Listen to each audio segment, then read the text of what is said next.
sometimes the tools that create firearm parts do not change with each pass, and consecutively manufactured items may have similar marks on them. The following analogy may help to clarify the distinction between them. So if you are looking for your car in a parking lot and you drive a blue four-door sedan, you begin by eliminating any vehicle that is not a blue four-door sedan. So that's like class characteristics, because there are many blue four-door sedans on the road. Well, your vehicle had one door that was slightly darker than the others due to a contaminant that was in the paint during manufacture. More than one vehicle was produced with this contaminated paint prior to it being discovered. So that's like subclass characteristics. So in order to find your vehicle, we need to go to the individual characteristics. These would be things particular to your vehicle, like the VIN number, the license plate number, damage to the exterior, or your personal belongings inside the vehicle. And is this type of identification that you've described generally accepted in the field? Yes. What can you test for, and what results can you reach if you only have cartridge casings and bullets but no firearm? So if we only have the fired cartridge cases or the fired bullets, I can determine if they were fired by the same firearm or a different firearm, but not a particular firearm. One other potential limitation you may have when you don't have a firearm is the ability to eliminate subclass potential. So subclass characteristics are directly related to the manufacturing process, so they are predictable. And there are times, in order to eliminate the potential for subclass characteristics, you need the firearm. You need to make a cast of either the barrel or the breech face to determine which manufacturing processes were used and see if you can or cannot eliminate subclass potential. Slow down just a little bit. Okay, I'll go slower. There are times, though, where you can eliminate the potential for subclass characteristics without a firearm. I need you to actually go slow. Okay, I feel like I'm going slow. Okay, I'm gonna try harder.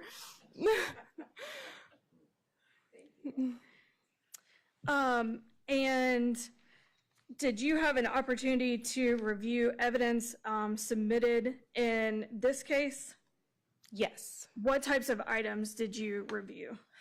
May I refer to my notes? Yes.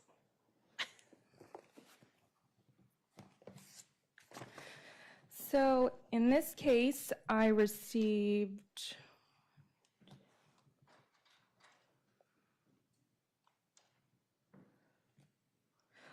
14 fired cartridge cases, a fired jacket fragment, a fired bullet jacket, and 1 lead fragment, and 2 fired bullets.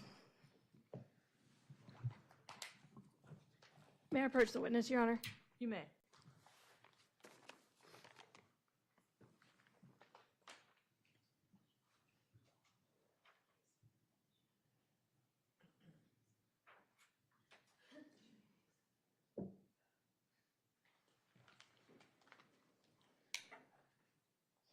Ms. Seneschal, I'll show you these exhibits which have been previously introduced into evidence. These are states 33, 34, 35, 36, 37, 38, 39, 42, 43, 44, 46, and 75. That should be 12. And I ask you if you recognize those items.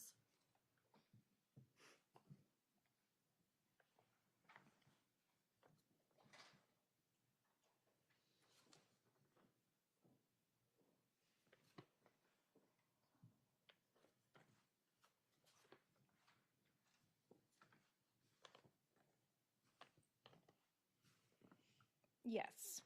And are those the fired cartridge casings that you examined in connection with this case? Yes. How are you able to tell that? So there is the lab barcode with the lab case number, the lab item number, and then I have my initials on it. And then looking at states exhibits 120, 121, 122, and 123, do you recognize those items?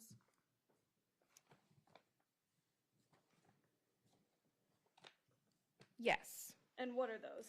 These are the fired bullets or portions of fired bullets.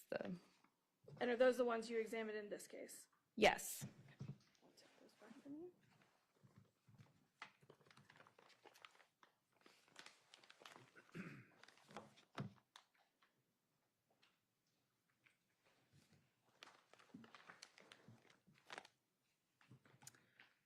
And Ms. LaSeneschal, did you prepare a written report summarizing your findings and conclusions in this case? Yes.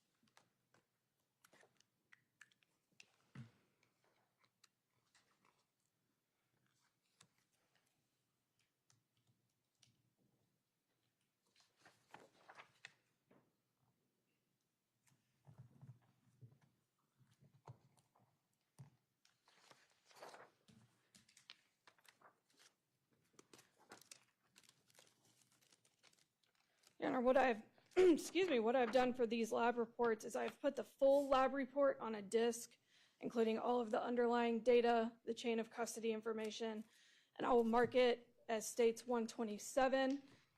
And then I have Ms. LaSeneschal's summary report, which I will mark as 127A. Any objection? Your Honor, no objection. 127, excuse me, 127A will be admitted into evidence. Thank you, Your Honor. And Ms. LaSeneschal, if I may approach with States 127A. And does that appear to be a complete and accurate copy of your summary report? Yes. Perfect. Ms. LaSeneschal, can you walk us through how you completed your comparison in this case? Okay, so I start by retrieving the items from our evidence vault within our section. I transfer the custody to myself, and then I begin my worksheet and I open the items and look at the class characteristics. If the class characteristics are similar, I will group those items together and do a microscopic examination on the comparison microscope, looking at the individual characteristics or potentially subclass characteristics, and looking for patterns of agreement or patterns of disagreement. And can you describe what you observed with regard to lab items 1 and then 29 through 39? So they had similar class characteristics, and the microscopic examination determined that the items 1 and 29 through 39 cartridge cases were fired by the same firearm. What types of things were you looking for in order to make that determination?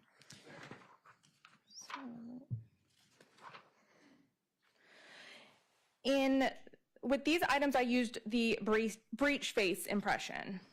And can you describe what that is? So the breech face is going to be the forwardmost part of the breech block that sits against the case, the head of the cartridge case in the firearm. So the cartridge case, the head of the cartridge case is going to be marked by the breech face during the firing process. And how are you able to decide whether or not something is a match when you look at that? So when I'm looking at them, I am looking for patterns of agreement. So the same characteristics in the same location and the whole pattern of them, not just one. So in this case, there was sufficient agreement of the fine short linear detail on the primer and the gross short linear detail on the case head. And you described comparing two items side by side previously. So just kind of walking through step by step, you'd take item 1, item 29, and look at those two items side by side? Yes, so I would, in this case, I used item 1 as a reference, so I did item 1 to item 29. Slow down, slow down. Item 1 to item 30, item 1 to item 31. And in all of those comparisons, what was your conclusion? So that all of those items, items 1 and items 29 through 39, were fired by the same firearm. And then how about lab items 40 through 43? So item 40 was a jacket fragment, and that was inconclusive to items 41 through 43. So meaning there was agreement of the class characteristics between item 40 and the items 41 through 43. However, the comparison of microscopic characteristics was inconclusive. Therefore, the item 40 jacket fragment could not be identified or eliminated as having been fired by the same firearm as the items 41 through 43 jacket and bullets. And what would lead that to be an inconclusive result? So in this instance, item 40 was just a portion of a jacket, and it did not have a lot of detail to use. And how about item 41? So items 41 through 43, which were jacket and bullets, they were determined to be there was agreement of all discernible class and individual characteristics, possible individual characteristics between the items 41 through 43 jacket and bullets. However, the potential for subclass carryover could not be eliminated. Therefore, the items 41 through 43 jacket and bullets were either fired by the same firearm or by a different firearm manufactured with the same tool in the same approximate state of wear.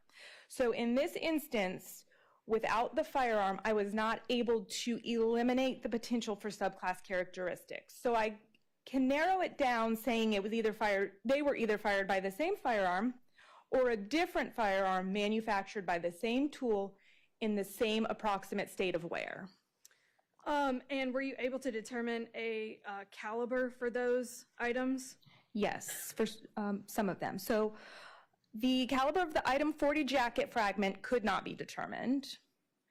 The item 41 jacket was determined to be caliber 38 class, 9mm, 38, or 357. The caliber of the item 41 lead fragment was unable to be determined. The item 42 bullet was determined to be caliber 38 class, 9mm, 38, or 357. The item 43 bullet was determined to be caliber 38 class, 9mm, 38, or 357.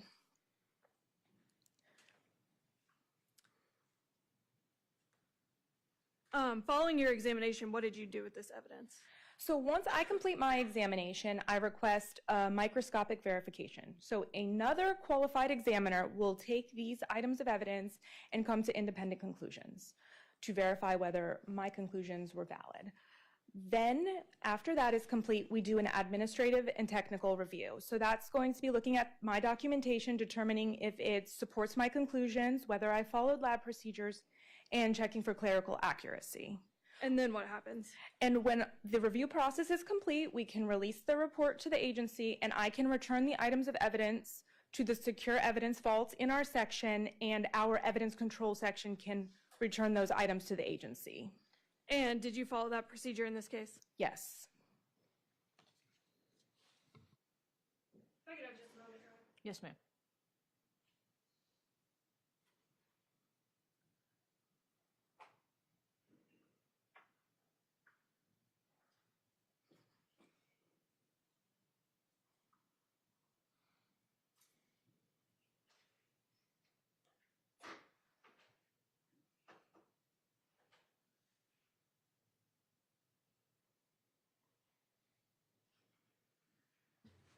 Those are all the questions I have for Ms. Seneschal. Thank you. Cross-examination. Yes, Judge, thank you. And before I say it, can you please pronounce your name again so I say it correctly? It's La Seneschal. La Seneschal. Miss La Seneschal, good morning. Good morning. You started your questioning today in reference to your background, your experience. Correct. Now, you mentioned that you work at the state crime lab, correct? Yes. And you've worked there for 3.5 years. Yes. And so you started in May of 2022. Yes. And prior to working there, where was your employment? The Wilmington Police Department? Okay. And when you were at the Wilmington Police Department, did you have a similar role in examining evidence for them? I was a crime scene technician and the crime scene unit supervisor, so I did not do this type of examination there. Okay. But after you left, which would have been in what year did you leave the Wilmington Police Department? 2022.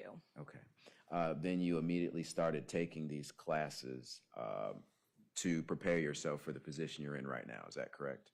I did my training program once I was hired by the state crime lab. So you started that in May of 2022. Yes. And you began your testing of these items in May of 2022, or do you recall when you started actually testing these items? So I did not begin this examination until December 3rd of 2025. Okay. And so this would have been after you've had at least 3 years of experience before you started testing material for this case. Is that correct?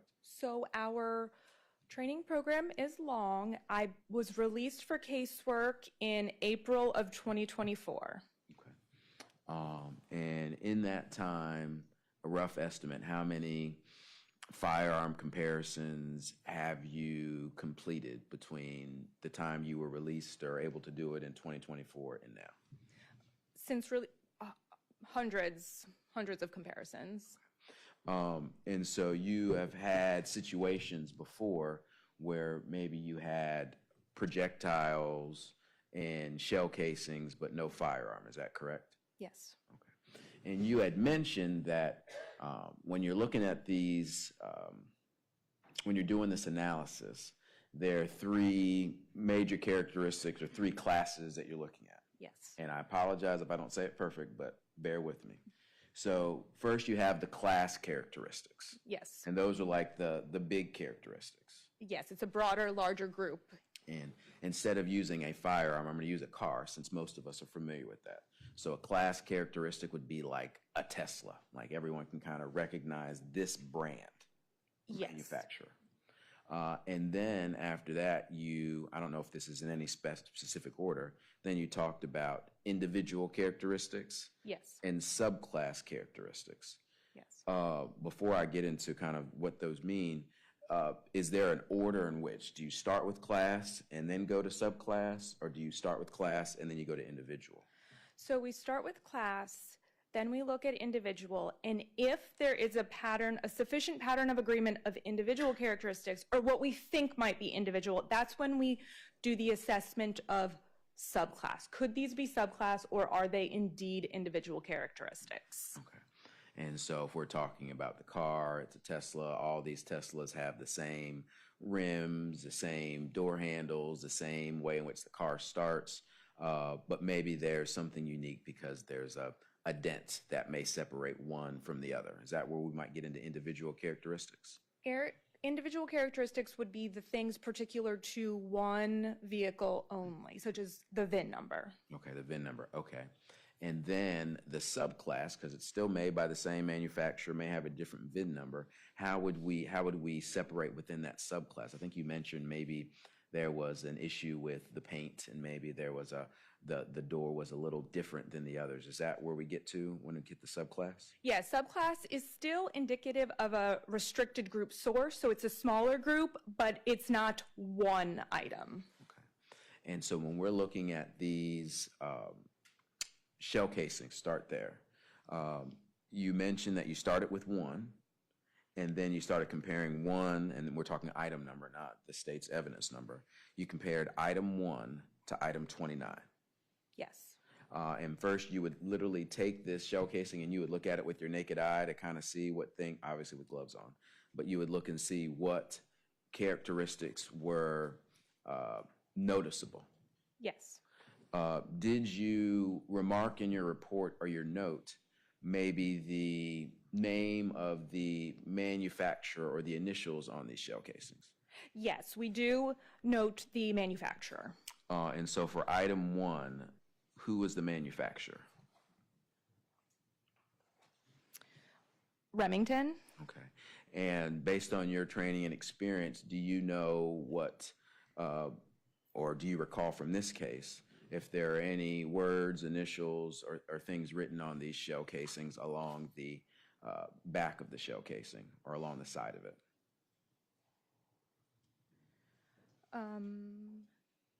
I did not note that there were any marks placed on item 1 prior to me receiving it. I did. Okay. But you would have looked to see that the way you would identify it was a Remington is because it says it on the shell casing. Is that correct? Yes, the case head. The case head had R-P 9mm Luger on it. Okay, thank you. And then item 29, did it have a similar insignia on it?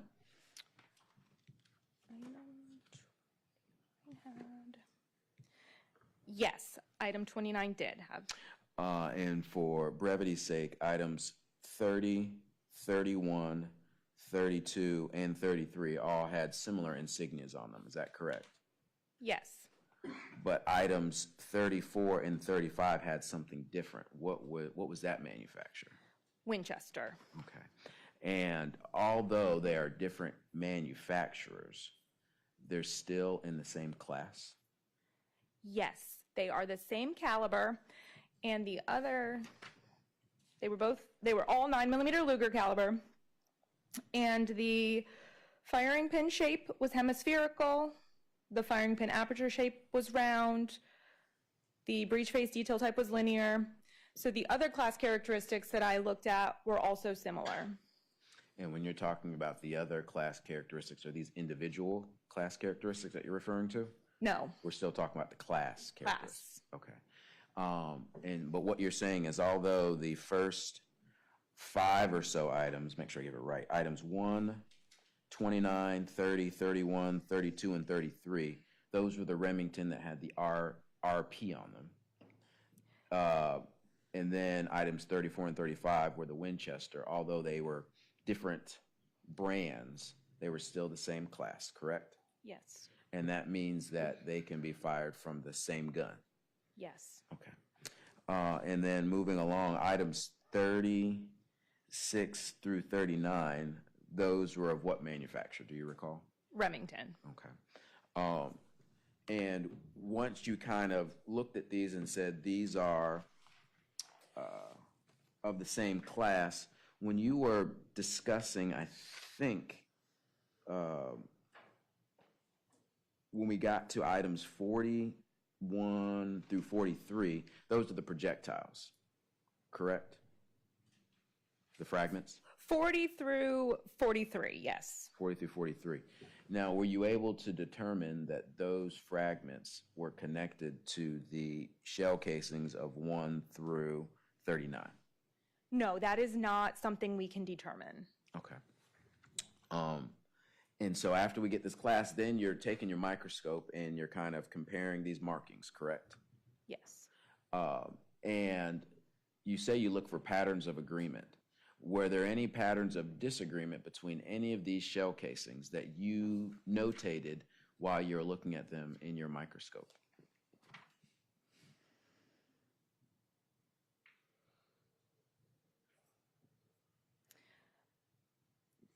The only thing that I noted was that item 35 had less breech face impression detail than the other items, but there was still sufficient agreement. Okay. And so when we're going through this process, this isn't like, we'll say, you're not a DNA comparison, so I'm going to rephrase that, strike that.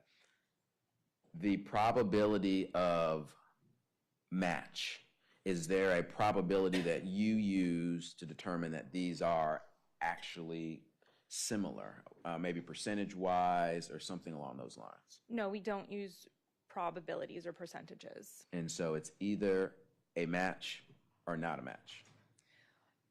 Or it could be inconclusive, where there's just not enough information to make a definitive determination. And if these items came from the same firearm, would there be a reason that you know or you're aware of why item 35 would be different from these other ones? Yes, there's lots of factors that can affect how the items mark, and that could be due to ammunition, the type of ammunition.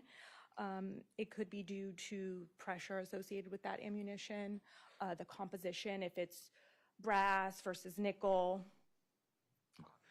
Now, the conditions in which the projectile is shot through, whether it's hot or it's cold, nighttime, daytime, whether it's raining, does that also affect the tool markings and things that you recover and you test? That should not affect. Okay.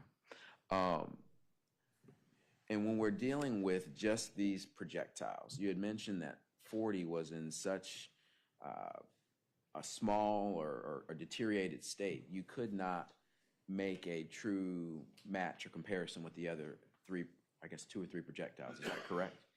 Yes, 40 was just a jacket fragment. Okay. Now, when making determination of what type of firearm shot these shell casings and shot these projectiles, were you able to make a determination of that? I do not know which firearm fired these items. Okay. And would there be anything else other than the actual firearm that would get you closer to that answer? The one thing we could do is run a GRC list, which is a general rifling characteristics database where you can put in some of these class characteristics, and it could give you a list of potential firearms that have fired. So it would give you a make and a model of firearms that could potentially have fired them. And did you carry out that task of looking to see if that information was available, if you can find it, or is that something you have to wait to be asked by law enforcement to do? Correct. We need a request for that from the submitting agency. One moment, Judge. Yes, sir.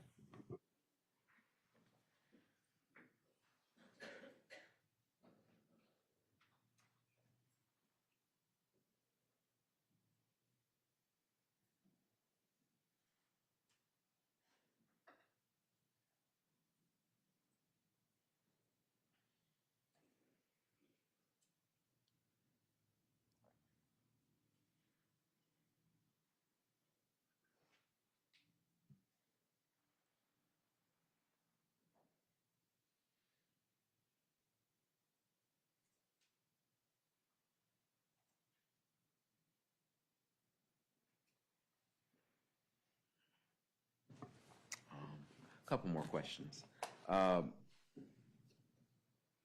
Can you definitively say that items 42 and 43 were fired from the same firearm based on your observations and your analysis? Items 42 and 43? Yes, ma'am.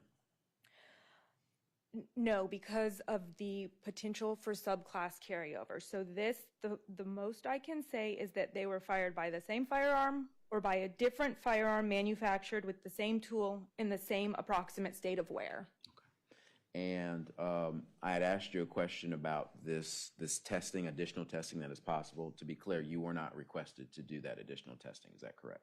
I was not requested to do a GRC search, no. Thank you. A GRC search. No further questions, Judge. Redirect.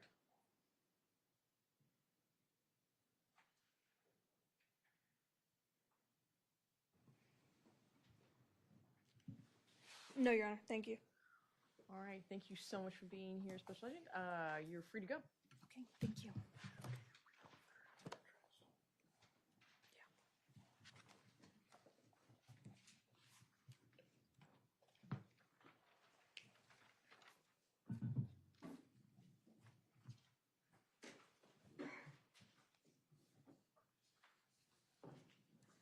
Your Honor, the state will call Sergeant Goodwin to the stand.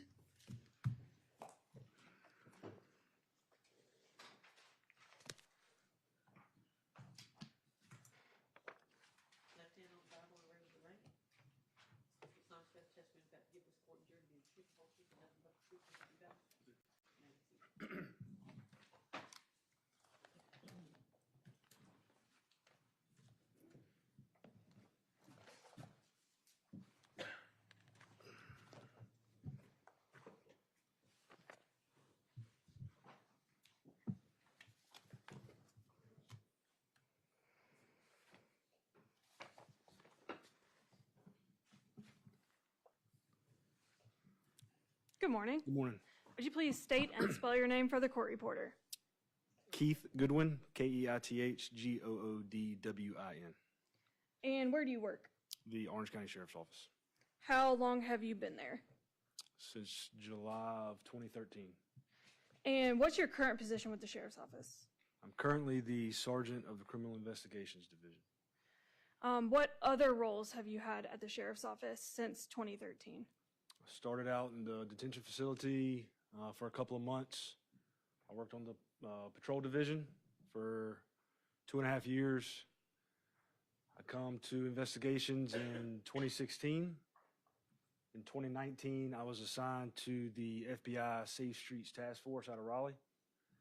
And then in 2024, I became sergeant in investigations and come off the task force. And that's my current role. And drawing your attention to September 18th of 2022, did you respond to the area off of Buckhorn Road where the bodies were located? I did. And why did you respond there? Received a phone call from my captain at the time, Captain Ray, about 2 individuals that were on 4-wheelers going down an access road that located 2 deceased bodies. And about what time was that call? I would say it was 3:30 that afternoon, 3:30 that afternoon, best of my knowledge. And what happened when you arrived on scene? The first thing that I noticed, pulled over at the intersection of Buckhorn and Yarborough, on the opposite side of the road from where the crime scene was. I noticed that there was already a crime scene tape put up. Several investigators were standing around. I saw several evidence markers on the ground. I first went to Deputy Sampson, who was maintaining the crime scene log, to have her put me down for the time that I arrived. After that, I walked up the access road. There's a little bit of an incline going up to the top where ultimately the bodies were located. Saw several items of evidence that had already been marked, to include shell casings and what appeared to be blood splatter at the time at the top of the hill. And what else did you observe on scene? So of importance, one of the first things that I noticed was that both kids, Devin and Lyric, were lying on their backs, off to the side of the initial access road area, as you saw in some of the crime scene photos.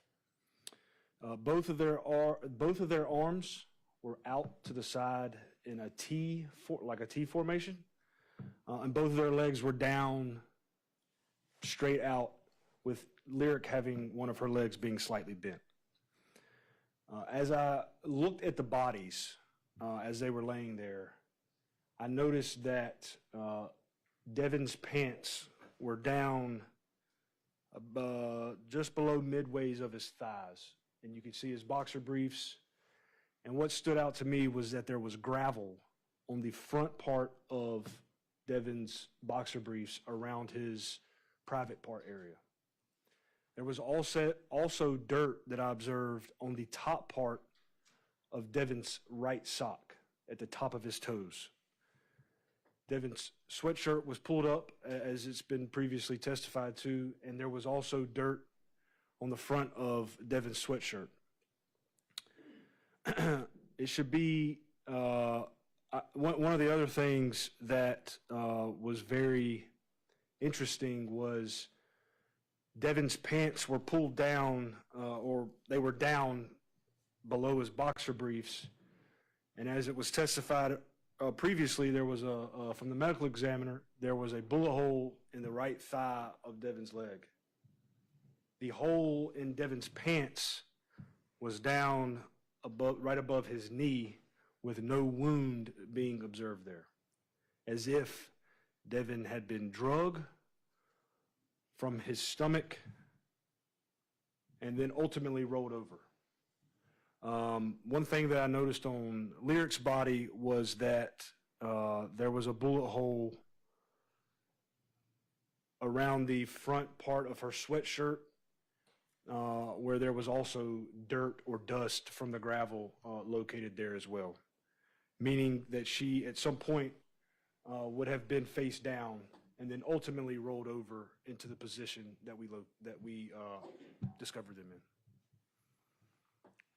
in. What, if anything else, did you do while you were on scene? I didn't do, I attempted to find evidence, but everything that was already marked is the only thing that I found, and then I left before the scene was cleared. And later in the evening on September 18th, did you respond to the residence of Dexter Clark? I did. And where is that? Dexter lived off of Holt Street in the city limits of Mebane. And why did you go there? Captain Ray had called and said that he had a phone conversation with Dexter about him noticing that his firearm was missing after he had learned that Devin had been shot and killed. What happened at Mr. Clark's residence? I arrived there with Investigator Hall. We walked around to the rear of the residence where Dexter was at. He invited us inside, went to a brown, if you will, dresser drawer with multiple drawers in it. He opened up the top right drawer of the dresser, showed us the box that the firearm was in, showed us the box of ammunition, and said, obviously, the firearm's not here. I was able to manually observe the bullets that were in the box and remembered seeing the shell casings that were at the scene and knowing that they were the same. And what made you believe that they were the same? The markings on the stamping on the backside of the shell or the bullet. What, if anything else, in relation to this investigation did you do on September 18th? After leaving from Dexter's house in Mebane, I responded back to the sheriff's office with the evidence, the bullets that were collected, and as being a part of the FBI task force at the time, I called them to request assistance in this case. And what type of assistance were your colleagues on the task force able to provide? They could do search warrants, court orders, phone information. They could be another assistance in neighborhood canvassing, interviews, apprehension, once we determined who the suspect was, things of that nature. And were they able to assist in this case? Yes. Moving forward to the following morning, Monday, September 19th, can you describe what occurred on that morning? Yeah, so that morning, the evening of the 18th, when I had the phone call with one of the members on the task force, they agreed to meet at the sheriff's office at 9 a.m. and we held a briefing at the office to kind of go over everything that needed to be done, what had been done, and who could do it. And so after the briefing was concluded, I went with the members of the task force and started completing different types of search warrants, court orders, and stuff of that nature. Now, at this time, did you all have Lyric's electronic devices that her family had provided? We did. And what, if anything, did you do with those devices?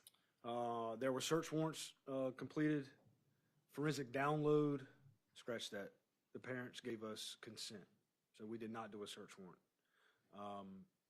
A forensic download was completed. I was able to review the forensic download. I was able to review the actual device itself and see the contents of conversations via Snapchat, as that's how I knew that they had met up, essentially, on the early morning hours of the 17th. Can you just briefly describe for the jury what a forensic download means?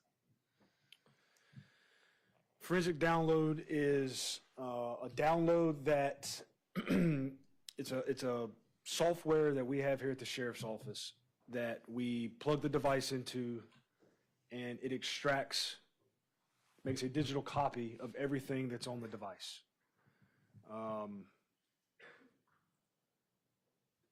Once we have the download, we then put it into a different software to generate a report. And once we have the report, we are able to go through and read everything in a more streamlined way than having to go through all the apps on the phone and stuff like that. When a forensic download is conducted, are you able to manipulate the data at all? No.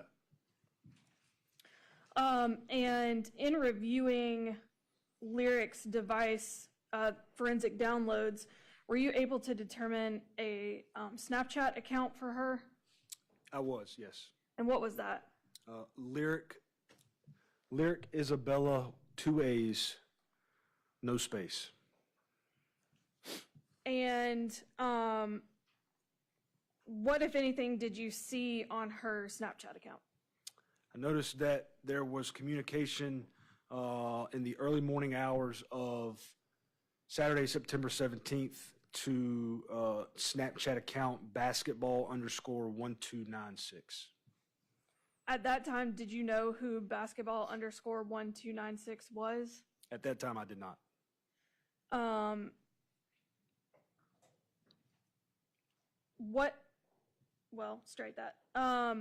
What did you do once I discovered these messages to that Snapchat account? Sent a search warrant to Snapchat for the account information for basketball_1296. And, sorry. As well as for Lyric's Snapchat account. And what type of information were you hoping to receive from Snapchat?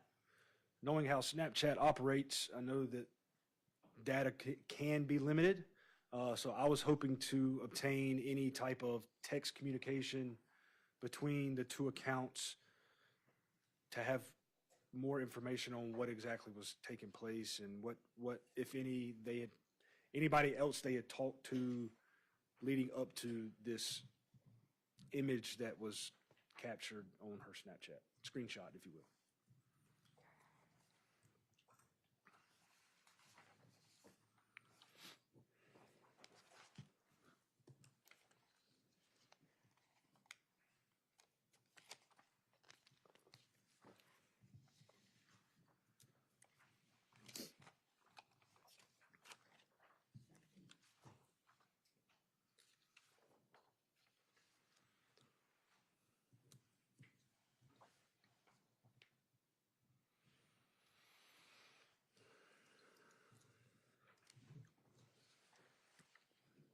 Your Honor, this time I would seek, one question. Did you receive a return from Snapchat? I did, yes.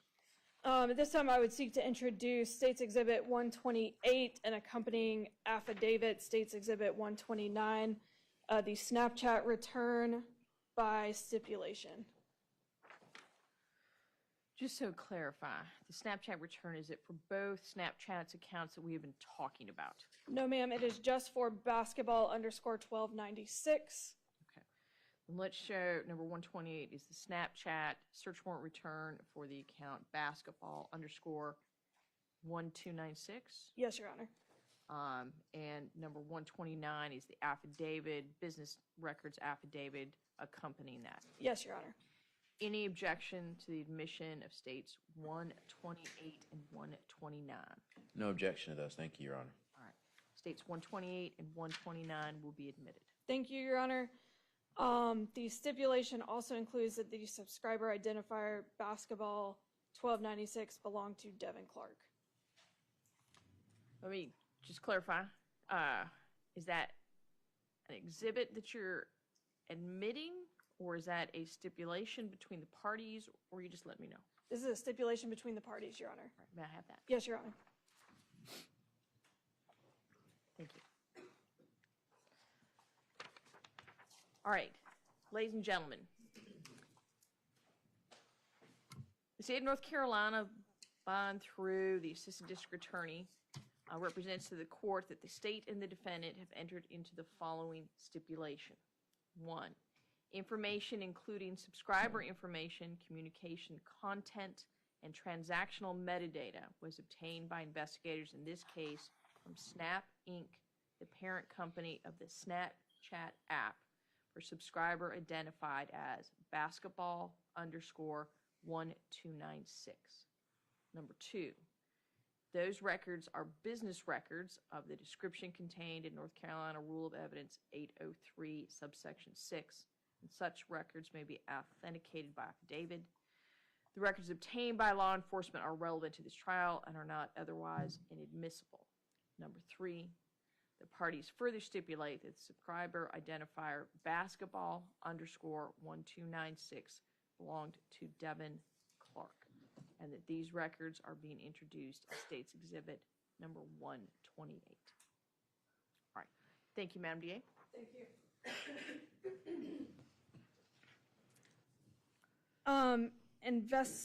Sergeant Goodwin, did you have an opportunity to review that return from Snapchat? I was, yes. And did you find any messages between Lyric Isabella and the owner of this account, Mr. Clark? I did, yes.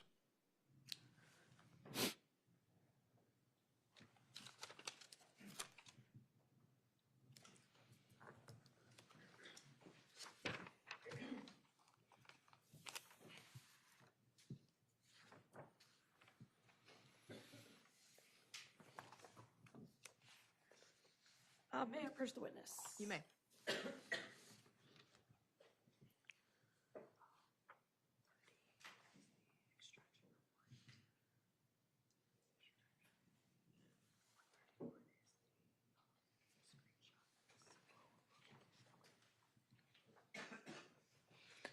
Sergeant Goodwin, I'll show you what I've marked for identification purposes as State's Exhibits 130 and 131, and ask you if you recognize those.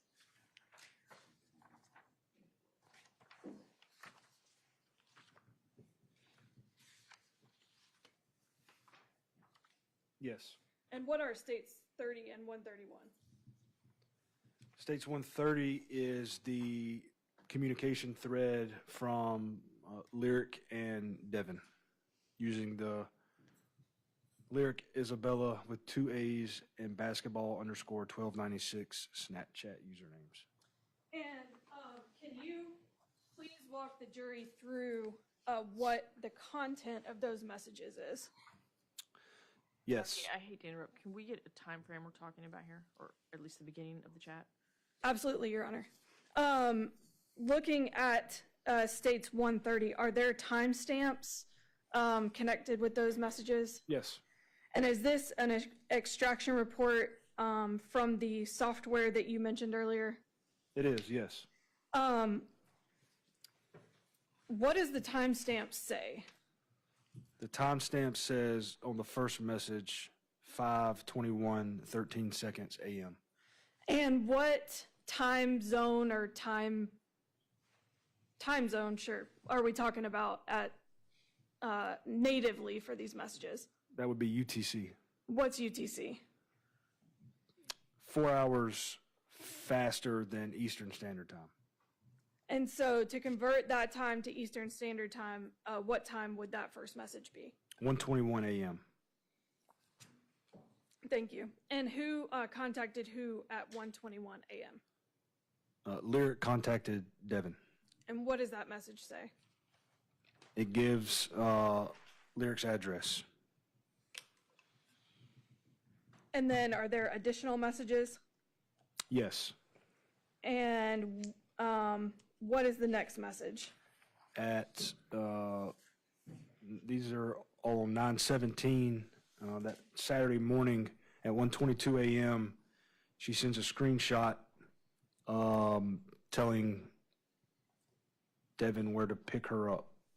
And is that screenshot State's Exhibit 131? It is, yes. And what does it appear to be contained in that screenshot? It shows where Lyric currently was. She screenshots the area, circles it, and then sends it to Devin. Can y'all approach real quick?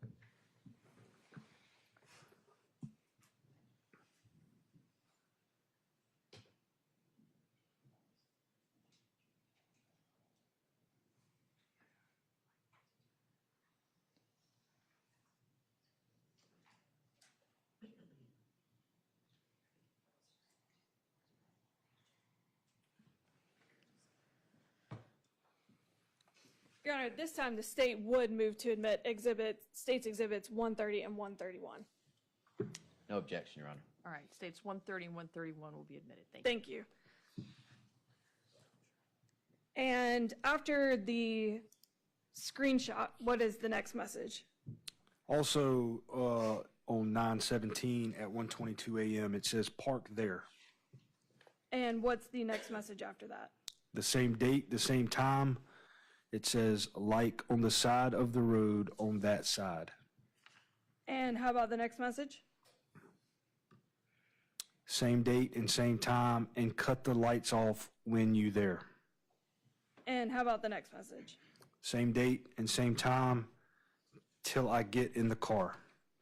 And those are all from Lyric to Devin. And is that the entirety of the messages that you located between Lyric and Devin?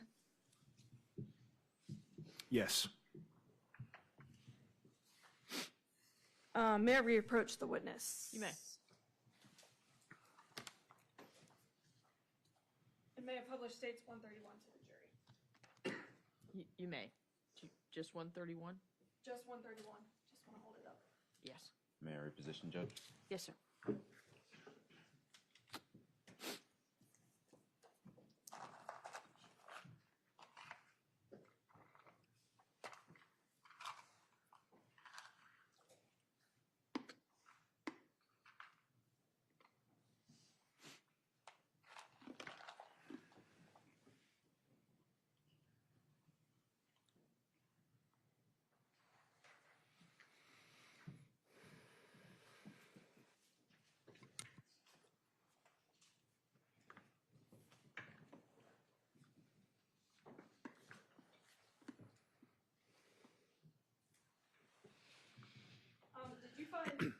Did you find any other messages between Devin and Lyric in the Snapchat return?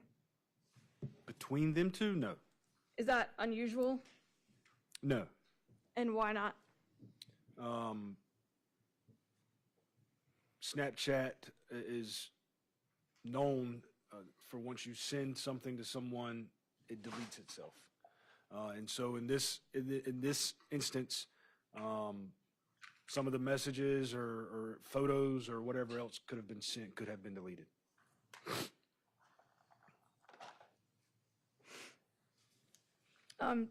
In reviewing the Snapchat return, did you find any other messages that Devin sent that night?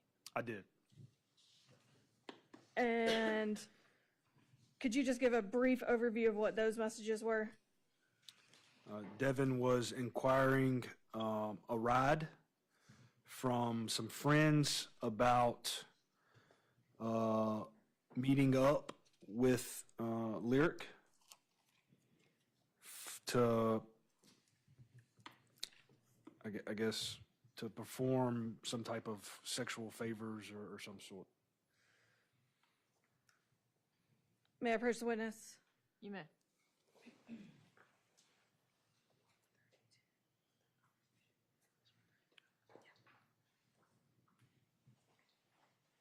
Sergeant Goodwin, I'll show you what I've marked for identification purposes as State's Exhibit 132 and ask you if you recognize this.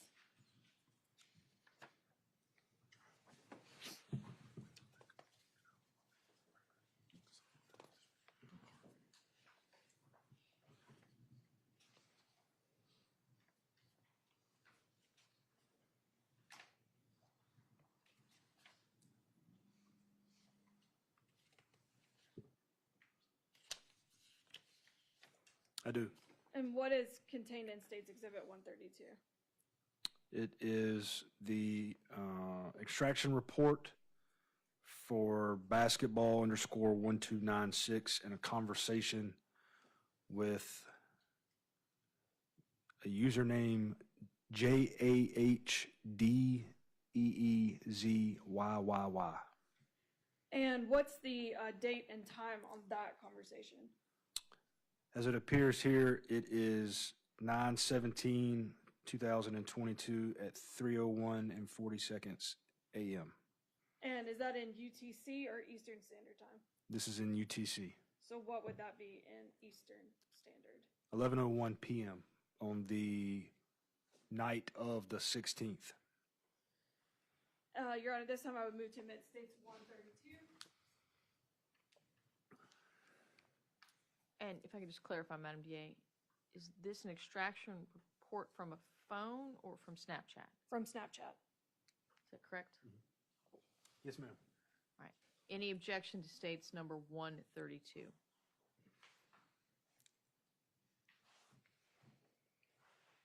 No objection to its submission, Judge. States 132 will be admitted.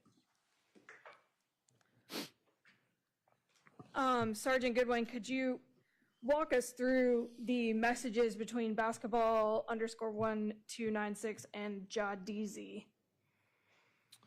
The first message on 9/16/2022 at 11:01 p.m. Devin sends the message to Jadizi. Hell you doing, fool? And what's the next message? On 9/16 at 11:05 p.m., Jadizi responds, NSGNG. And do you have any sort of opinion about what that means? I do. What is that? Not shit gang. And how about the next message? Devin responds to Jadizi at 11:05 and says, you try and get 8 tonight. And do you have any opinion about what that means? I do, yes. And what do you think that means? Oral sex. And how about the next message? Jadizi replies back at the same date and time stamp at 11:05 p.m. Says, by who? With an emoji, And what emoji is it? a laughing face. And does Devin respond? He does, yes. What does he say? At 11:05 p.m., same date, LMAO, that bitch lyric. And what does LMAO mean, if you know? Laughing my ass off.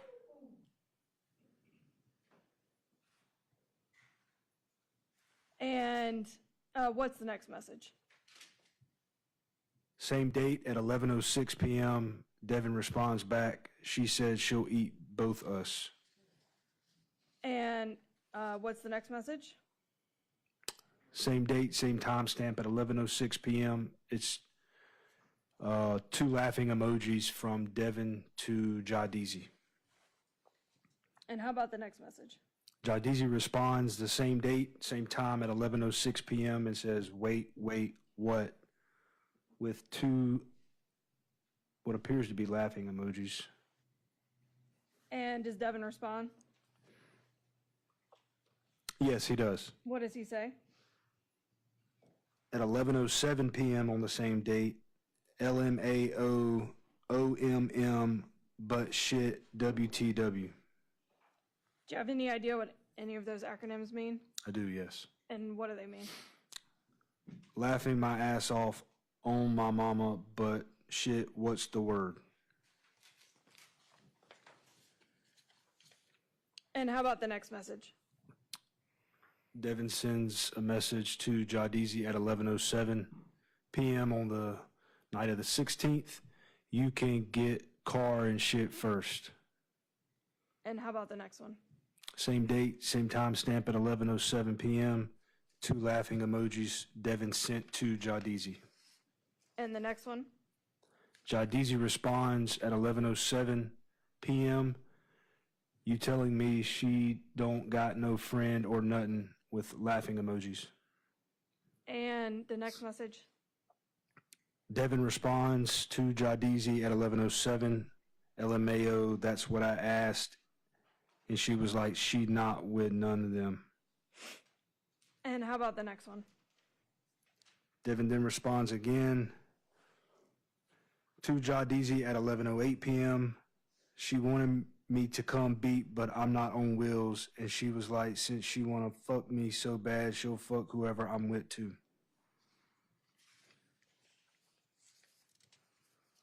And what's the next message? Jadizi responds to Devin at 11:10 p.m. Damn, she a eater FS with laughing emojis. Do you know what FS means? Yes, it means for sure. And what's the next message? Devin responds back, "That's what I'm saying, and I'm trying to get 8 at 11:11 p.m. with a laughing emoji." And the next one? Devin responds or sends another message to Jadizi at 11:12 p.m. on the same date. So WTW laughing emojis, which indicates what's the word. And does Jadizi respond? He does at 11:23 p.m. And what does it say? It depends on where she CS, I don't got no gas. Maybe a crying emoji. Do you know what CS means? I do not.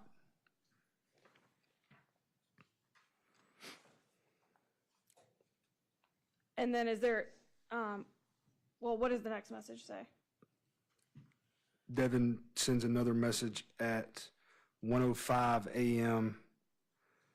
with 2 laughing emojis to Jadizi. So it jumped from 11:23 p.m. to 1:05 a.m. That's correct. And then were there any other messages between the two of them that evening? No, Were you ever able to determine who Jadizi is? I was not.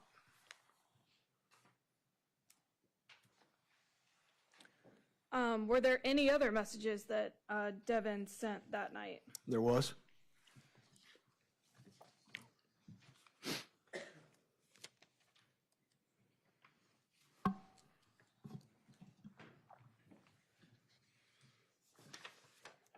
May I approach the witness? You may.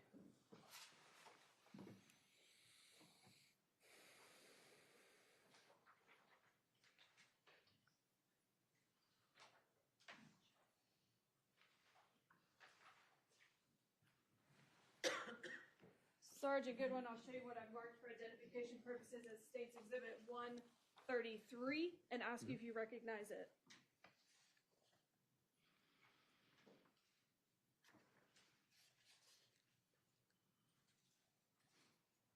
I do.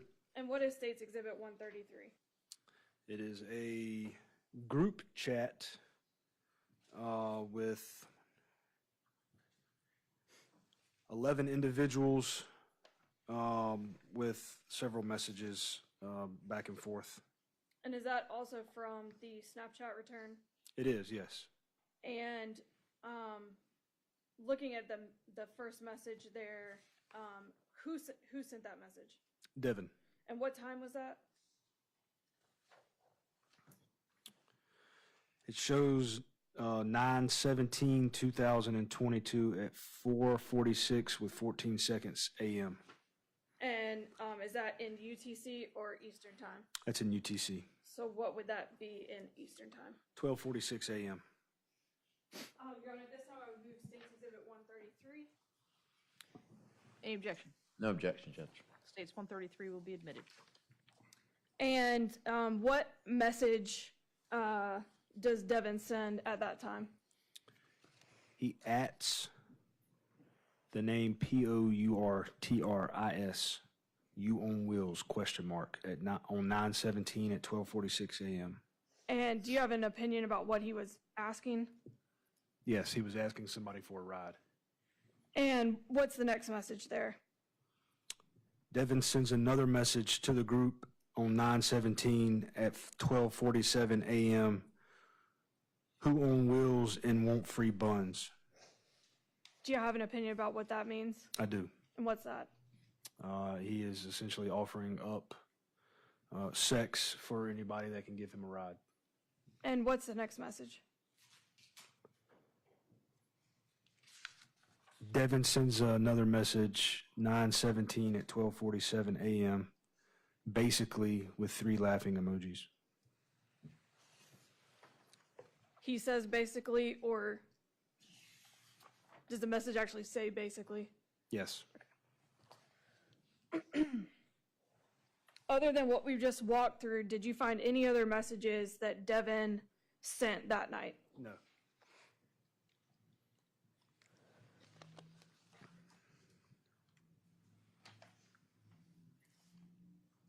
I want to shift gears a little bit to the, back to Monday, the 19th, at some point, did you receive information from Captain Ray? I did, yes. And what information did you receive? He had spoken to an individual by the name of Christian Sykes, who talked on the phone, said that Mr. Ross had confessed to him about what had taken place, and provided a phone number for Mr. Ross. And what was that number? Area code 908-440-5523. What, if any, steps did you all take with that information during your investigation? And in the database that we have that's available to us in law enforcement, plug that telephone number in to see who it comes back to. It come back to Mr. Ross as it had been used by him before for whatever reason, and an address of 309 Moore Road in Mebane, which was the address of Antoine Bryant. And what happened next in your investigation? Several investigators went to Antoine's house, not knowing if Mr. Ross would be there or not. Made contact with Mr. Bryant, who then decided he would come down to the office for an interview. And other investigators went to Deerfield Trace, where Mr. Ross's mother lived, as that was also an address listed in the database. And what, if any, part did you have in that, in what happened next? I interviewed Mr. Bryant at the sheriff's office. And were you then informed of anything that was discovered at Deerfield Trace? Yes. What was that? They had located Mr. Ross's mother's vehicle in question that had damage to the right front fender. And at some point, were you informed that that vehicle was being seized? Yes, I was. And what were the next steps that you took? Completed a search warrant for the vehicle, and later that evening it was executed. Were you there? I was, yes. And who else was with you? Investigator Baldwin, Investigator Hendricks, and Investigator Vila. What, if any, observations did you make about the vehicle? Initially, looking at the outside, obviously, Investigator Baldwin was taking his photos, but on the outside, front right fender above the tire, I noticed what appeared to be small spots of blood, what appeared to be blood. Those were obviously marked as key pieces of evidence. Once Investigator Baldwin finished taking his photos on the outside and the inside, utilizing gloves and stuff, flashlight, there was a couple of brown stains that appeared on the driver's side and passenger side by where the legs go down under the center console. That I pointed out. I noticed in the back hatch area of the GMC Terrain there was a booster seat that it was just upside down, not in any particular order. There was a can of Pringles that had been opened, and the Pringle chips were all over the back of the hatch or the back area. And there was also a bottle or a container of Armor All wipes where the lid was still open. And were you present throughout the processing of the vehicle? I was, yes. Were you present when the luminol testing was completed? I was, yes. Can you describe that process? As Investigator Baldwin testified, he put on protective gear, head to toe, to move the vehicle from inside of our sally port at the jail down behind the detention facility where it was complete darkness. Then we utilized a tarp over top. We utilized a tarp over top to have complete darkness inside. And after the collection of evidence on the outside of the vehicle inside the sally port, he sprayed luminol on the areas that we believe to have been blood at the time, and it lit up as he said it, as he described that it would, in the very bright color. After doing the spots on the outside of the vehicle, we moved to the inside of the vehicle, and as he described, not being able to get a picture of it, the dome light, the handprint was very, very prominent, to the point where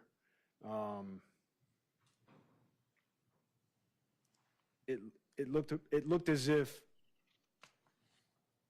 the light was trying to be covered up in complete darkness to not be seen by passing cars, anybody else around the area.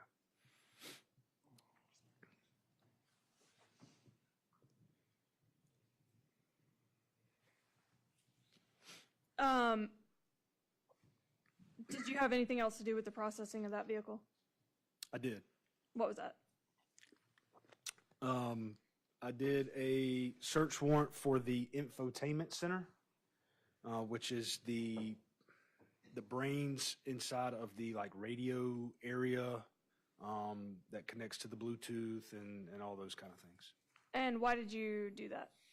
To see if there was any data located, if anybody that was present in the vehicle that night would have had their phones connected to the Bluetooth to give any type of identifying information. And did you ever receive any information from that? I did not.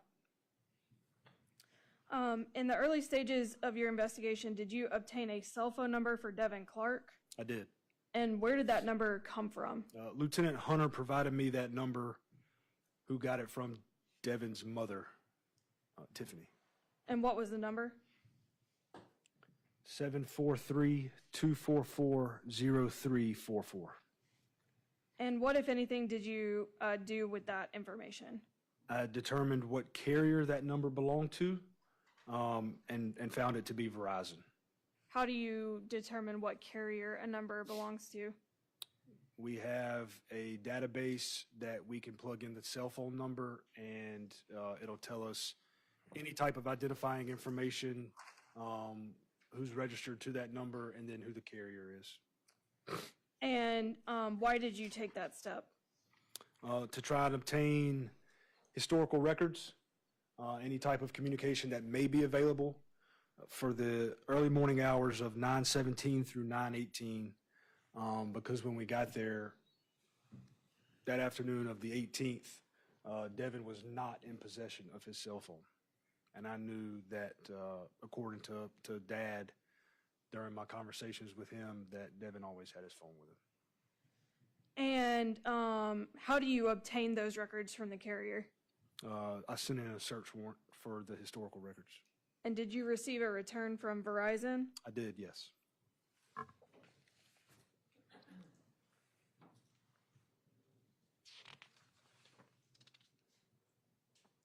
Did you also follow up on the phone number that Christian Sykes had provided for Isaiah? I did, yes. And what did you do with that information? The same thing I did for Devin's. I determined what carrier it belonged to, found that it was a T-Mobile number, so I sent in a search warrant to T-Mobile for the historical records on that device as well as completing a court order pin, trap, and trace to get geolocation data every 15 minutes, actively every 15 minutes during the course of the investigation.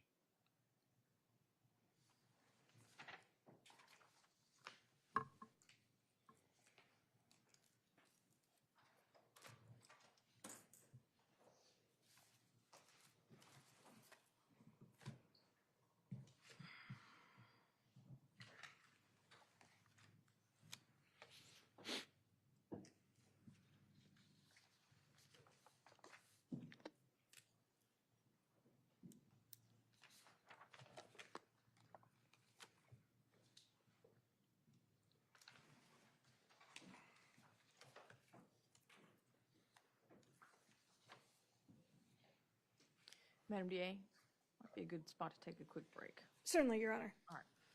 All right, ladies and gentlemen, we're at the point where we're taking our morning recess. I know it's been 3 whole days since you've seen me, but I'm assuming you remember all of the rules that I've told you about. So please remember those rules. For everybody else, will please remain seated. We'll ask our jury to step out, take a 15-minute recess.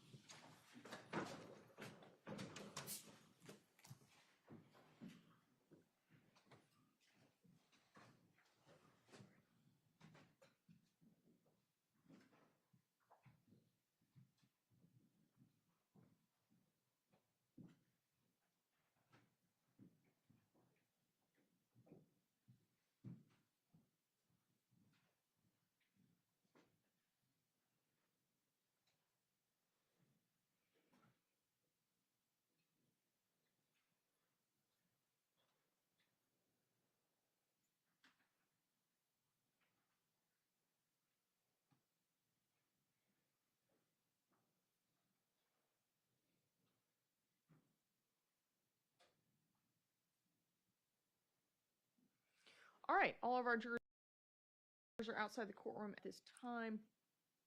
Anything we need to address on behalf of the state? No, Your Honor. On behalf of the defense? Nothing from the defense. Thank you, Judge. I will just remind those folks who are here in the courtroom for the last time that this is difficult testimony. I understand that. I once again heard that people were upset and it was at a volume that I can hear, and I'm deaf in my left ear. So I know that if I am aware that there's something going on out in the audience, that my jury is too. If you cannot listen to the testimony without having a visible or auditory reaction to it, I'm going to ask you to step outside. The next time I have to address this issue, whoever it is, you are going to be told you cannot come back inside the courtroom. All right? I'll remind everybody once again, the jury cannot be distracted from the testimony that is being presented. And that is my primary and most important concern in directing this trial. So I'll ask everybody to remember that. I will tell you one more time. The next time there is a disturbance in the courtroom, though, whoever it is going to be asked to leave. I'll inform my bailiffs there to tell that person they are not to come back into the courtroom. All right? If anybody has any questions, you can talk to the bailiffs about that. You can talk to either the DA or the defense attorney if you happen to be here in support of some of the folks who are here in the courtroom. But I think that's pretty clear. All right?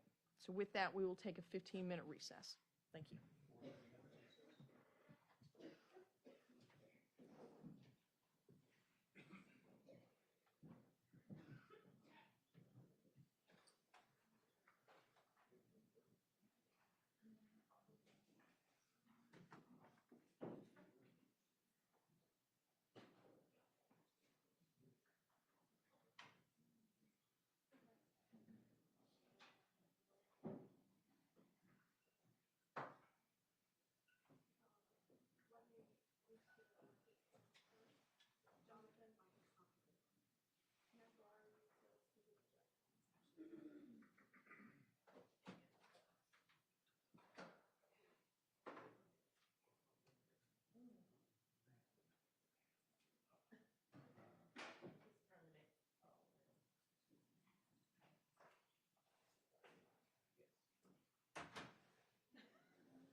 telling you.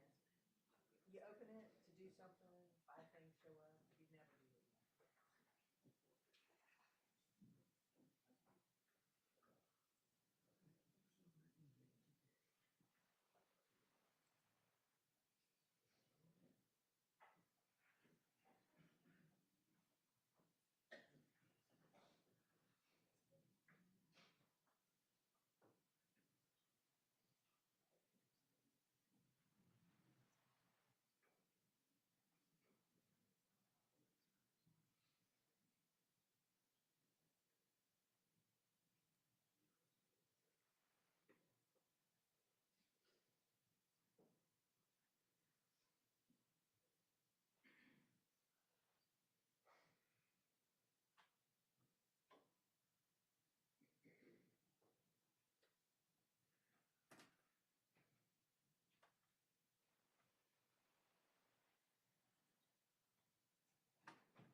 Remain seated, come to order, court is now back in session. All right, anything we need to address before we bring the jury back? No, Your Honor. Nothing from the defense, thank you, Judge. We had a quick bench conference.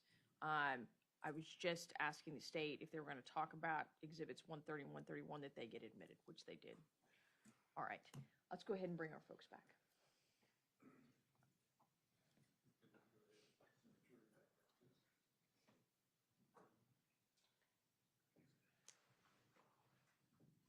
Oh, yeah. Sergeant Goodwin, retake. Yes, over. please, retake the stand. My apologies.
All right, we've got everybody back. Looks like ready to go. Ms. Orr? Thank you, Your Honor. We were just discussing the Verizon phone records and the T-Mobile phone records. I have marked states exhibits 134 and 135, that being the Verizon phone records and the accompanying business records affidavit. 134 is the Verizon phone records. Do you have for whom? For Mr. Clark. Mr. Clark's phone records from Verizon, and 135 is the affidavit for business records. Yes, Your Honor. Any objection from the defense? No objection, Your Honor. States 134 and 135 then will be admitted into evidence. Thank you, Your Honor. Also have states 136 and 137.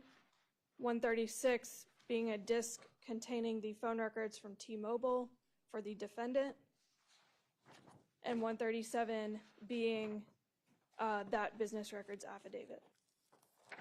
Any objection from the defense? No objection, Judge, thank you.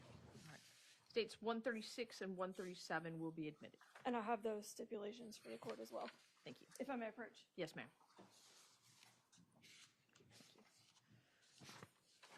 All right. Ladies and gentlemen, there are two stipulations.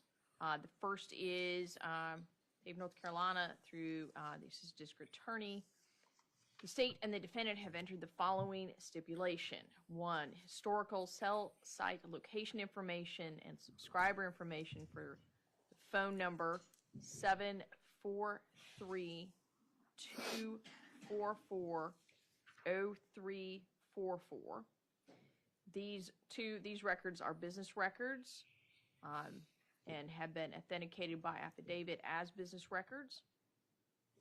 Number 3, the parties further stipulate that the phone number 743-244-0344 belonged to Devin Clark.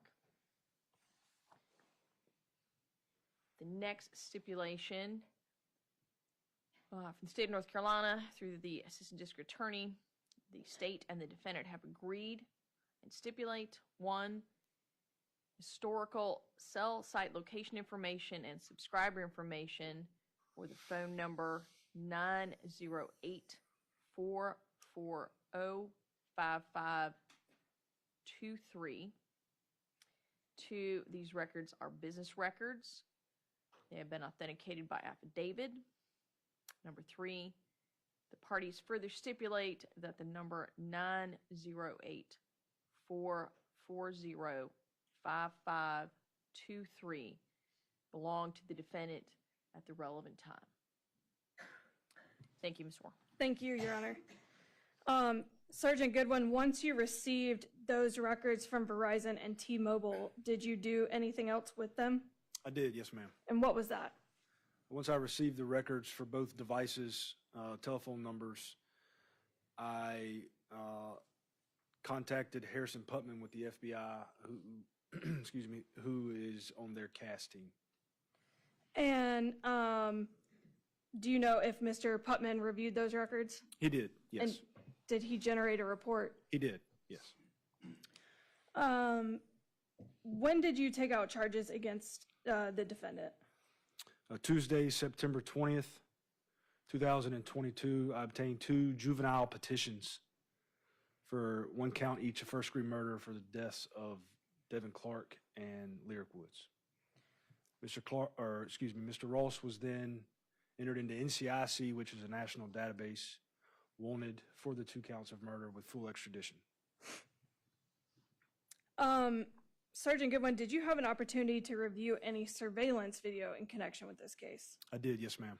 And where was that from? The Petro gas station located at 500 Buckhorn Road in Mebane.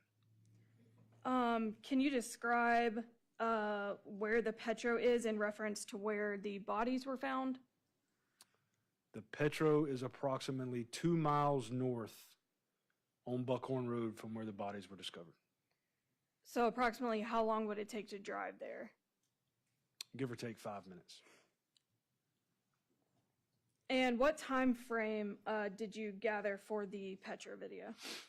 I will remember between 1 a.m. and 3 a.m. on the morning of 9/17/2022. And did you observe anything relevant on the Petro video during that time frame? I did, yes, ma'am.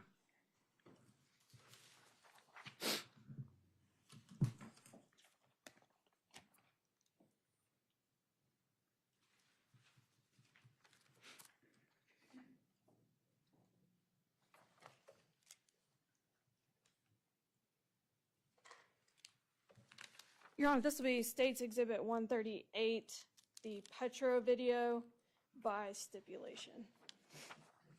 Are you moving that into evidence? Yes, Your Honor. Any objection? No objection, Your Honor. States 138 would be admitted. And I have the stipulation for the court. Yes, ma'am. Thank you.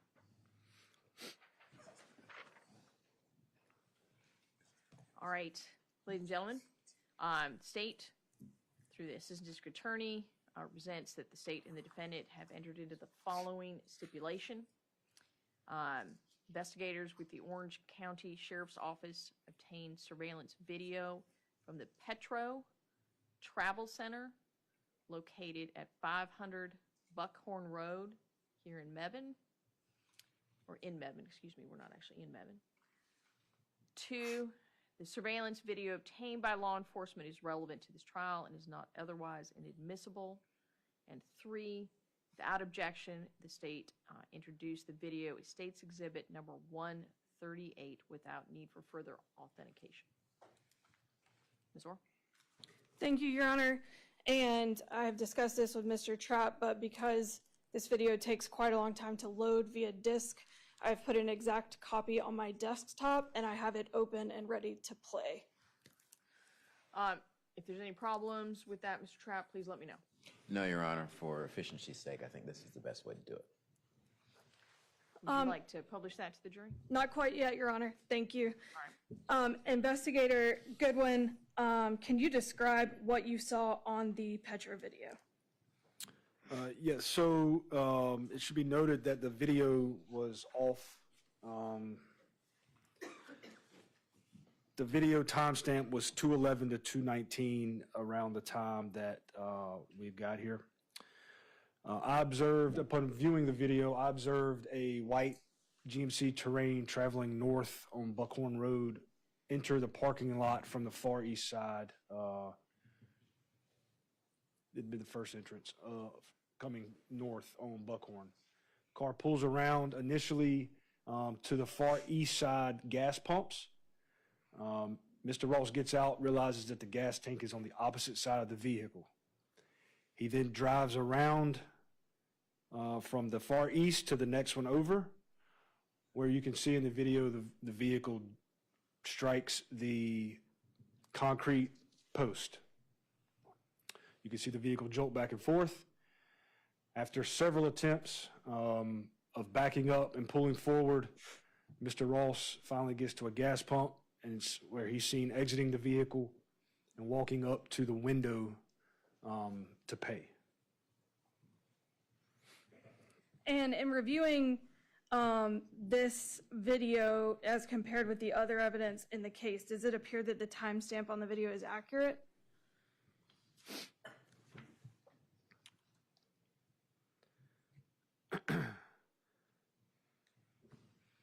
When compared, so no, it does not. When compared with the cell phone data, historical data that we got back, the video appears to be 10 minutes slow.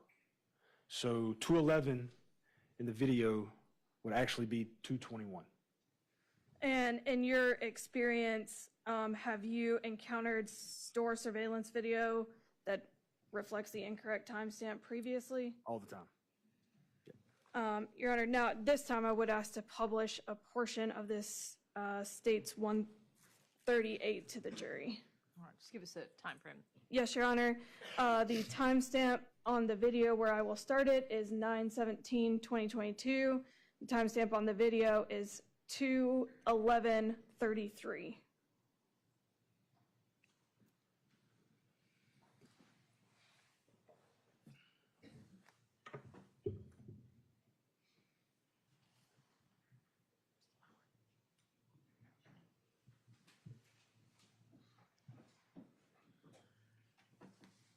All right, starting the video at 2/11/33.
For the record, I have stopped the video at timestamp 2:19:56.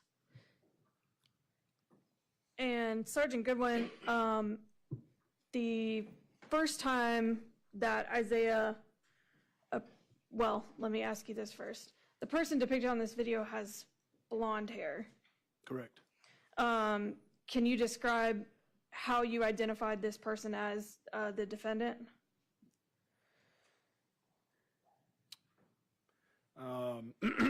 Based off of the information that was obtained from Christian and social media. And when he's approaching the camera the first time, what, if anything, do you notice he's holding or carrying? So through my training and experience, past investigations that I've completed, surveillance that I've been on when I was with the task force, the mannerisms of him as he is walking up to the window are indicative of him possessing a firearm and concealing it in his front jacket pocket. Sustained. I actually asked about the first time he was approaching, before he turned around and went back to the vehicle. What, if anything, did you notice in his hand? He had a cell phone in his hand.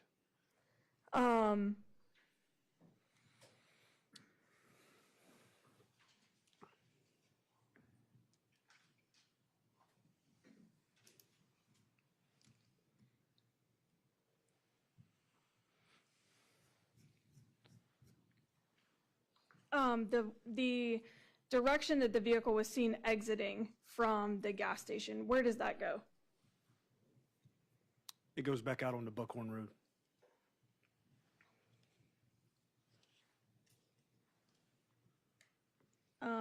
Jumping ahead, or switching subjects, did you have an opportunity to review the ring camera footage that Ms. Cordero provided to Investigator Borland?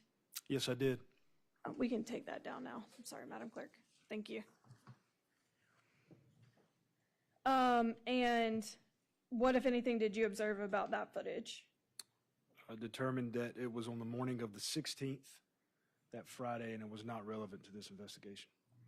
Did you take any steps to obtain ring footage for the correct time frame? I did, yes. And what was that? Obtained a search warrant from Ring, or to Ring, for the dates of September 16th through September 19th. And did you obtain any response to your search warrant? No, they indicated that they were not able to locate responsive records for the identifiers referenced in the legal process, and that no videos were available for the date and time requested.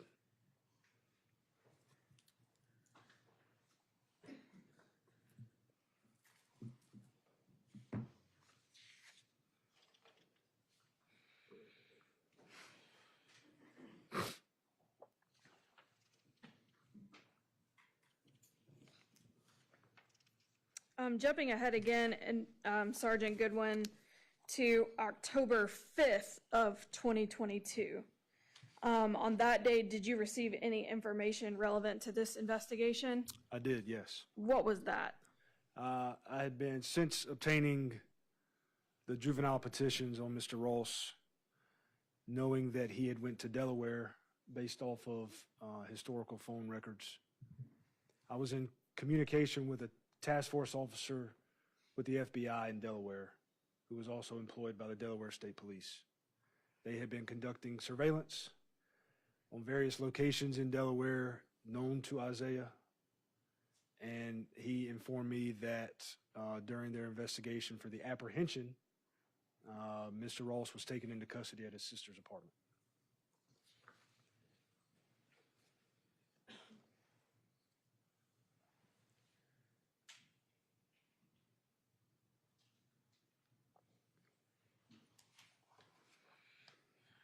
And did it take some time for Mr. Ross to get back to North Carolina? Yes. About how long?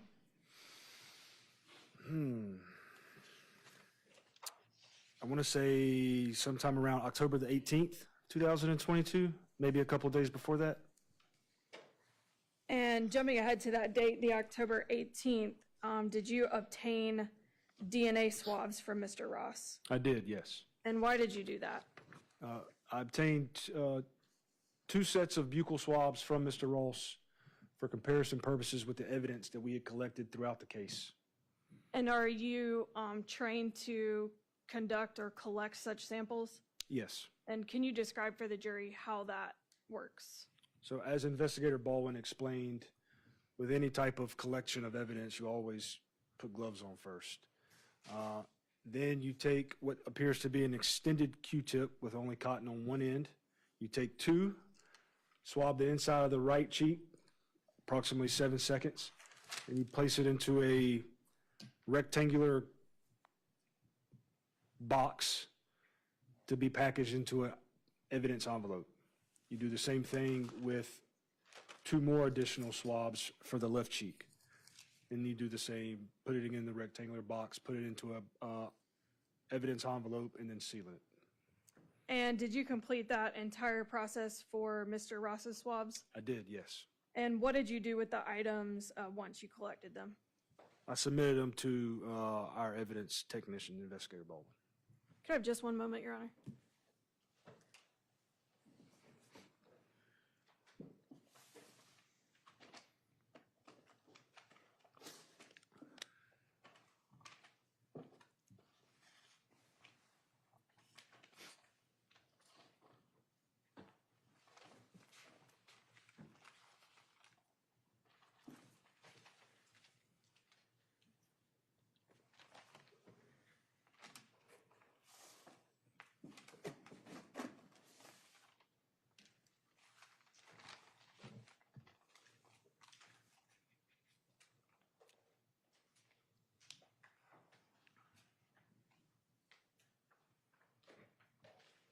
May I approach the witness?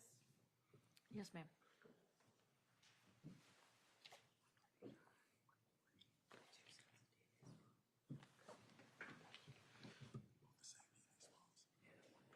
Sergeant Goodwin, I'll show you what I've marked for identification purposes as State's Exhibits 139 and 140, and ask if you recognize these items.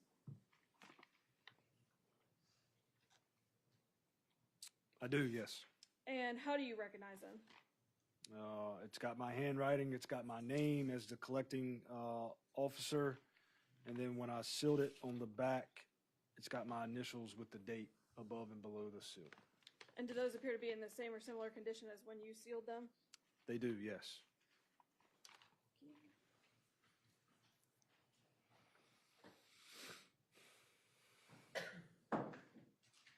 And what is contained within State's Exhibits 139 and 140? 2 buccal swabs from the right cheek and 2 buccal swabs from the left cheek of Mr. Ross. Your Honor, this time I would move State's Exhibits 139 and 140 into evidence. No objection, Judge. States 139 and 140 will be admitted.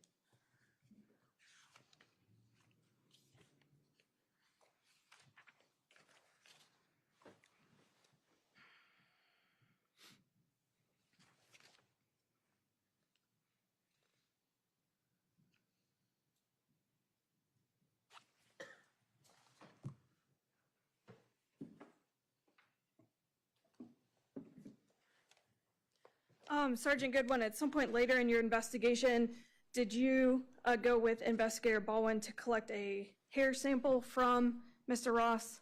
I did, yes. And why did you do that? We had received information from the hair expert at the crime lab saying that they had located a hair and needed a comparison from Mr. Ross related to this investigation. And were you present when that sample was collected? I was, yes. Were you present when that sample was packaged by Investigator Baldwin? Yes, I was. May I approach the witness? You may.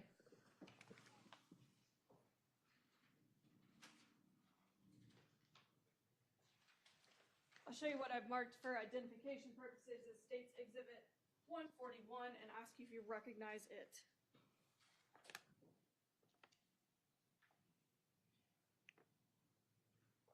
Yes, I do. And what is State's Exhibit 141?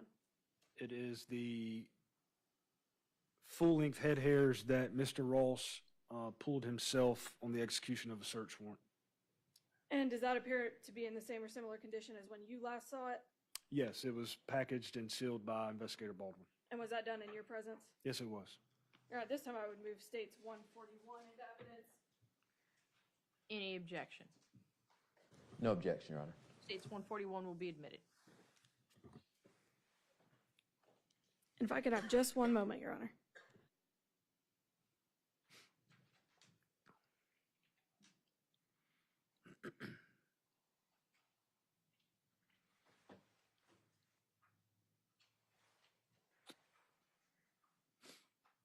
I believe those are all the questions I have for Investigator Baldwin Sergeant Goodwin at this time. Thank you. Cross-examination. Yes, please.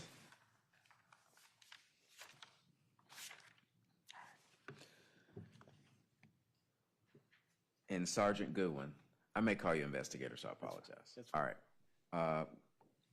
Good afternoon. Good afternoon. So you were working on this case starting out September the 18th, 2022. Is that right? That is correct, yes, sir. You mentioned you went to the crime scene. You didn't actually locate evidence, but you saw that it had been marked, and you kind of looked around and recognized where they were placed. Is that right? Yes, right. I think you even mentioned that later on in your testimony, when you went to Dexter Clark's house, that you could see the similarity between the bullets that he had in his box at his home in that bullet box and the shell casings that were found on scene. Is that right? That's correct, yes, sir. And so early on, before you had gotten notifications from the lab or any microscopic comparison, you saw the similarity. Is that right?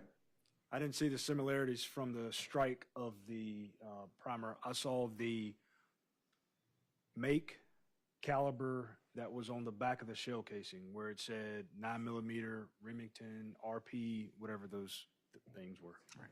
And I didn't mean to imply that you were able to see what a microscope can see, but you, with your, I guess, training and experience and naked eye, could see that there was a similar kind of color make of the bullets you found on the scene off of Buckhorn Road and the bullets that you found when you left Mr. Clark's house. Is that right? That is correct.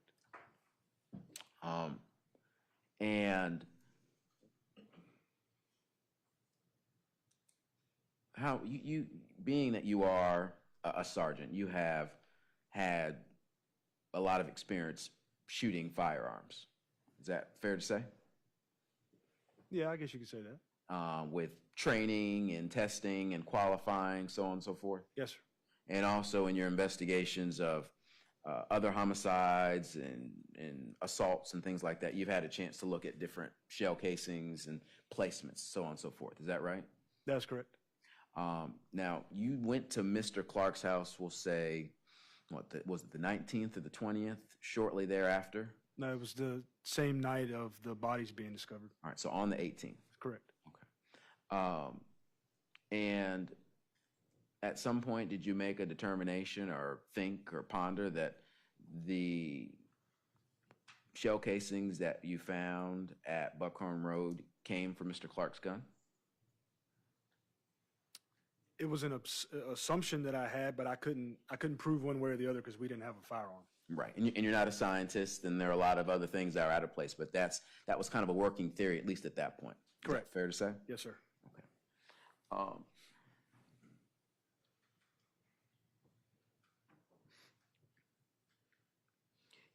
Now, the next day on the 19th, you mentioned that you had a meeting with the FBI task force. That was early the morning of the 19th. Is that right? Yes, sir.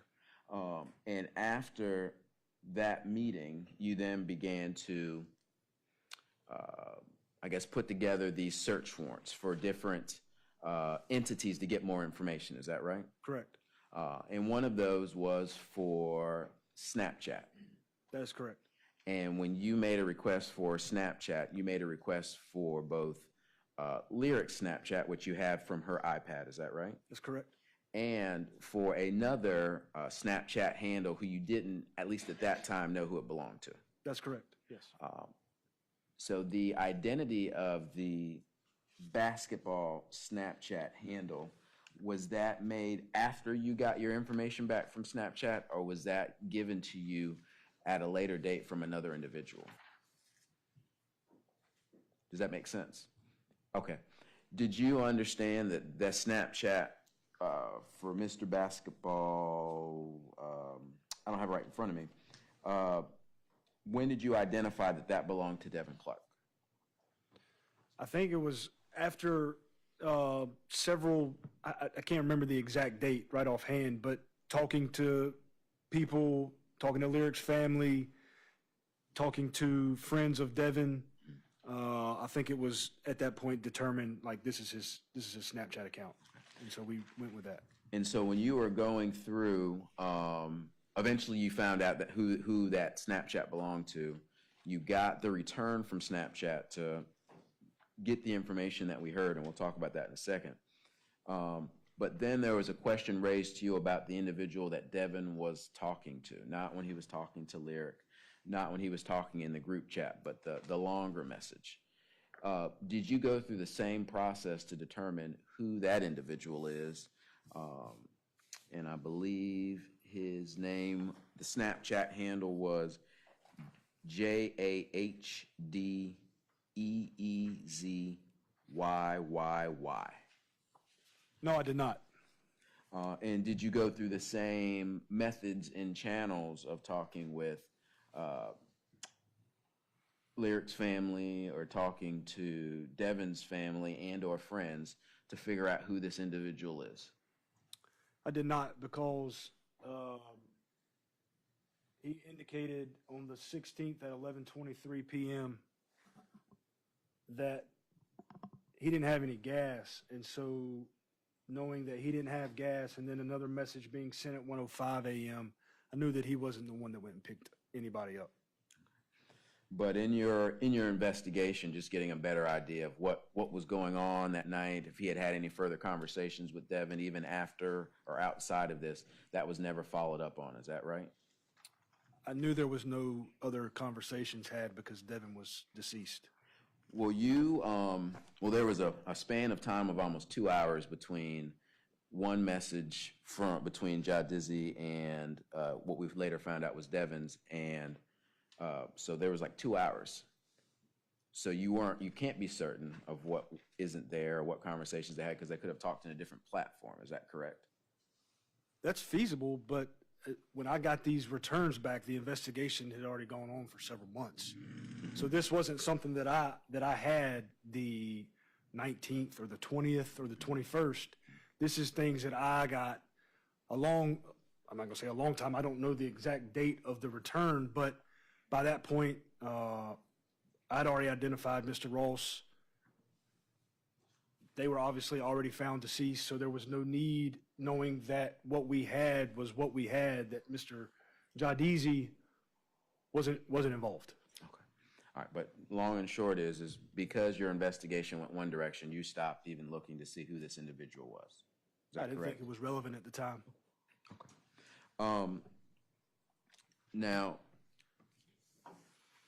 you had a chance to read through some of the messages that were exchanged that night of Friday, September 16th, going into the 17th. I don't know if you still have those messages in front of you. Now, first, you mentioned you got these messages sometime later. Correct. But you had access to the messages on Lyric's iPad fairly quickly. Is that correct? Yes, that is correct. And so from the onset of the investigation, you could see that Lyric was providing direction to this basketball _1296 to come to her residence. Is that correct? That is correct. And she was even providing kind of details once he got there as to where to go. I think one of the statements was parked there, almost as if she could see the car pulling up. Is that what you got from that message? Not exactly. I think the screenshot of the location with the circle is sent,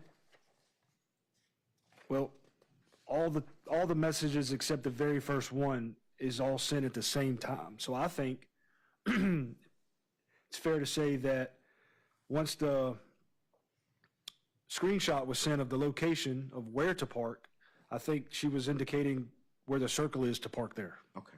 But she was giving some kind of identification, park there, but then she goes on further, and we'll talk about timestamps. So the map that we talked about, that was circled, that was sent at UTC time, 5/22/31, but Eastern Standard Time, that would be 1/22/31. Is that about right? Yes, that's correct. All right. But then at 5/22 UTC time, 1/22/38 our time, she went on to say, like, on the side of the road on that side. So you mentioned these are kind of all coming at the same time, but that's this, all these are kind of streaming within almost a minute of each other. Is that about right? Yes, sir.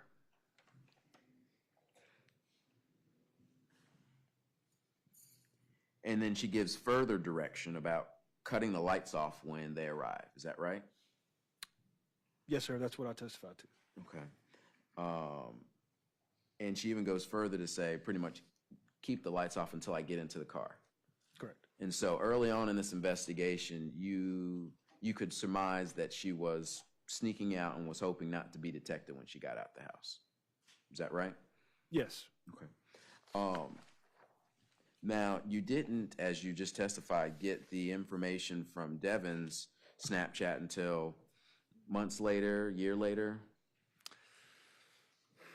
Without looking at the hard copy, I can't say when I got it. I don't recall any of that. But it was sometime later after you had already charged Mr. Ross. That's correct. But as you are in a case, you're an experienced investigator, you're always kind of looking and seeking for information, looking at details to fit them together. Is that right? That's correct. And so once you finally got a chance to get Devin's Snapchat information, you were able to further your idea of what was going on that night. Is that correct? That's correct. And so based on what you got from Devin's Snapchat, you could see that he was trying to orchestrate a way to meet up with Lyric that night. Is that right? Yes, sir. And it's your understanding, based on the comments in this Snapchat, that he was looking to meet up with Lyric to have sex with her. Is that right? Some sort of sexual activity, yes. I can't say for certain that it was sex, but I would say some form of sexual activity. Well, you had, when you were giving your descriptions of some of this language in here, it sounded like some sexual act. It's not for sure, but you even talked about oral sex as a possible description of what is in this Snapchat. Is that right? Correct. And it went as far as saying that she not only wanted to have sex with Devin, but with whoever Devin was with. Is that correct? Well, at face value, I can't say that that's what she said, but that's what the message that Devin sent to Jadizi said. That's correct, because we don't have any further communication from Lyric about this interaction. Is that right? Correct. And this individual, who we don't know at this time, would have been interested and would have been involved, but from the conversation, he didn't have gas. Now, that could mean he literally didn't have gas in his car, or he didn't have a car to drive. We don't know. Correct. And this conversation that Devin was having was carried over from this direct individual to a group chat. And I think there were 11 people in that group chat. Yes, that's correct. Were you able to identify who those 11 people were in the group chat? I did not, no. You mentioned that in your experience with Snapchat, that messages are deleted or disappeared. Is that correct? Yes, that's how the app, I guess, works, or that's what they advertise as how it works, is that after a certain amount of time, the content, whether it's a message or a picture, deletes itself and it's no longer there. So sending a search warrant, you're literally sending up a prayer because you don't know what you're going to get. It could be a whole lot or it could be nothing. But in this instance, there are no search warrants in reference to these other 11 individuals and what conversations were had that night about what was going to happen or had happened. No, because like I said, this was all obtained months later after Mr. Ross had been charged. And when you were going through Devin's Snapchat, there was at least one response that you could find that was relevant, talking about you got wheels, free buns. Yes, I recall reading that. Okay. And you interpreted that as if you have a ride that you can have sex. How did you interpret that one? For that particular one, yes, I would say that was offering. He would have been offering, if you have a ride, then I've got someone that will have sex. Yes. But there was no location information or any other kind of identifying information about who was going to do what from that after that message. Is that right? Not in the thread that I have. No. Okay. And you didn't see any other responses from anyone else in that thread that night?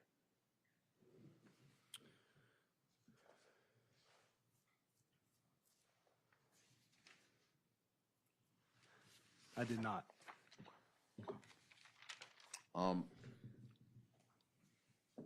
Now, after you had a chance to, I guess, seek these search warrants, you then interviewed Mr. Bryant, maybe the following day or something like that, or maybe the same day on the 19th? I would have interviewed Mr. Bryant on that Tuesday or Wednesday. If you give me a second, I can look at my report if you need it. Yes, please. Go. Take your time.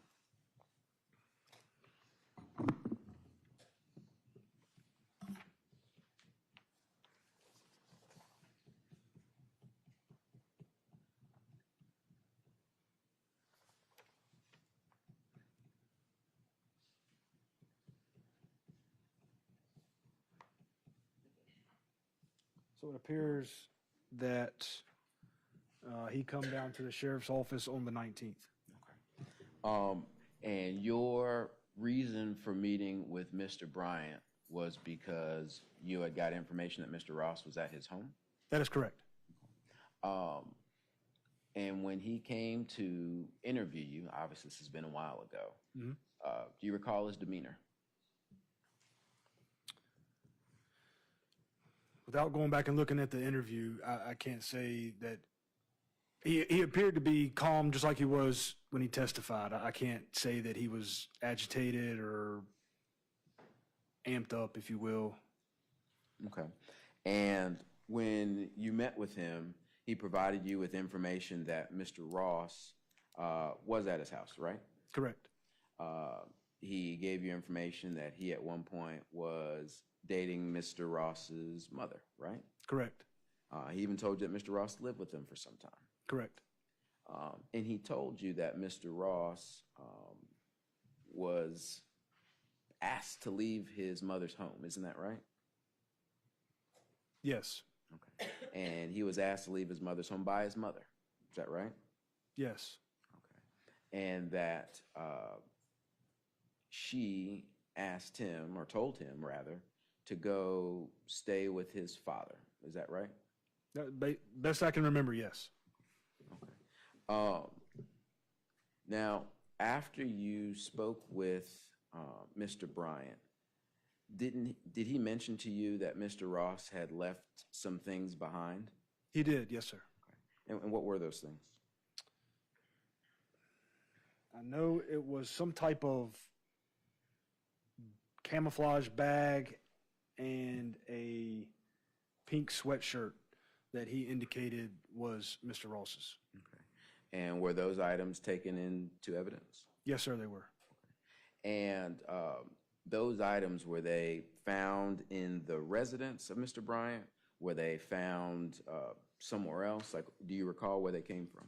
Yes, I retrieved them from his vehicle in the parking lot of the sheriff's office after we completed our interview. Okay. Were you made aware of kind of like the interaction at Mr. Bryant's house when his son was in the car? I was not aware of that interaction until he testified to it last week.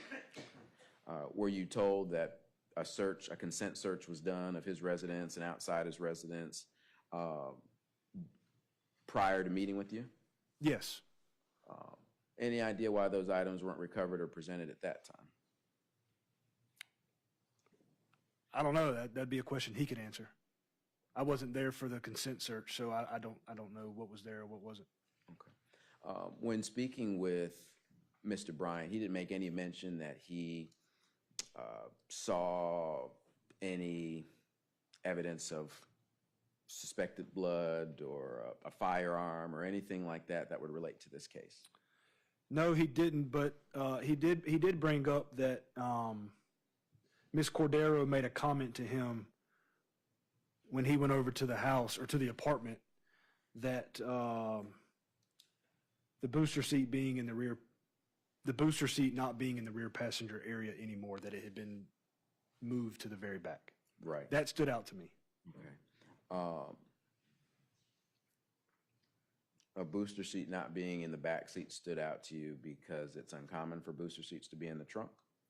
No, that just means that, well, as I testified earlier, that the position of the booster seat, I don't just throw things over the back. I usually tend to place things where they belong. And then on top of that, with the Pringle cans, that Pringles were discarded everywhere, and then the Armor All bottle with open lid with wipes, all that. After obtaining that information, is what stood out to me. Okay.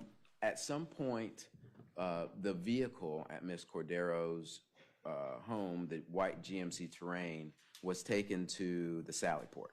That's correct. And you were present when that occurred, right? While it was there being searched. Yes. You may not have physically actually seen it driven there by the tow truck, but when you were there, it was prior to the search beginning. Is that fair to say? It would have arrived prior to the search. You got there before they actually started the search process. Yes, because I'm the one that had the search warrant. Okay. And you mentioned that you saw red spots on maybe the front right passenger of the vehicle that you suspected to be blood. That's correct. You also mentioned that you saw some brown stains by the center console. So you're referring to the inside of the car? Yes, sir. Okay. And those, did you yourself kind of spot those? Did Investigator Baldwin spot them? Do you recall? I know we were both looking for items of evidence. I can't recall because there was multiple spots that we observed. I can't say for certain that the one on the passenger side is the one he found and the one on the driver's side is what I found, vice versa. It's just... But it's your understanding that because you noticed these brown spots that were near the center console, that it was of evidentiary importance and maybe a DNA swab or something was taken from that location? DNA was taken from there, yes, sir. Okay. And from your recollection, I know Investigator Baldwin testified to this, the door handles were tested. I think you mentioned there was something seen in the ceiling. That was all tested. Is that correct? Yes, Investigator Baldwin would have tested all or swabbed all of those for testing, yes. And you mentioned that the Sally Port had to get really dark in order to spray luminol. Is that correct? No, that's not correct. We drove the vehicle outside of the Sally Port to the back side of the jail where it was completely dark. Utilized a tarp to put over top of it so that we wouldn't have any street light or anything like that showing any light. So it was nighttime when you guys went outside? That's correct. And then in addition to it being nighttime, you put a tarp on to make it even darker? Correct. And so when the luminol was sprayed, were you also under the tarp in order to see anything illuminate or glow blue? Yes, to answer your question, yes, I was. I was able to see. And it wasn't like the tarp, we had it draped over, and where we were at, somebody would hold the corner so that we could see underneath. It's not like we were all just underneath the tarp up against the car. Okay. Another thing you had mentioned was that in the back trunk that there was an open container of Armor All wipes. That's correct. Was that taken into evidence? I don't know. I did not collect any evidence from the vehicle, so I can't say for certain if it was collected or not. Interestingly enough, when you had filed or submitted your search warrant for the infotainment system, you said that you did not receive any information back. Now, did they decline to agree to this search warrant, or did they just say there was no information? So the process of obtaining the, I'm going to call it the brains, if you will. I'm no expert in infotainment center extractions. I had the FBI assisting me in that search warrant. And so they removed that computer component from the area of the stereo on the dash, and they took it with them for further examination and realized, well, I was later informed that there was no information that they were able to obtain. In your experience, I'm assuming you've had infotainment systems removed from vehicles before to gather data. I personally have not, but I've seen it happen. Okay.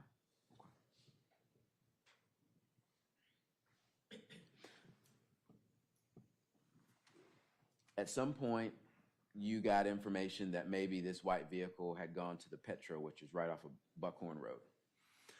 Well, I wouldn't say I got information on it. I think that when we have cases of this magnitude where 2 young kids were found shot to death in a rural part of the county, we start from main thoroughfares and work our way back to where gas stations are, if there's any cameras around the area, on houses that we could obtain. The Petro Buckhorn Road is a very, very heavily traveled road. And so we pull video from what we believe to be pertinent timeframes. And obviously after searching the vehicle, seizing the vehicle, and seeing the vehicle on camera, lining it up with the paint transfer from the right front from where we all saw the car hit the concrete post, I think that's why we would have done what we did. So what you're saying is you would have gotten and requested surveillance video from all the businesses in that area, because there's more than just the Petro right there on Buckhorn. Correct.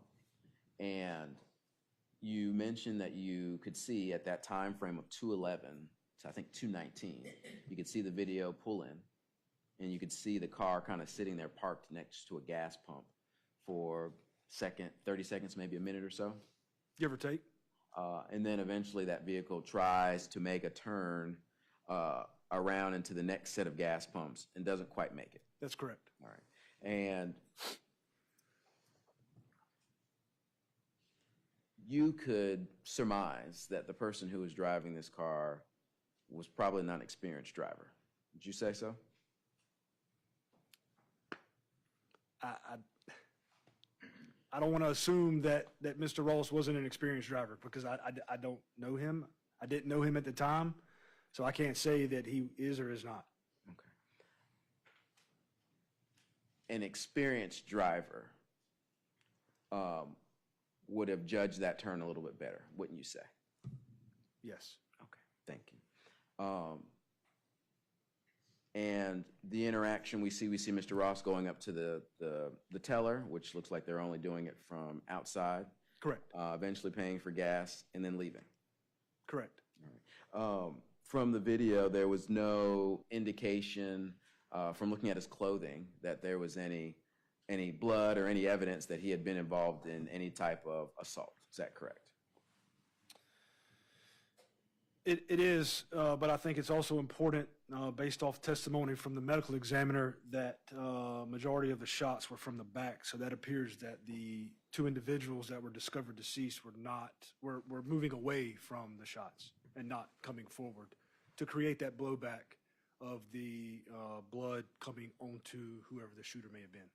But there wasn't any indication, at least from the medical examiner, that gave us any indication of how anything would have projected. Is that fair to say? Projected from the victims? That's correct, sir. Yes. Okay.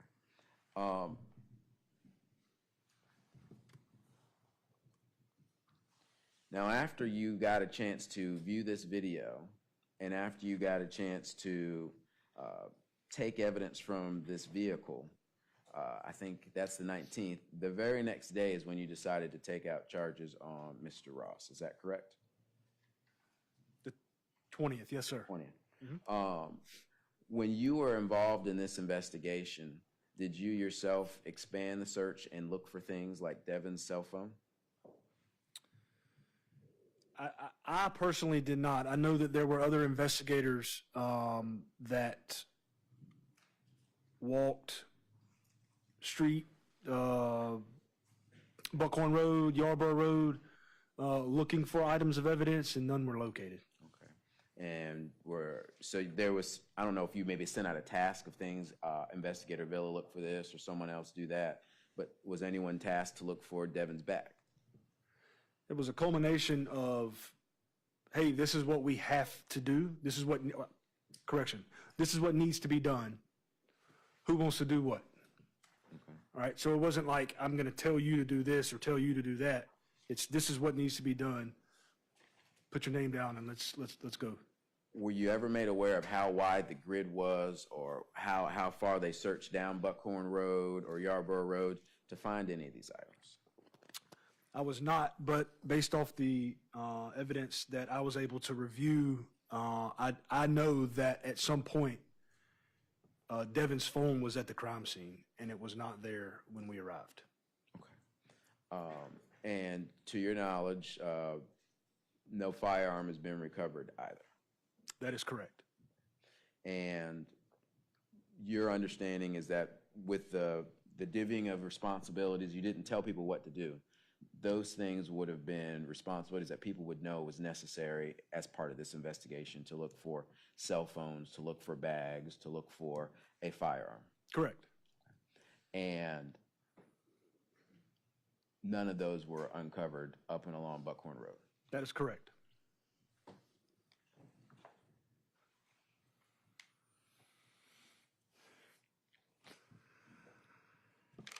One moment, Judge. Yes, sir.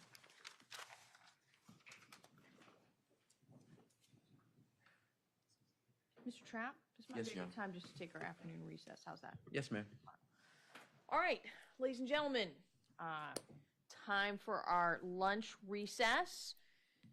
Please remember all the rules. Number one, y'all go lunch together. That's no problem, but you can't talk about this case with each other. We're not at that point in the trial. Number two, remember you cannot talk to anybody else about this. That includes texting, phone calls, anything, friends, family, anybody at all. Do not allow anybody to speak to you or around you about this case. Remember, if that happens, to let one of the bailiffs know so that I can find out and take care of that problem.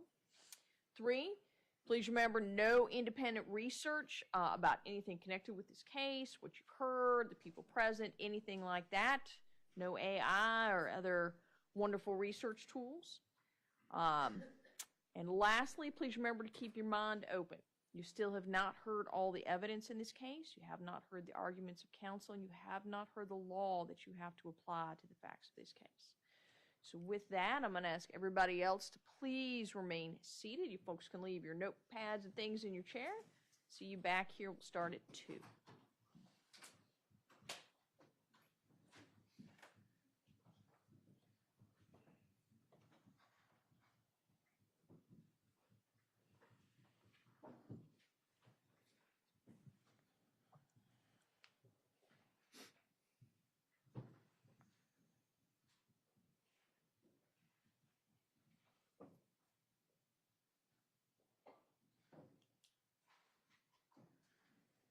Mr. Bailiff, could you let our jury folks know that they don't have to be back till 2? We have a matter we have to address at 2. Yeah.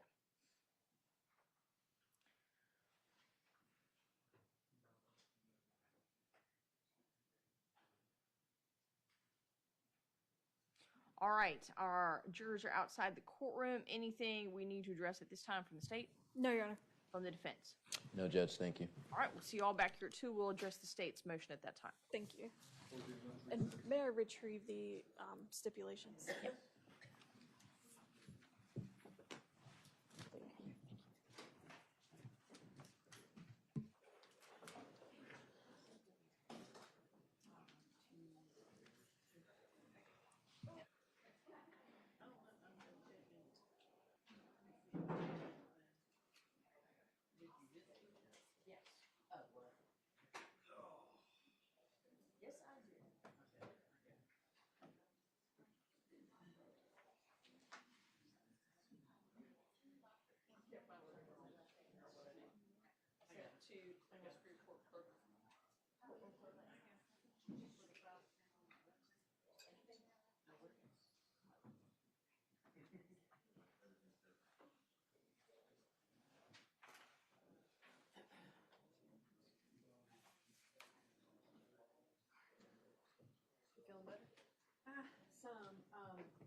Before we bring our jury back in, there is a state's motion dealing with one of their witnesses that I wanted to address before we brought the jury in. Yes, Your Honor. Let's get our defendant in before we do that.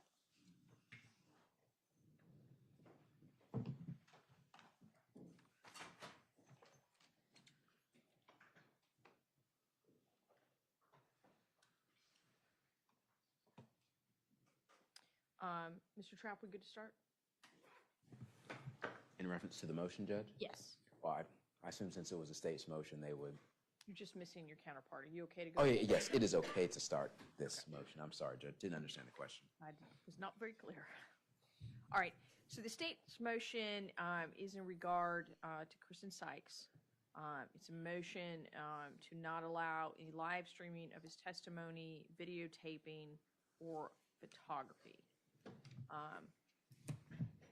Ms. Orr, I will hear from the state on the motion now. Yes, Your Honor. The state has filed this motion primarily based on my conversations with Mr. Sykes and his comfort level with being a necessary participant in this case. He has expressed to me a fear of physical harm, reputational harm, unnecessary annoyance or embarrassment due to his involvement in this case, and his testimony is material. The court does have wide latitude to impose reasonable restrictions, or excuse me, reasonable limitations on access if it's in the fair administration of justice, and therefore I have filed this motion for the court's consideration. Yes. To the extent that you have any opinion or argument on this, Mr. Trapp? Your Honor, I was aware of this motion before it was filed. I'll let the court know that there's been no threats. There's been no evidence that anything or anyone has approached Mr. Sykes to generate any type of fear or consternation. I believe that if he is going to testify, that he would testify just like any other witness has thus far in this trial, and that there isn't any reason for a special consideration in what he does today. But obviously, this is in the court's discretion. Thank you. As the state pointed out, probably the most relevant recent case law on this comes from the Supreme Court in the Richmond Newspapers, Inc. versus Virginia, 448 U.S. 555. The court in that case outlines the underlying principle, all the justices agree with, the majority did, that it's a fundamental part of our constitutional justice system that we have basically that our courts are open to the public, that anybody can come in at any time and watch how our court systems run, the business we do, and what happens during a trial.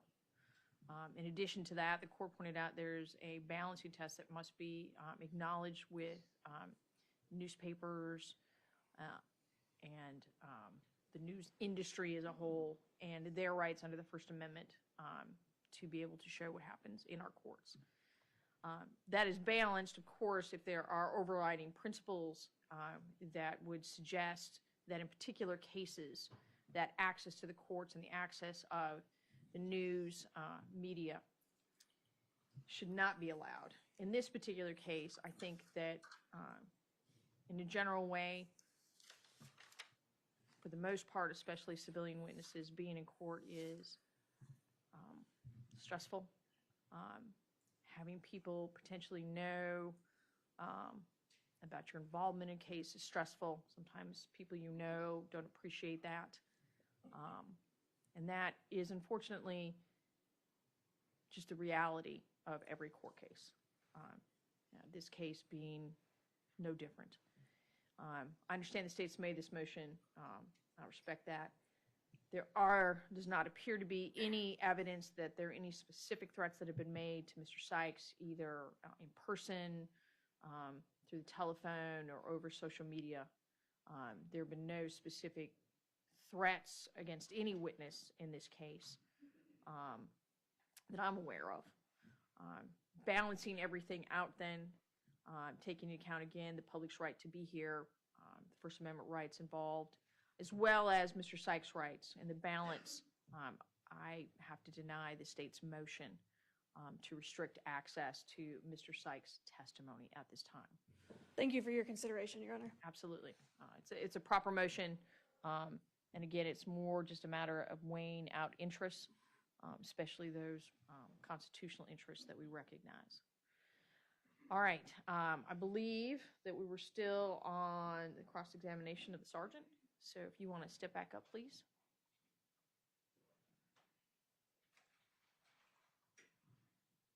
Anything else? Yes, sir. We are not ready to have the jury come back in. So if everybody will just remain at ease, we're short one juror. Yes.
All right, we'll just be at ease until all of our jurors are here with us.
No, Your Honor, thank you.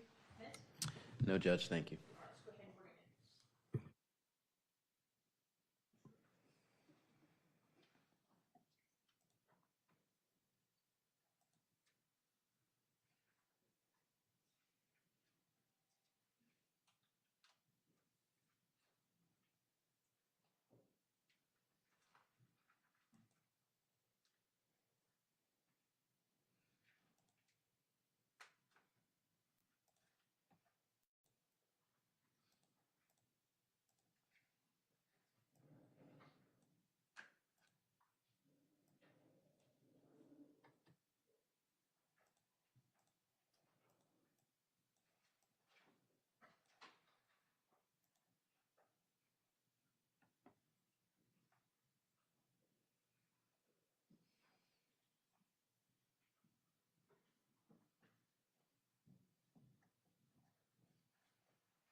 All right, we got everybody back with us. Looks like we're ready to proceed.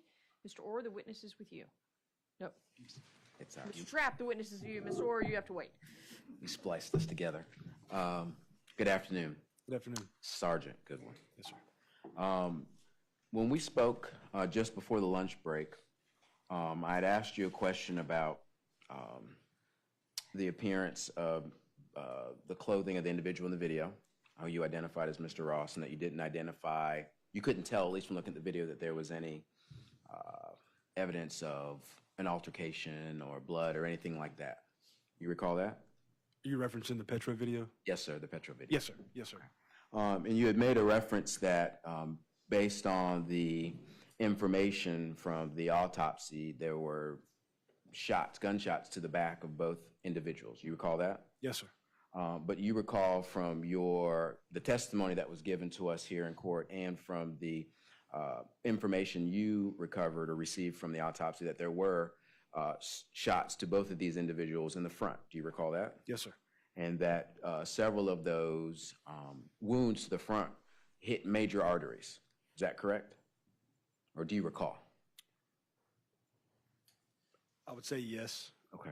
I know it. I know you're not a doctor. One of the shots in each of the two were hitting major arteries. I don't recall which ones were front to back in that situation. And in fact, for Lyric, there were two shots that the medical examiner testified to that were at close range because they recognized stippling on the face. Is that correct? That's correct. And so knowing that there... Sorry, it's on. And so now knowing that there were wounds that were inflicted on these individuals in the front and at close range, and there was still no evidence of these injuries on Mr. Ross's clothing, let me rewind that. Now that you know, after having the autopsy, that there were wounds to the front, but you still now look back on this video that we just watched from the Petro video, and you still didn't recognize any evidence of these injuries on that individual on that video. Is that correct? Yeah, sustained. Okay.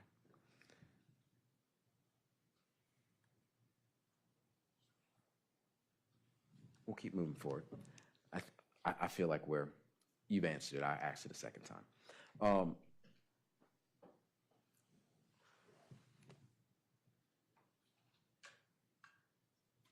I know that sometime later, almost 2.5 weeks later, Mr. Ross was arrested in Delaware. Is that correct? That's correct. All right. And you were not present during that time?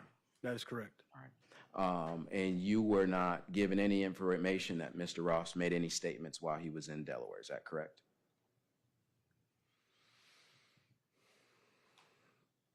The only thing that the task force officer in Delaware informed me during the course of his arrest was that Mr. Ross indicated that his name was Jonathan Trapp. Okay. So Mr. Ross gave you my name. Correct. Okay. Or gave the officer my name. That's correct.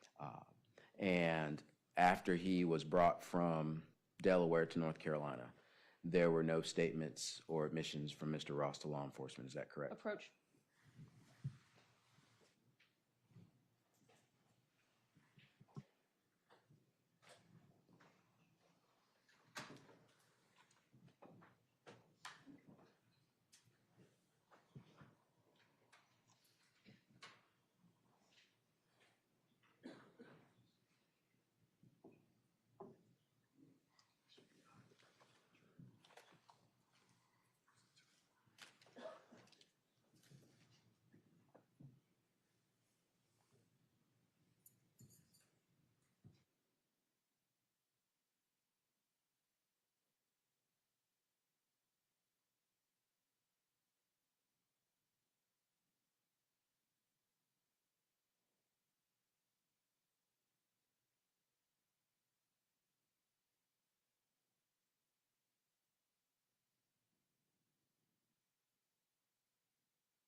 Thank you. Do you want to continue with your line of questioning? No, Judge. Defense rest. Ms. Orr, this time it really is your turn. Thank you, Your Honor. Just a few follow-up questions. Sergeant Goodwin, on cross-examination, Mr. Trapp asked you about the camo bag and pink sweatshirt recovered from Mr. Bryant's vehicle. Correct. Are you the one who recovered those items? I am. And did you have an opportunity to, or straight that, what, if anything, did you do with those items? Once they were collected, I was able to show show photos of the items to the families to confirm if they belong to Devin and or Lyric. And both families stated that none of the items that I collected from Mr. Bryant's vehicle that was left behind by Mr. Ross were their kids. And I want to jump back to the search warrant related to the white GMC Terrain. Yes, ma'am. Did you have an opportunity to examine the exterior and the interior of that vehicle? I did. And did you see any damage other than what you've already described on the front bumper? I did not see any other damage on the interior or the exterior of the vehicle. Did you see anything that would be consistent with a gunshot on the interior or the exterior of the vehicle? I did not.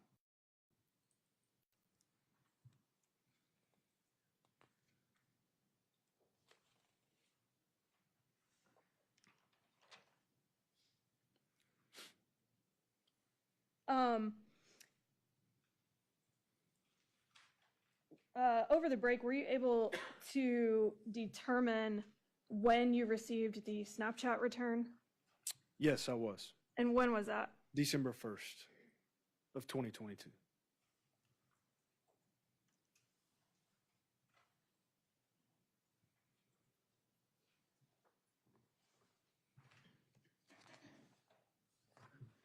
That's all I have, Your Honor. Thank you. Thank you. Any recross? Nothing further, Judge.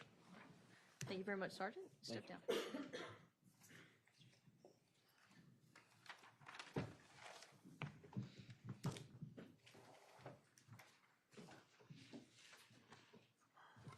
The state will call Christian Sykes.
Mr. Sykes, if you'll come right up here, we'll get you sworn in, all right?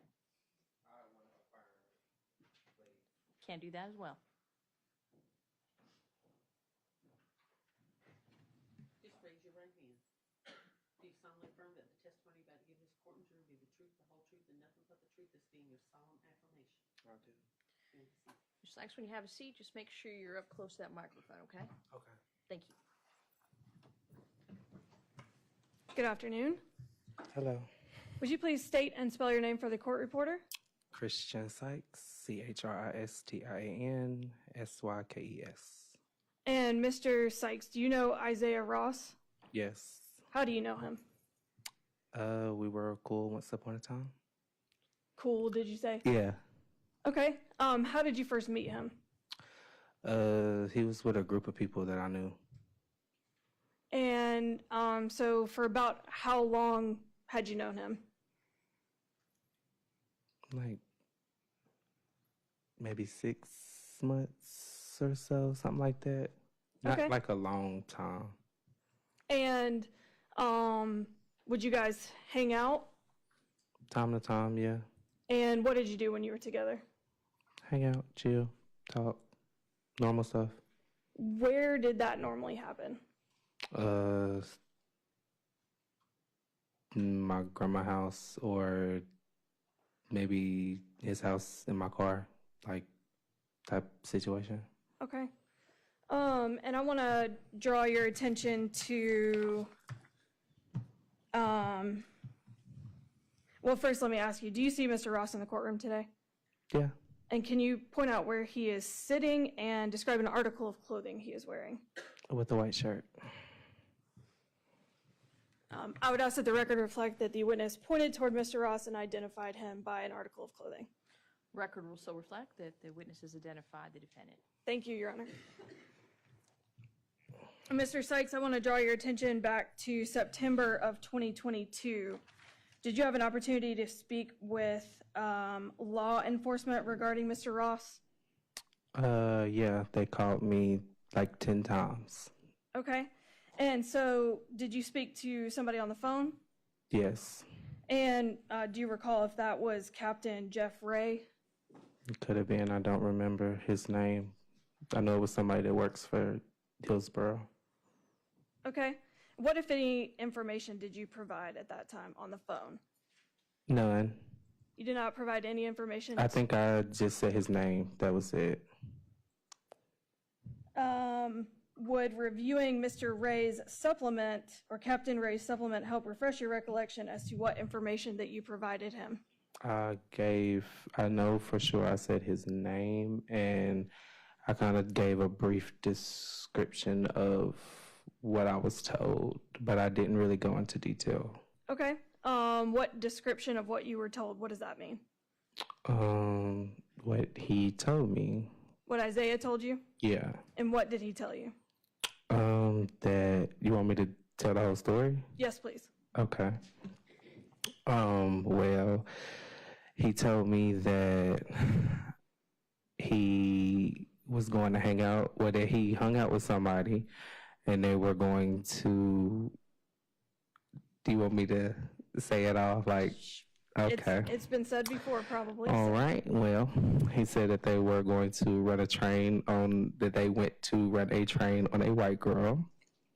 When they got there, they were hanging out and stuff, and somehow or another, the other boy had a gun, and he was like playing with the beam and pointing it on him, and he told him to stop, and he did it again, and he told him to stop, and he said the third time he went for the gun.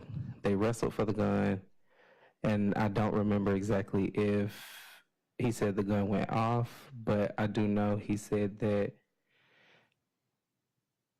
he shot them and dumped the bodies. And then, yeah, that's pretty much it Okay. that I remember. Did he give you any indication of where they were when In the this car. happened? In the car. He did say Eflin. I do remember that, but just in the car. I really wasn't trying to ask too many questions because honestly and truthfully, I didn't believe it. It just sounded crazy. When did you have this conversation with him? At first, when we had it, I thought it happened the night that it happened, but I think it was 2 nights after it happened because I remember seeing it like on Facebook, and then I seen the mom's like live video, and then that's when I was like, well, this is kind of like matching up a little bit. So yeah. Okay.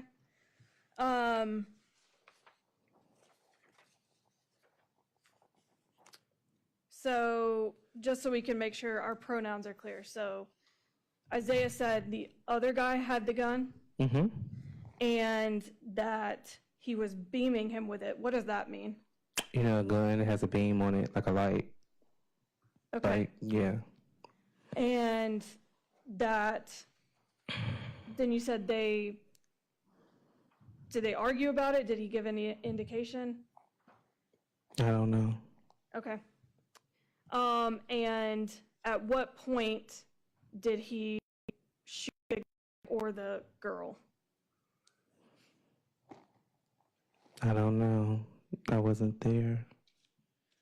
And you also provided some information that you knew about Issiah. Did you give them a description of what he looked like? I think it's a light skin, curly hair. That was like pretty much the description what I gave him. Okay. What color was his hair at that time? I don't know. I don't know. And did you know where he lived? I knew in Mebane.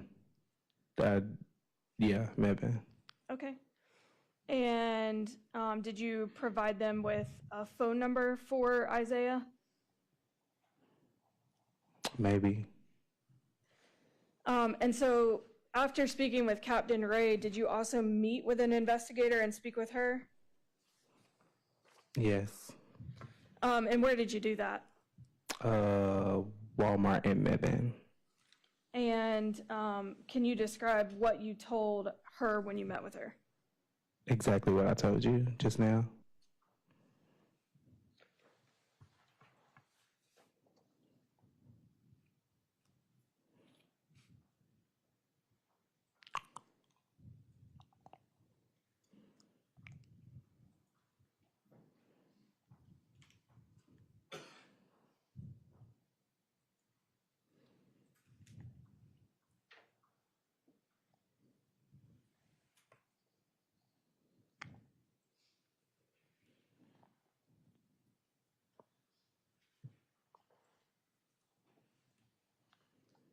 I'm sorry, Your Honor, if I could just have one moment.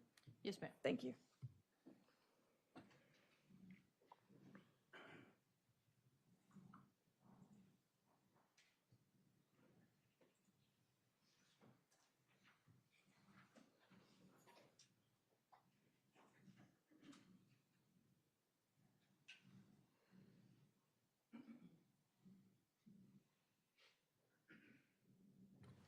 Mr. Sykes, once you saw that the 2 individuals were missing, did you communicate with Issiah again about that? No, I don't think I did. I know I told 4 of my friends the night that I saw it, and then, yeah. And do you know if your interview with Investigator Hunter was recorded? I do now, but initially I was supposed to be anonymous, but I didn't know that she secretly recorded me. So I know that y'all do have a recording of that.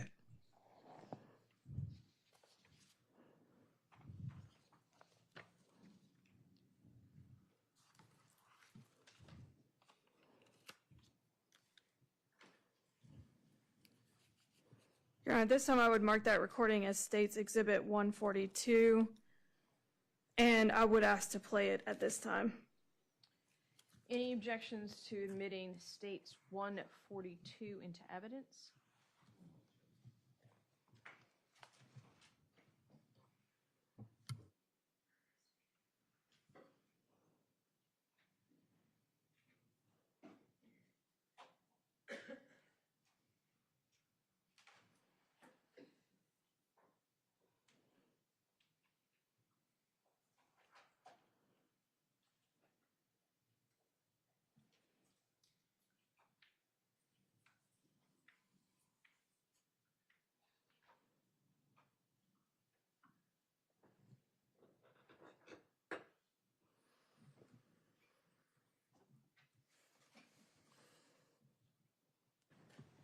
No objection, Judge.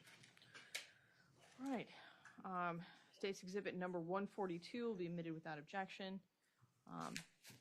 Sworn, you may publish it to the jury. Thank you, Your Honor.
Might help.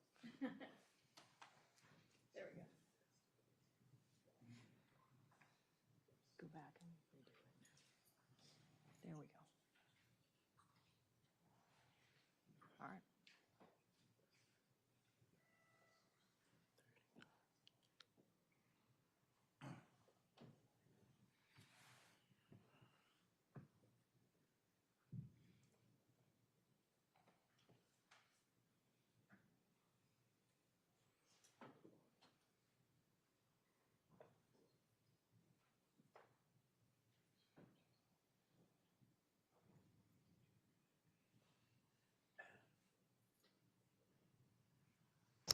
Communications.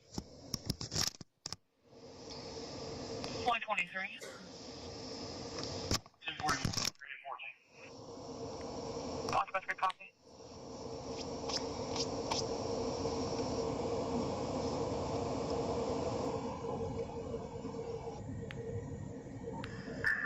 Communication.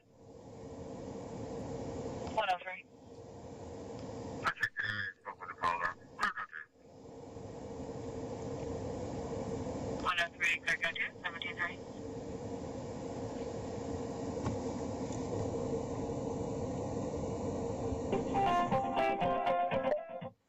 Hey, I think I'm right beside you. you are. Okay, I'm coming. Okay. 129. 141, area 9. I'll be riding with 127. Can you show me primary, please?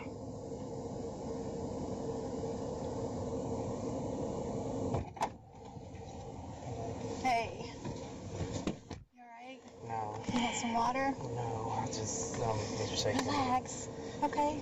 Yeah. I know. Are you okay sitting here? Yeah, I'm okay. Okay. I'm okay. Alright. It's gonna be okay. This is too much. I don't do this type of stuff. I know. I don't do I this. know. First of all, thank you for coming. Yeah, of It's gonna be a course. very big help. Of course. The whole messed up situation all around. I got two different channels No, you're going. Okay, so I guess we can just start from the beginning. I'm gonna let you talk a little bit and. Okay, so everything that I know basically is, so I met the boy Isaiah. I don't know his last name, but I have his Snapchat name, and that's usually how we converse. I gave the other officer his phone number because I do have his phone number. Okay, and we'll get too, because I'm going to go over everything, if I write anything down. Okay. Okay? So, how did you meet him? Through Snapchat? Or? No, I met him because my grandmother lives on Freshwater, and my cousin lives directly behind her. Like, it's all one street. They were friends, and I'm just going to be 100% transparent. They were friends, and they were outside smoking. That's how I met him. Okay. Ended up smoking with him, and then we exchanged Snapchats, and then that's how it happened. So that was like last year, I want to say. And so Saturday, I'm pretty sure it was Saturday. I don't want to get the days mixed up. Okay. But Saturday, I smoked with him, and then he was like, stuff went crazy last night, but he didn't elaborate. Where were you guys at when this happened? Deerfield. Okay. At his mama's house? Yes. Okay. And then, but it was like real quick, because then I had to hurry up and get back home. What time was this? I get off at like 4:15. And so it was in the afternoon? Yeah. Was anybody else there? No. He came out to my car. I don't know exactly. I think I know which building, but I don't know which apartment. Okay. Well, he came out to my car, and then we smoked, obviously, and then I had to leave because I had to go see my grandma. Okay. She lives on Freshwater, which is down 119. So I went to see her, and then I went home, and then he called me on it's FaceTime, but on Snapchat, like video call.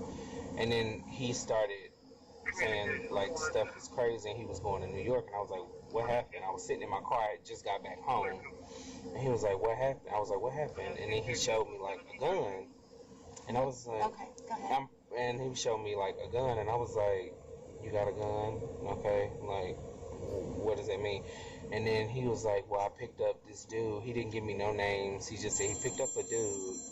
And when he picked him up, he was going to pick up a girl, and then he was taking them to go, I guess, have sex.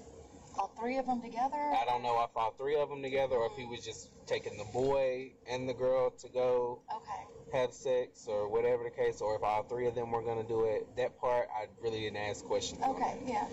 So then I was like, okay, but mind you, I haven't been on Facebook for a while, and they've been all over Facebook, but I don't get on Facebook unless somebody send me a funny video. So nothing is clicking in my head at this point. So then I said, so then I was like, okay, and then he was like, but I capped him, and I was like, what you mean? And he was like, well, the dude was holding the beam on me, and I'm assuming he meant like the gun had like a laser type of thing on it, but he was like, he was pointing it at him. He was like, I don't like that, and I told him to stop, and I told him multiple times to stop, but he kept doing it, and he said the gun had bullets in it. And so he was like, I told him to stop. So then he said he grabbed the gun, and they was wrestling with the gun, and then I'm assuming Devin was like had his finger, and then he pulled the trigger, and he said that the bullet went like near his legs, like that way. He said in between his legs, but that's what he said. And then he said that he like got the gun from him, and then he said he shot him. And then he said that the white girl, well, he didn't say white girl, but he said the girl that was in the back seat, he said she saw everything, so I turned around and I shot her. Now, this is Sunday when he told me this. This is the next day, actually, because I was with my friend Maya. So did Maya hear this too? Maya didn't hear, but she did see the messages where he, like, agreed to doing it. I know she's not going to want to be involved at all, but she saw the message because, so he told him the story, this is Sunday, and then he's like, boom. So then Maya, whenever I get off the phone, I go out and I'll leave from the bathroom, and I go back in there, and Maya's tell me, the two people, the girl that was missing, they just found her body. And I was like, what girl that's missing? And then she started showing me a picture of her or whatever, and then I was like, wow. And then she said that they found the body of the boy, like it was like 15 minutes after that she told me that.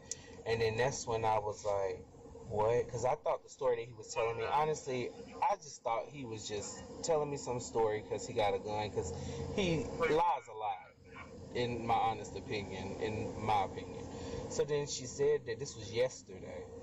And then so I texted him on Snapchat, and I was like, that story that you told me, was that real? Because they just found two bodies in Eflin. And he was like, because whenever he was telling me the story, he was like, do you know what Effman is? And I was like, Eflin? And he was like, yeah. And then that's when he told the story. And then when I texted him, he was like, yeah, Lyric and Devin rest up with like the emoji over the hand. And I texted him and I was like, what the fuck? I said, what's going on? Where are you? And then he said that he was on the way. His cousin was taking him to Raleigh to get on a bus to go back to New York. Okay. So, I have a couple questions, Okay. and don't take any insult to No, it. And you're fine. I'm not here to judge anybody. You're fine. So, did you and Issiah have like a certain type of relationship other than friendship?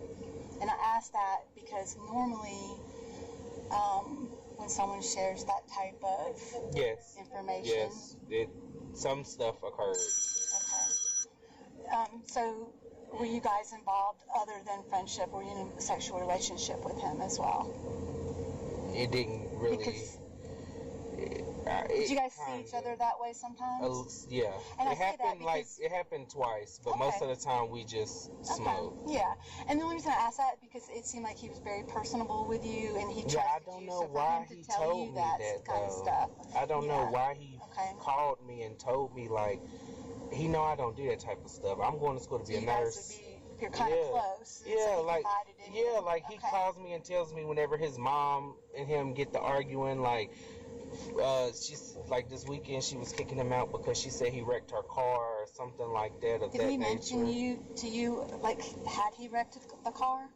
He said somebody must have backed into it. He said Friday he sat in the car, but he didn't go nowhere in that car. And then that's when he told me that. And then I was like, okay. And then Sunday when we talked again, well, after Saturday, of course, we smoked. And then Sunday when we talked again, that's when all the stuff he told me. And I was like, what? And I was telling my friend Maya, like I was talking to her, I was like, I don't know what to do. Because if he just did this, right? And his family is helping him get to New York all of a sudden. In my eyes, to me, that makes me think that his family knows what just happened and they don't care. So if I say anything or do anything, if they don't care about that, well, honestly, because whenever you go to the police, they list your name, your address, your age, all of that type of stuff. I've read papers where people have told what stuff that they know, and their name is all in the article. So my name is in the article. He knows where my grandmother lives. He knows where my cousins and all of them live. What did this gun look like? It was like a black. I would say maybe a 9. It looked. I don't really know much about guns, but it was like a handgun. Okay, what color was Black. it? Black. Okay. I remember it was black. And then the thing is he was like, I was gonna throw it, but I'm leaving for New York, so I might as well keep it. So I from what I know, he has the gun with him. Okay. Did he show you when he was talking about the boy having the laser? Did he show you while you guys were talking that it had He a just laser? held it up like I just saw like the part where the bullets go in, and he took the bullets out, and he took the clip out, and there was no bullets in it. Okay, so showing that he emptied the clip. Basically. Okay. Like, and it was crazy because it was like no remorse, which was why because I've never like looked at him as like a person that's like, in my eyes, that's like evil. If you could murder 2 people like that and then show no emotion, that's why I was thinking the story was just something that he came up with, because you're not showing no emotion, you're laughing on the video call, like. Do you have like the thing where you put the emojis with the can I take a picture of that? The Snapchat, it deletes everything immediately. I didn't so know the only if, like, thing that sometimes I have if you guys is keep the it. last message from June 20th. Oh, okay. So that's the only thing that I have. Last time we talked was 22 hours ago. That's when he told me. So it was actually about this time when I found out. Did you know Devin? No, and the thing is like, my little brother just posted on his Snapchat that they was friends, and then he just saw him Thursday. And then I saw the video. When you say little brother, is it really your little brother? Yeah, like my little brother. Okay. Like he just graduated from Eastern, and he just had posted that he was with him Thursday, and I don't know, that kind of hit home for me because I was like, my little brother could have been in that car, and then I saw Devin's mom's video live on Facebook, and it like broke my heart. But at the same time, I gotta be protective of me in a way, because I don't know what him or his family is capable of. All it takes is a phone call. They know where my grandmother lives, and my grandmother don't have nobody there but my uncle, and he works, so, and he knows, like, all you gotta do is pop the door open to get it open. So I don't know. Tell me a little bit more about Issiah. I know his name is Issiah. I don't really know his last name. I gave the officer his Snapchat. Yeah. I know he goes to Eastern, well, I guess went to Eastern. He told me he's 18. I know his mom says at Deerfield. He's a skinny boy. He's light skinned. Right now his hair is blonde, but it's normally like black or brown. I was trying to see if I had any pictures in my Snapchat or anything, and I don't have nothing because he don't ever post pictures. I don't know if he has Instagram or Facebook. If I seen him, I would know who he was, but he's like real skinny. I know he used to work at Lowe's Food, or still does work at Lowe's Food in Mebane, because I used to give him rides from Lowe's Food home sometimes when his mom was at work. And I mean, everything that I've known of him, he's been like a chill, nice, level-headed, funny dude. And how did you meet him again? You like through my cousin. Through your cousin. My cousin and him was outside. Yeah, my cousin and him was outside, just like playing around and chilling outside. And then I went outside. My cousin was like, "Hey, CJ." I went down there and talked to him, and I chilled with them for a little bit. And then that's how I met him. And my cousin, who's your cousin? His name is Thomas Blackwell, but okay. Yeah, he's 21. So you go by CJ? Yeah, sometimes. Sometimes. That's what my family calls him, like close family. Okay. They call me CJ. But everybody else, like work and school and everything, they know me by Christian. Okay. And do you hang out with anybody else around this area other than him? Everybody else I hang out with is like my friends, Maya, Michaela, and Taylor, and all of them like are in Burlington. So I'm never down here unless I'm like seeing my little brothers or I'm visiting my grandma. I might hang out with my cousins while I'm down there because they live down there. And then sometimes I'll pick him up from work, we'll smoke, and then that's about it. Okay. So you didn't know Devin or this white girl? I just saw it on Facebook. Okay. And then he was like, whenever I asked him, he was like, yeah, and then rest up. And it was just like no remorse. And I don't know. Do you remember what he was wearing the afternoon that you guys, and you said that was on Saturday that you guys smoked? Yeah, it was Saturday afternoon. Okay. What was he wearing? It was like a black hoodie. Okay. And I think he had on either, it was like some long, like, lay around the house type of shorts. Probably were pants that he cut into shorts or something. Did he look like he was injured in any type of way? Not to my knowledge. He didn't look injured. And when you say that you guys smoked, was it usually marijuana, or did it have anything else mixed with it? Just marijuana. Okay. And I'm trying to think what else. Oh, and so when you were FaceTiming him, did you FaceTime him on that Saturday and that Sunday? And no, he FaceTime. I meant to just say he had FaceTime me. I want to say it was Sunday morning was when he told me the story, and I was like not believing it. But then around this time was when yesterday was when my friend Maya was showing me all the stuff, because like I said, I don't get on Facebook unless I see a funny video, unless somebody send me something to watch, then I might scroll. So then she was showing me all this stuff, and I was like, wait, what? And so then in my mind, too much stuff was correlating with, they was like, they left the house at 1:30, and then he told me it happened Friday, like late night. So it was just too much correlating, and I told my friend, I was like, I don't know, what do I do? Like, so in the messages, and from when you were talking with him, he basically was like, I picked Devin and this girl up, so to have sex. He said he picked him up, and he picked him up and her up, and I don't know if he was saying he was taking them for like just giving them a ride to go do it, or if all three of them was gonna do it. Did he say where he picked up Devin from? No, he just said he picked them up from, he took them to Eflin. That's all he said. He took that he them was, to yeah, Eflin. That he was taking them to Eflin, or that they was in Eflin or something like that. Okay. Anything else from that conversation?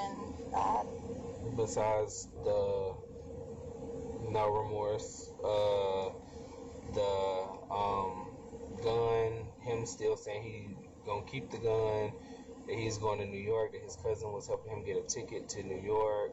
Which cousin, do you remember? I don't know. I've never met his cousins or anything like that, but he was like his cousin is gonna get him a ticket to New York. And that whenever that Sunday, whenever I was like trying to figure out if this was like real or just like a coincidence, he was like he's on the way to Raleigh to catch a bus to go back to New York. And I was like just in shock, and I just did not respond. Do you know who took him to Raleigh? I know it wasn't his mom, because I know him and his mom had like a huge fight, and she like took some money from him. I want to say Friday during the day was when he told me that, and then he said he was going to his stepdad's house. Do you know if he did any other type of drugs? No. The only thing that I've ever known is like smoke weed. I mean, I think he's like maybe drunk too. And did he mention anything about going to any ball games or a party or anything like that the night before? He always told me that he like just chilled at the house, or like he just went to like friends' house or whatever. I gave him a ride to maybe a couple places. Sometimes whenever he needed a ride, he would give me gas money and just that type of stuff. And you said that like sometimes he like sits in the car. I know you said that he sits in your car, but did he explain anything that might have happened to his mom's car or anything like that? He said that it looked like somebody hit the car, but then again, and that was, I want to say, I know that was probably before Friday, whenever that happened, because they had gotten this big fight. And he had went to his stepdad's house, but then he went back to his mom's house, so I want to say Saturday. And then he left from his mom's house Saturday and went to his, after I left, he, you know, like whenever you leave him, like, what you about to do, what you about to do? He said he was about to go to his stepdad's house, and then I left and went to my grandma's. Is there another car that he would have driven? I never knew him to drive a car. I just know that his mom had picked him up a couple times from my cousin's house, and she drove like a black, like SUV. I want to say it's either like a Chevy Equinox type of build or like a GMC type of like boxy black SUV. Those are her cars? Yeah, that's like what it kind of looks like. I don't know exactly what kind of car it is. Does she have any other cars that you know of? I just always seen a black SUV. And you've not known him to drive any other type of vehicle? I've never known him to drive. Every time he hit me up, he needed a ride somewhere. Okay. And you've never seen him drive? No. He told me that he told me that he sat in his mom's car and he didn't take it out the parking lot. That's about the only time he ever mentioned anything about being in a car or behind a wheel, at least down here. So when he said that he picked up Devin and this girl, he didn't tell you what car he was in? No, I didn't. Did you find it kind of odd, since you know that he doesn't drive, that he driving to pick them up? That's why the whole story I didn't think was real. Like the whole story just seemed off. And then he didn't even know the name of Eflin. Like it just, that's why I didn't pay it no mind when he told me Saturday. I was just like, seeing the gun. Yeah, I was. Well, he always has a gun. He had a gun before a couple times whenever he got in the car, but I don't like that, and I always make him go put it back in the house because I don't like guns like that. I'm not a gun person. Okay. So, and who else would he hang out with? I know we talked about that a few minutes ago, but like I know him and my cousin stopped hanging out like last year. They fell out. Okay. But other than that, I don't really know who he hang out with. Only time that we would hang out, it would just be me and him. Okay. So I don't really know if he has friends or don't have friends. What was your conversations Just Like- regular conversations like, what's up, what you doing? And then he would tell me stuff that he got going on, or he went to PA Pennsylvania the other day. Like he went to a party in Pennsylvania, just like regular I mean, conversations was he that you have. seeing any girls, any other guys that he was interested in? I mean, I know that he like talked to girls and stuff, but I never really like got that deep into those type of, honestly. I didn't know. I never the only got reason I'm that. asking that is just trying to that. see, Yeah. like, maybe who he might have been close with. Yeah. But that part, I wouldn't be able to help you with that now. I'm not going to, but I probably could have found out if I had just mentioned his name to my little brother, being that they both are was in the same like class at Eastern or whatever.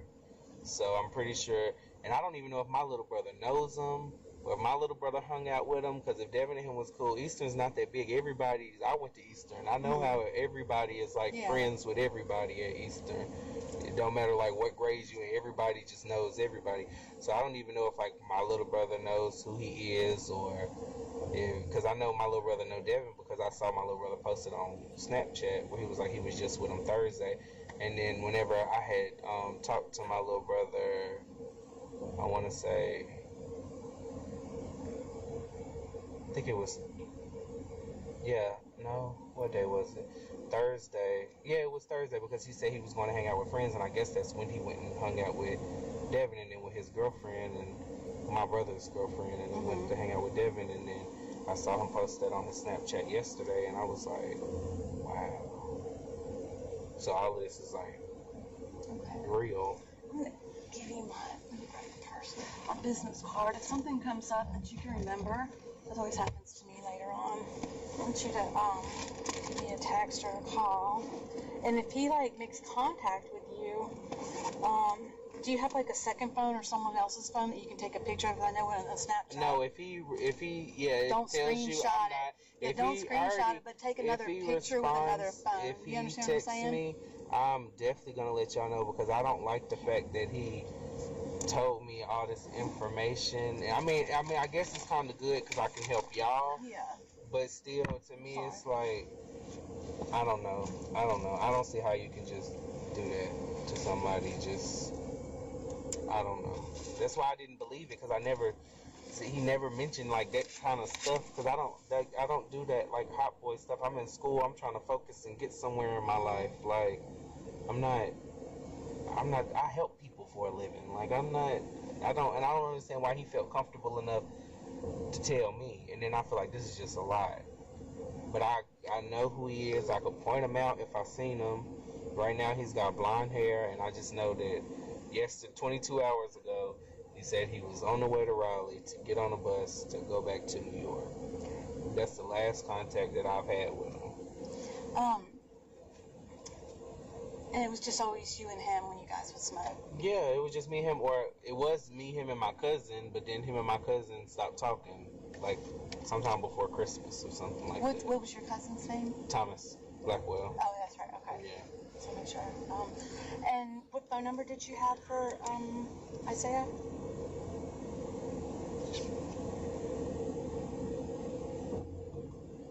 (908-440-5523).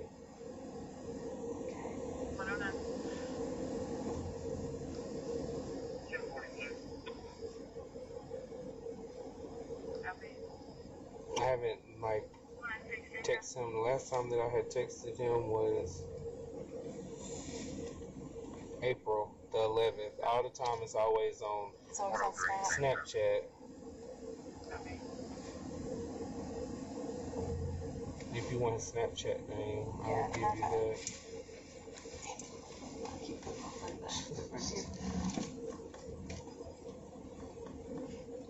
I'll have to get a picture, it's easier Yeah. with all that. No, that's an address that he sent me one time, 308 Moore Street, but that's his. Make sure I got that in there. Oh, the address? Yeah.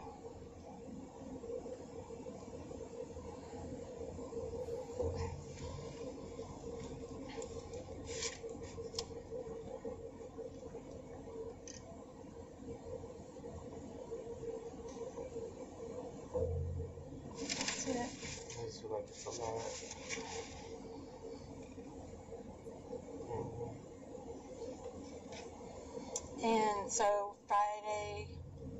Saturday was the last day that you seen him in person. Yeah, that I actually seen him.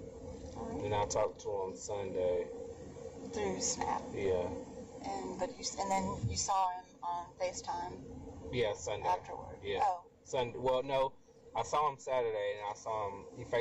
He he video chatted me Sunday morning. Mm-hmm. It was either Saturday night or Sunday morning. I can't remember exactly, but I know that he had video. No, it was Sunday morning because it was daylight outside. He was outside, so it was Sunday morning, and then that's when I had You know got. where he was at? He was at his stepdad's house because Okay. he was telling me that that's where he was because him and his mama had got into it again. Was he packing up or? He was just outside. Oh, he wasn't doing anything in particular? I didn't. He wasn't like doing nothing like crazy. He was just like sitting outside, talking on the phone like normal, like nothing ever happened. Which is why I was not believing a word that he said. Because usually, I feel like if you do something like that, like it will show. Yeah. Like you know, like you just be able to tell like that you just went through something like. Because I feel like that's real traumatic. Yeah. Like, and I was just like, whatever. Like, but now that I know what I know, it's kind of like sick. A little bit. Like, it kind of makes me like queasy a little bit that like, you was just having a full like conversation in my face and you know you just did this for real, and why you feel like that's something like, I guess, brag or boast about. Have you been to his stepdad's house before? Yeah. For what? I haven't been like in there, but like picking him up, taking him to work, dropping him off from work. Oh, okay. Never to hang out or anything like that? Nah, not like really. Smoke or anything? Like whenever we smoke, he would like walk to the top of the street. But I know his like stepdad house is right here, and then I drove him down because it's like his aunt or something lives on the house at the end of that road, because it's like a road that like it's a dead end. So other than that, it was like only time I went like actually down the road was when I was like dropping him off for work or picking him up for taking him to work or something. How's his relationship with his stepdad? It's gotta be good, because every time him and his mom get into it, he goes over there, and I know that they separated recently, so she just got an apartment at Deerfield not too long ago, maybe like 4 months. Is he pretty close with his stepdad?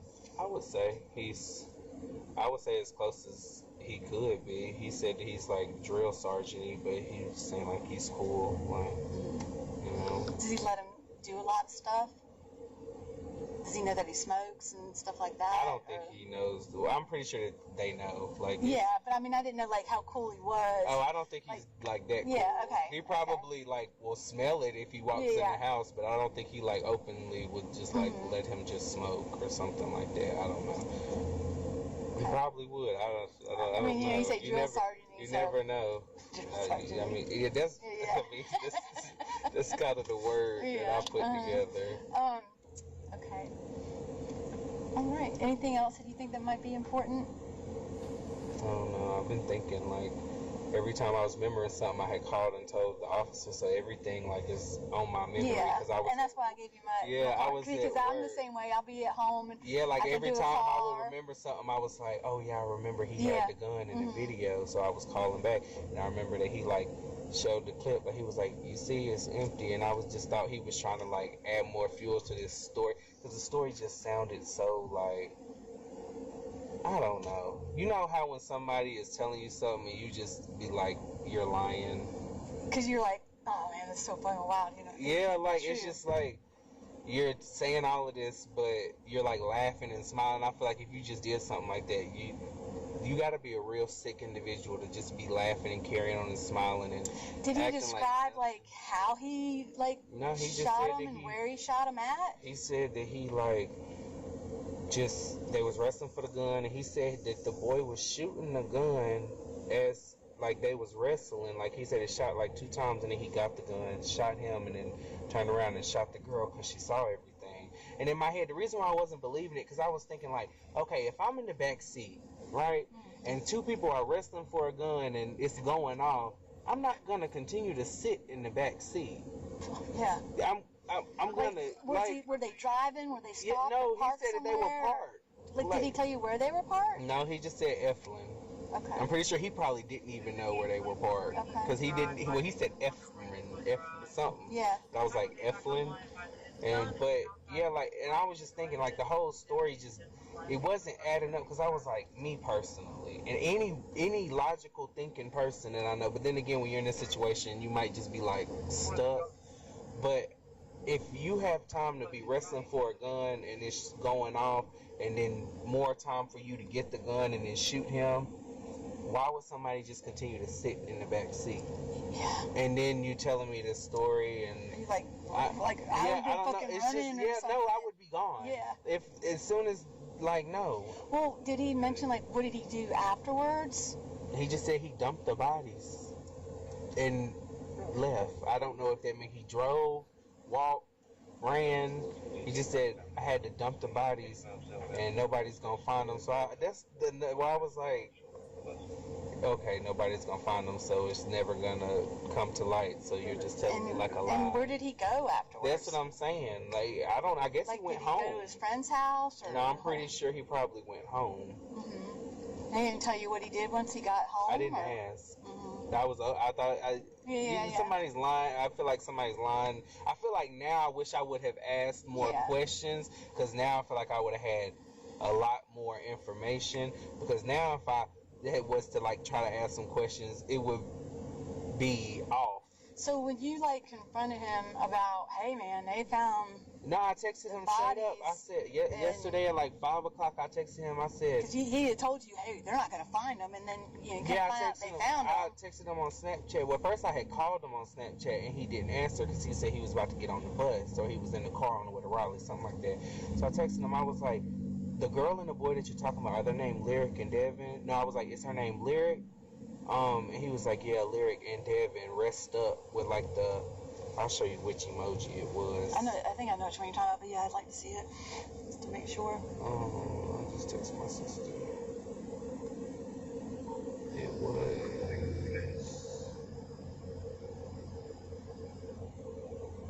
that emoji.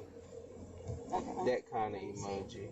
I would just get a picture of it, just for definitely know. It was 3 of those, and I remember he was like, There we go. but yeah, he was like, rest up, and I was like, are you being for real right now? And then new text message from 91980544173. And I was just like, are you for real right now? Like, what the hell? And then either he didn't respond or I didn't respond after that. It was something like that. But yeah, after I saw that, I was like, and Maya saw him say that, and then I was like, so this is like, the story that he told me was like for real.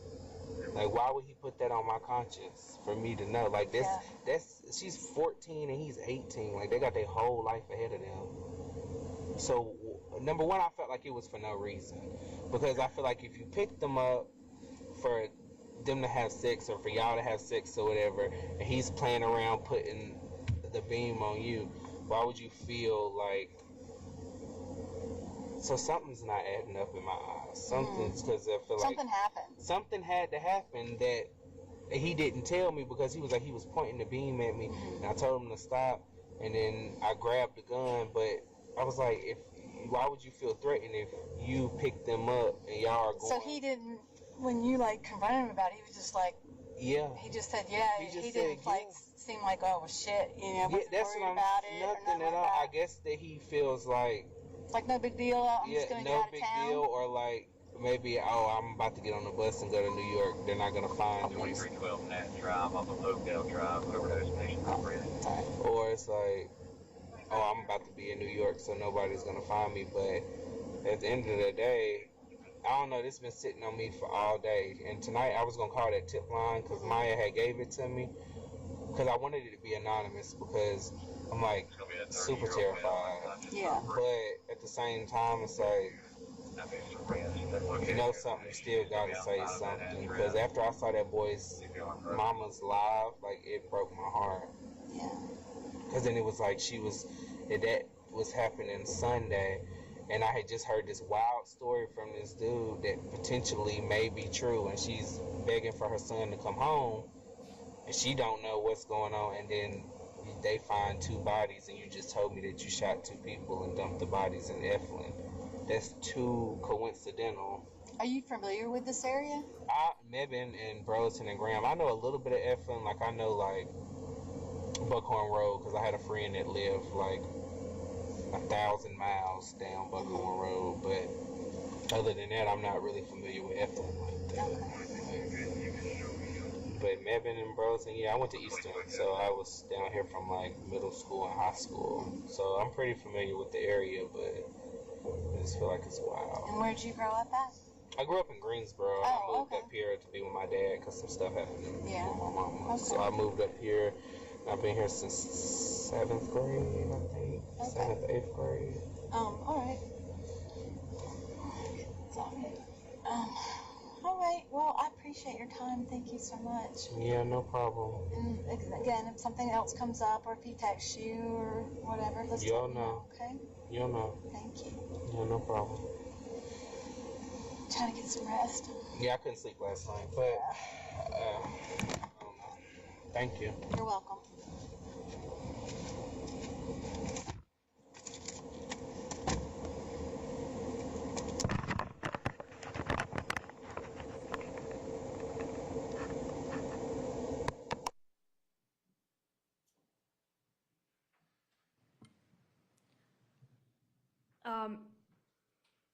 Mr. Sykes, did you and Isaiah have an argument or a falling out of any kind? I don't think so.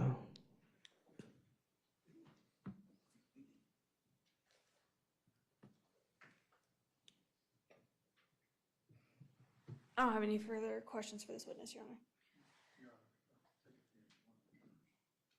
Yes.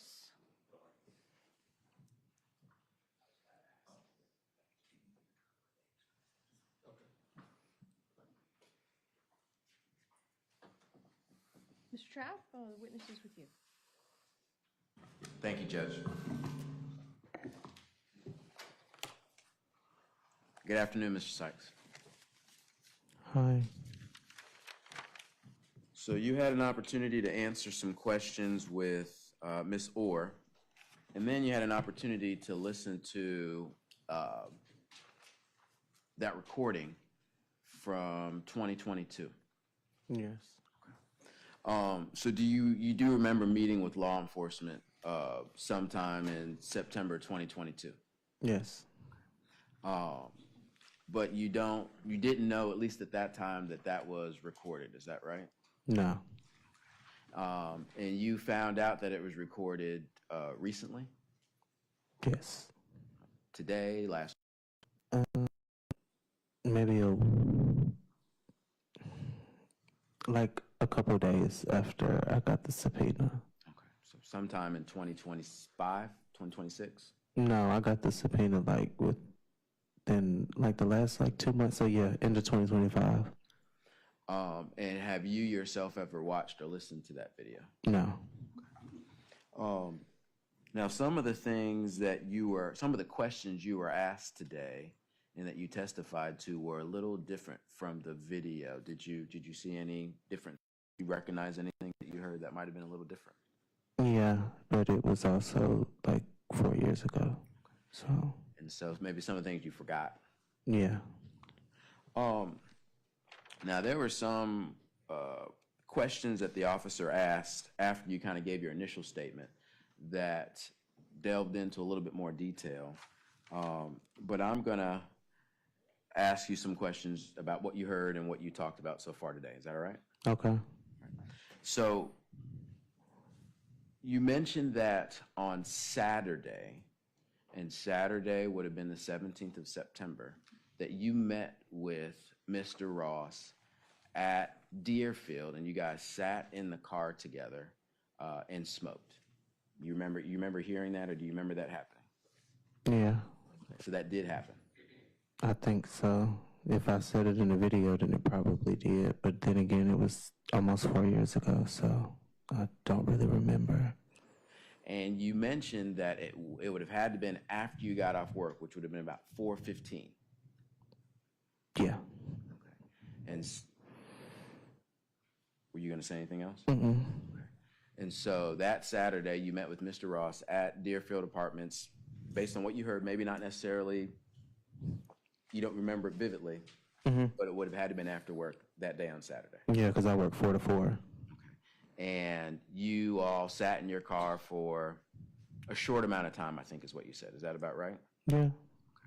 And at that time, he had not told you anything about the morning before or night before. Is that right? No.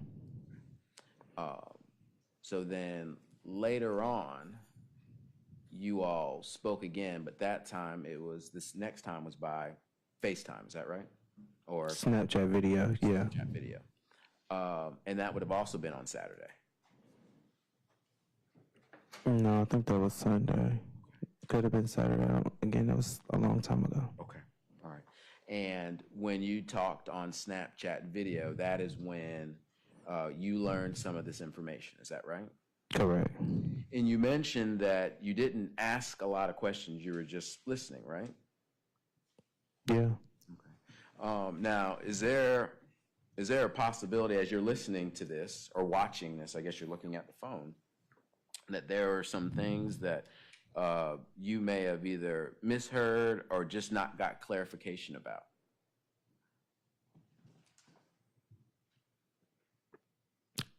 I don't know. One of the things that was mentioned in the recording was that the shooting took place in the car. Was that something that you were told? Yes. Okay. Another thing that you testified to was that you saw the firearm and that it was black. Do you recall that? I saw a firearm that was black on video. I don't know if it was that one because I was not there. Okay. Thank you. So you saw a firearm and it was black. Yes. Okay.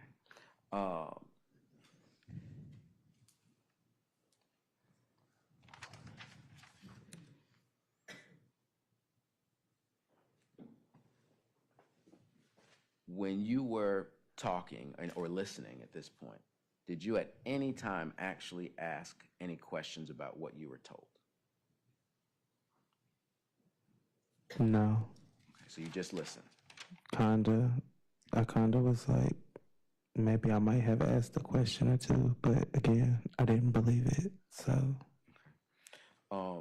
In this conversation, do you recall how long it was? This one that was on the Snapchat video? No. And when you were hearing this, you then said afterwards, I guess you showed some text messages or some messages to one of your friends. Yeah, well, Snapchat messages, yeah. And these Snapchat messages, they were sent before or after you had this video call? I don't remember. I remember showing her something after we talked about that, but it had to be after because I didn't know nothing until after that video call. And I learned about them when I was with her. And when you went to Mr. Ross's house that Saturday before you had this video call, you said that the vehicle that his mom had was black. Do you recall hearing that? Yeah. Okay, and you remember kind of seeing her car there and... Not there. I just remember seeing her pick him up and her car was black. Most people don't. They have one car, so... Did he mention to you when you picked him up that his mom's car had gotten into an accident or got messed up? I don't remember.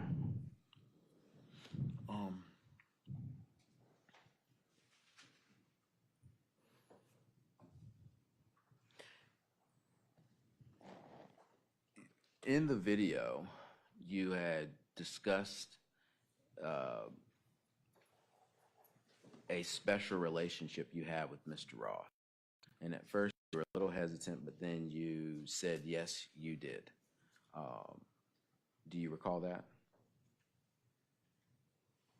I don't remember saying special because it wasn't special, but sure. Intimate relationship. I wouldn't say it was that either, but okay. If that's what you want to go with. Well, how would you describe it? We was cool. Okay. You mentioned that you smoked. Mm-hmm. Yes or no, please? Yeah. But you mentioned that there are other things you did in addition to smoking. In particular, the officer said that for you to get information like that, that you must have a closer relationship than just associates. Do you recall that? Yes. And so did you have a relationship that was more than just hanging out and smoking with Mr. Ross? I think that's what the video said. But I'm asking you today, did you? Approach.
Mr. Sykes, let me rephrase this question. Is what you said in the recording true about your relationship with Mr. Ross? Yes. Thank you.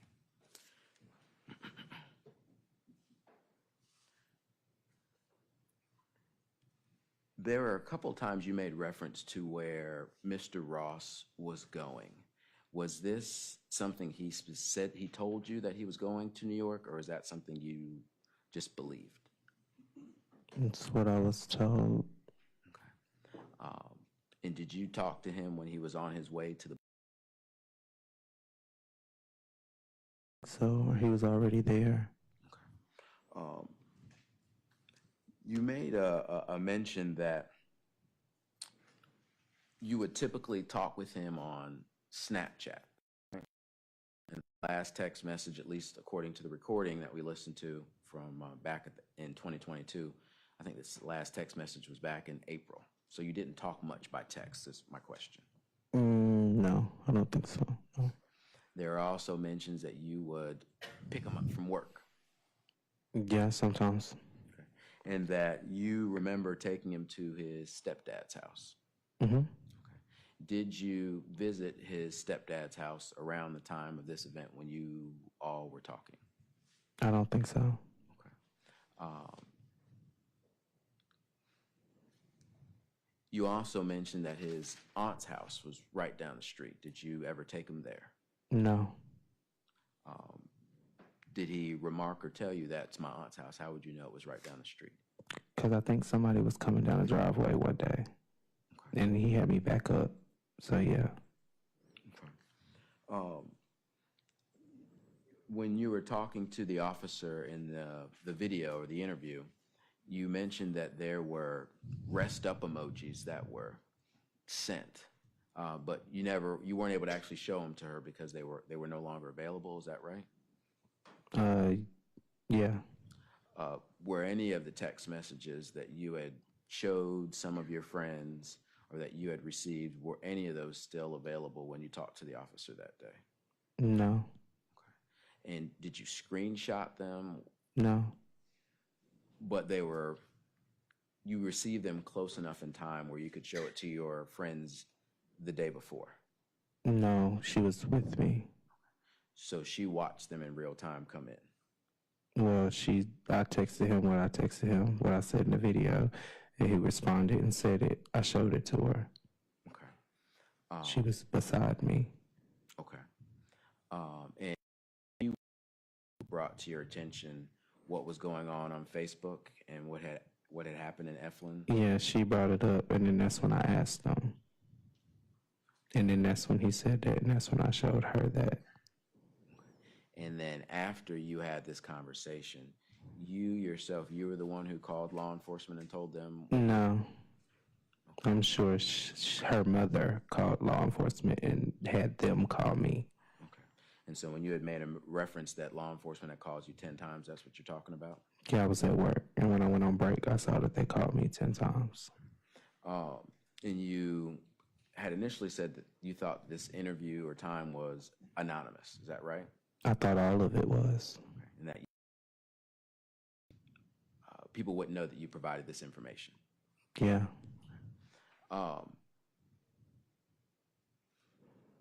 When you heard this story, I think the first thing you said was that shining a beam means that maybe this firearm had a laser on it. Is that right? Yeah. Now, you never actually saw with the laser. Is that right? I don't know. It was on a video. I saw a black gun. Okay.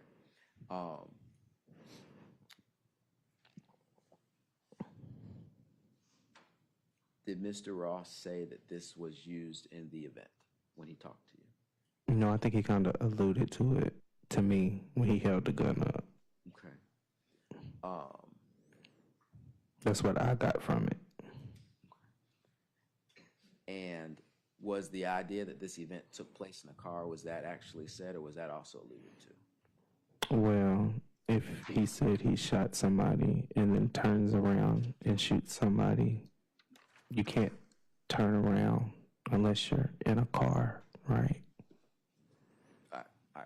That's just what I'm assuming. And you had said, at least on the video, I wish I had asked more questions because maybe some of these things wouldn't seem so off. Do you recall hearing that? Yes, sorry.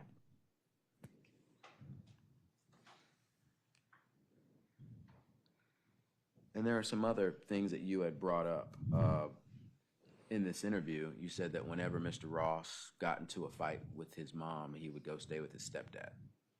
Yes. And so he would normally tell you these things? No, it's just, when you cool with somebody and they get into it with and then they go, it's kind of like an observation.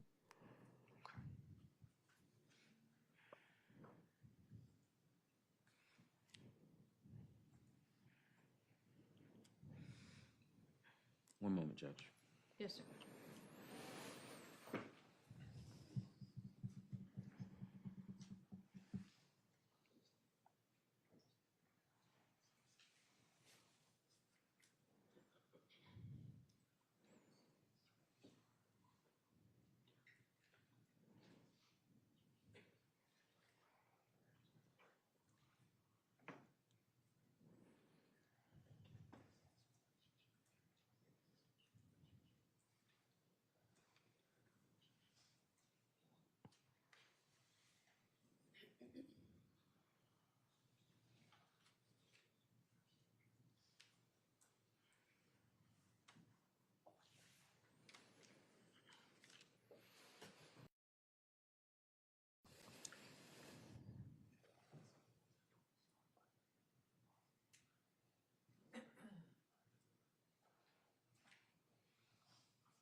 Mr. Sykes, you mentioned that you weren't sure if strike that Mr. Ross went to Eastern Alamance. You're aware of that, right? Yeah. At the time. Mm-hmm. That your younger brother also went to Eastern Alamance. They might even been in the same grade. Is that right? Yeah. But you weren't even sure if your brother knew Mr. Ross. Correct. And so your brother was not aware of your relationship, to your understanding. Correct. And it caught your attention when you saw your brother post something about what happened to Devin. Yeah. And that it also caught your attention or touched you when you saw some of the things that were posted on Facebook by some of the parents related to this. Is that right? Correct. And so did those instances, the posting of the parents as well as what your brother posted, did that motivate you to want to come forward and say something? It did, but I didn't. That wasn't the reason why I did. Did in my head, but that's not the reason that I did. When you had these conversations or listened to or saw what you saw on this Snapchat video, did you write any of these things down? No.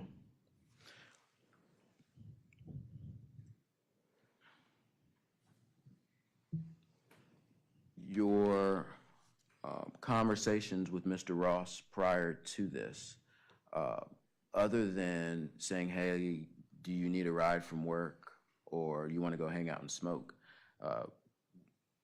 were there other occasions that you two would hang out with each other? I don't really remember. Okay.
There was a statement that I wanted to just make sure I wrote down that you had mentioned twice. You stated that Mr. Ross told you, I capped them. And I don't know if it was them or M. Are you sure that's what he told you that day? Whatever I said on the video is what happened. I don't remember at this moment what was said, but if that's what the video said, that's what happened. Okay.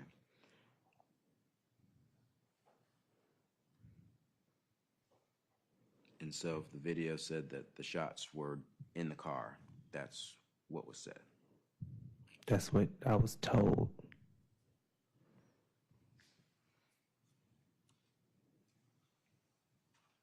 And that there was a struggle and that there were two shots by a person's leg.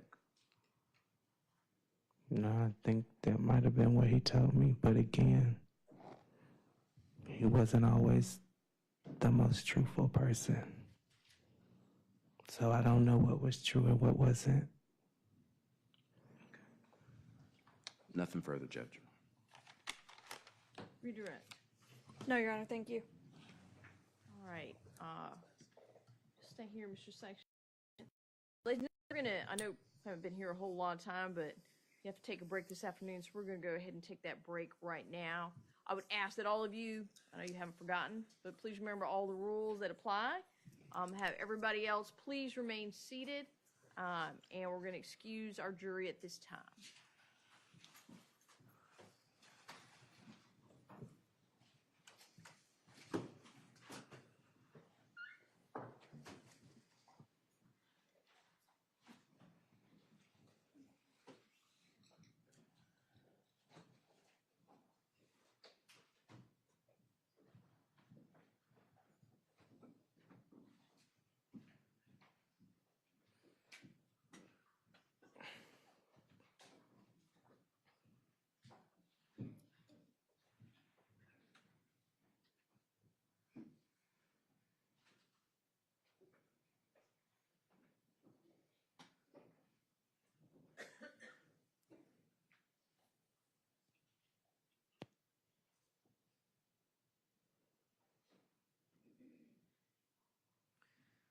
All right, we'll show that our jury is outside of the courtroom. So we had two bench conferences. The most recent one, there was a series of questions about the relationship between Mr. Sykes and the defendant. I'd asked the attorneys to approach, since we'd gone over that a couple times, the relevance of that. I asked Mr. Trapp if he was going for this being some sort of character evidence, whether this was like to prejudice, bias, or truthfulness. I think Mr. Trapp had indicated that the line of questioning had to do with inconsistencies between testimony today versus statements that were made to the officer at that time. And I think at that point, Mr. Trapp, you said you were going to change your question, and I think you did. Is there anything else you need to put on the record, anything else you want to ask while we're still here? Anything I want to ask in general, that was a good reiteration of what our bench conference was. And in no way was I trying to address character. I was just talking about the dichotomy between what was said today versus back in 2022. Yeah, it's excellent trial strategy. Anything else that we need to add for the record to any of that? No, ma'am. Well, I still have Mr. Sykes here. Anything you want to put on the record?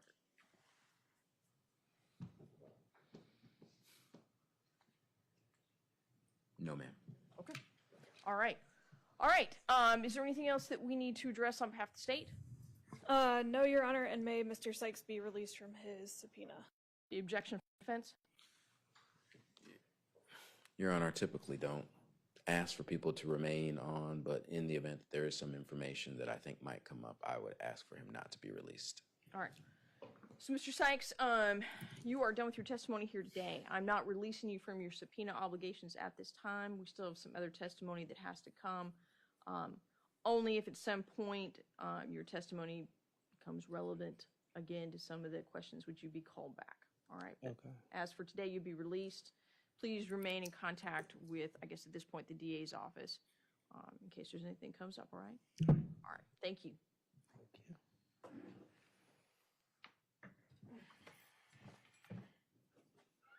All right. Anything else on behalf of the defense? Nothing on behalf of the defense. Thank you. All right. We'll be in recess for 15 minutes then.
right. Ma'am DA, you get your next witness ready? Yes, Your Honor, he is seated right behind me, ready to go. All right. Anything we need to address before we bring the jury in? No, Your Honor. Defense? Nothing from the defense. Thank you, Judge. All right, let's bring our folks in, please.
All right, we've got everybody back with us. Madam DA? Your Honor, the state will call Special Agent Harrison Putman. Special Agent, if you come up. Get you sworn in right here. Left hand on the Bible and raise your right. Do you solemnly swear testimony about to give this court and jury the truth, the whole truth, and nothing but the truth to help you God? I do. Special Agent, when you get seated there, just make sure you're close to the mic, okay? Yes, Your Honor. Thank you.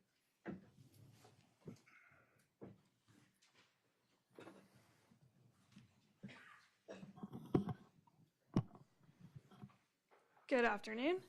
Good afternoon. Could you please state and spell your name for the court reporter? Yes, it is Harrison Putman. That's Putman. And where do you work? I work for the Federal Bureau of Investigation. What is your position there? I'm a special agent. And how long have you been with the FBI? Since 2015, about 11 years. And what's your general educational and work background? Prior to the FBI, I obtained a Bachelor of Science in Mechanical Engineering from the University of Iowa and a Master of Business Administration from Arizona State University. I worked at Caterpillar Incorporated for 3 or 4 years as an engineer, and then I worked at Intel Corporation for about 1.5 years in supply chain management.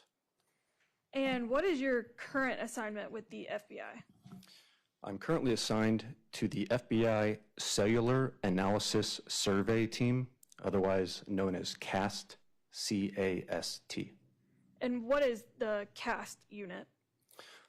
CAST is a specially trained assignment within the FBI, and it's to be an expert in cell site and location data analysis. And in this role, we have 3 primary responsibilities: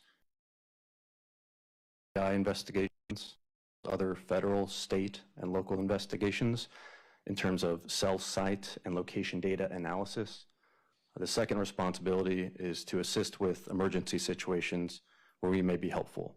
So things like kidnappings, terrorist events, other life-threatening circumstances. And then finally, we provide training to other law enforcement officers in cell site and location data analysis. And what is cell site and location data analysis? It is simply the review of records that have been obtained from cell phone providers like AT&T, T-Mobile, Verizon, and it's in an effort to understand where a phone was based on those records. And it's typically useful in a law enforcement setting because it's often important to understand where a particular individual was when something happened. And what is your training in cell site and location data analysis? To become certified with CAST, I participated in about 250 hours of training in cell site and location data analysis. This included instruction from professors at the Florida Institute of Technology and Radio Frequency Theory and Cellular Architecture. We also received trainings from and have ongoing discussions with all the major cell phone providers. So again, AT&T, T-Mobile, Verizon. We meet with their engineers and their records clerks, talk about the technologies that they use, the records that they produce, and how we can use those records to understand the location of a phone. We also receive training in different tools and software that we use to assist in conducting our analyses. And then finally, as part of becoming certified, we participate in practical exercises where we looked at volumes of records in an effort to understand or locate phones. And since becoming certified, every year we have an annual recertification. So for 1 week, all approximately 100 CAST agents meet up. The cell phone providers attend. We may have representatives from companies like Google or Meta come out. Learn and group. And how long have you been on this assignment with CAST? I became certified in 2021 in the beginning, so about 5 years now. Have you previously testified as an expert in this field? Yes. Approximately how many times? I believe this is number 47. And do you have a CV that describes your educational and professional experience? I do. May I approach the witness, Your Honor? May.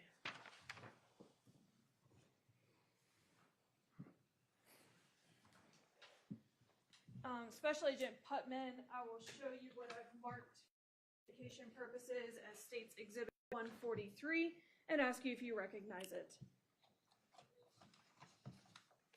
I do. And what is State's Exhibit 143? It is my CV. And is that a complete and accurate copy of your CV? Yes.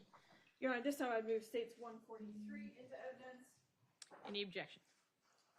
No objection, Judge. States 143 will be admitted into evidence.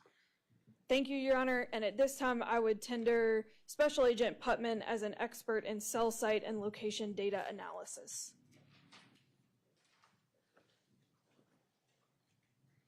Any objection? No objection to that. All right. And Special Agent Putman will be admitted as an expert in cell site location.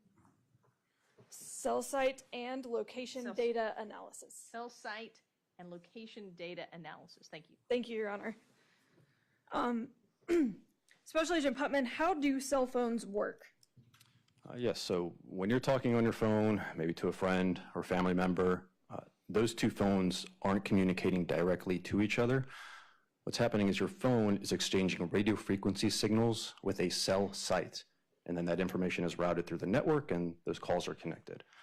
Now, all that a cell site is an antenna, typically at an elevated position, and the purpose of that cell site is to talk to all the phones in the area in front of it. It'd be kind of like if I held a flashlight over my head and the way the light would spread out onto the ground in front of me. That's what's happening with radio frequency off of this cell site. It's just spreading out onto the area in front of it. Now, these cell sites can be attached to big industrial-looking structures.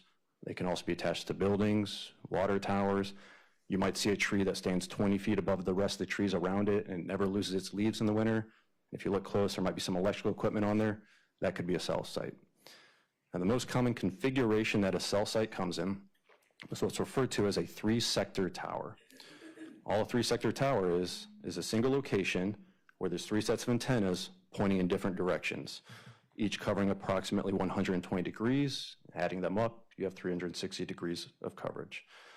Now, an example I like to use when explaining a three-sector tower is to think about a pizza that's cut into 3 equal-sized slices. In the center of the pizza would stand a tower. At the top would be those 3 sets of antennas, or sectors, each one pointing down the center of one of those slices of the pizza. And all the slice represents is the intended coverage area for one of the sectors on that tower. Now, in the real world, the coverage areas won't look that neat. It won't be this perfect circle and straight lines delineating the 2 sectors of coverage, or 3 sectors of coverage. In the real world, we have different topographies and buildings and all these things that affect how radio frequency impacts the ground, but it still holds that the cell site is covering the area immediately in front of it up until a point where a neighboring cell site has a better signal.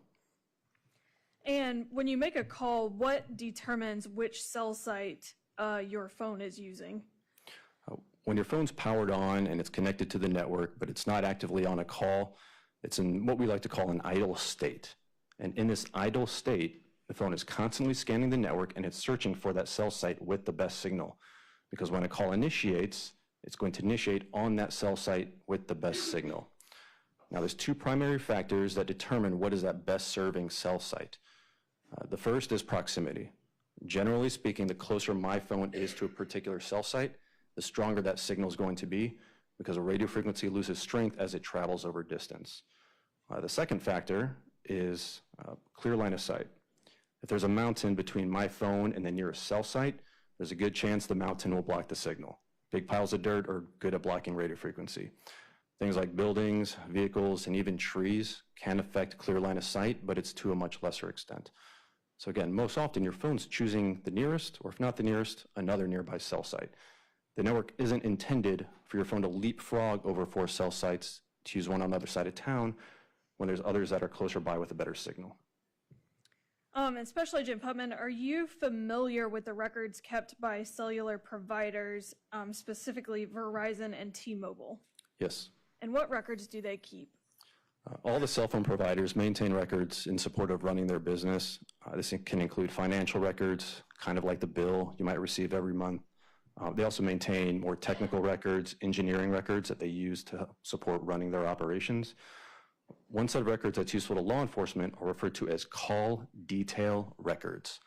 Call detail records contains information about a specific phone number, and it's line-by-line details that includes the dates and times of communications, as well as the cell site and sector that this communication's initiated on. So for example, if you obtain my call detail records, maybe you'd see I placed a call at 5 p.m. yesterday, and it initiated on cell site 123, sector 1. I can now refer to the second set of records maintained by the providers that's useful to law enforcement, and that's referred to as the cell site list. Cell site list is just information about the provider's network, and more specifically, it's the locations of all the cell sites in latitude, longitude coordinates, as well as the directions that the sectors face. So in this example, I placed a call at 5 p.m. yesterday, used cell site 123, sector 1. I can now refer to the cell site list, and maybe I see that cell site 123 is at a latitude, longitude coordinate in Raleigh, North Carolina, and sector 1 faces 0 degrees due north. I can now go to a map, find the location of that cell site. I know the antenna is facing north, so I can get an idea of the general area that my phone would have been in when that call occurred at 5 p.m. yesterday. Now there's a third set of records that's sometimes available, and it's referred to as timing advance. I say sometimes available because the providers don't retain those records as long as call detail records. So if they aren't obtained fast enough, you might not get them. Timing advance is very similar to call detail records in that it's for a specific phone number. It includes dates, times, cell site, and sector, but it also includes a distance measurement, and that's the approximate distance that the phone would have been from the cell site at the time of that record. So if we go back to the pizza example, with a call detail record, I can tell you the approximate slice of pizza that the phone is in. With the timing advance record, I can tell you how far from the center the phone would have been, so maybe where the cheese meets the crust. So you just get more precise location information, and timing advance happens just because the phone is on and connected to the network. It does not rely on anyone actually doing anything on the phone. It could just be sitting in their pocket or sitting on a desk somewhere. Did you have an opportunity to examine these records from Verizon and T-Mobile that were sent to you by the Orange County Sheriff's Office in this case? Yes. And I'll note for the record, those records have been received into evidence as States Exhibits 134 and 136 by stipulation. Would you please describe for the jury the process that you use when you receive those records? Yes, I took the call detail records and timing advance records for the phone numbers that were given to me, and I just married those up with the cell site list and depicted the locations of those cell sites, and when available, the timing advance distances. I depicted that visually in a report. And were you able to create both a report and a digital presentation to memorialize your findings? Yes. May I approach the witness, Your Honor? You may.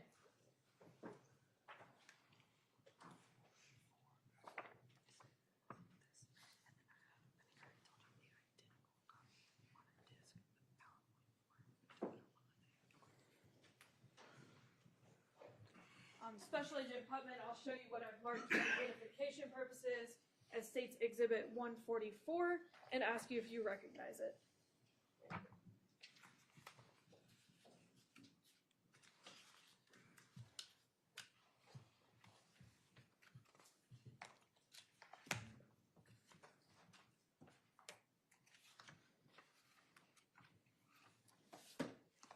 Yes, this is a copy of the report that I produced for this case. And does it appear to be a complete and accurate copy of your report?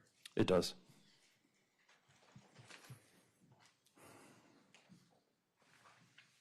All right, this time I would move States 144 into evidence. Any objection? No objection. States 144, the CAS report will be admitted into evidence. Thank you. And Special Agent Putman, did you also create a PowerPoint presentation to memorialize these findings? Yes. And is that presentation identical to State's Exhibit 144? Yes. And can you use this digital presentation to illustrate your findings to the jury? Yes. All right, this time I would request if I could publish the PowerPoint version of the presentation. I have it pulled up already. Yes, ma'am.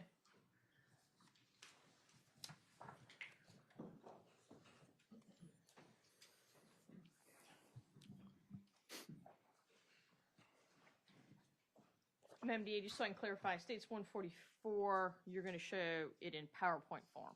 Yes, thank you.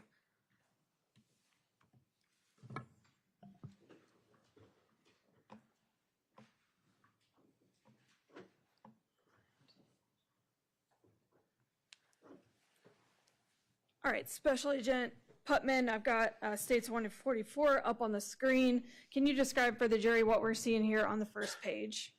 Yes, page 1 is just the cover page of the report.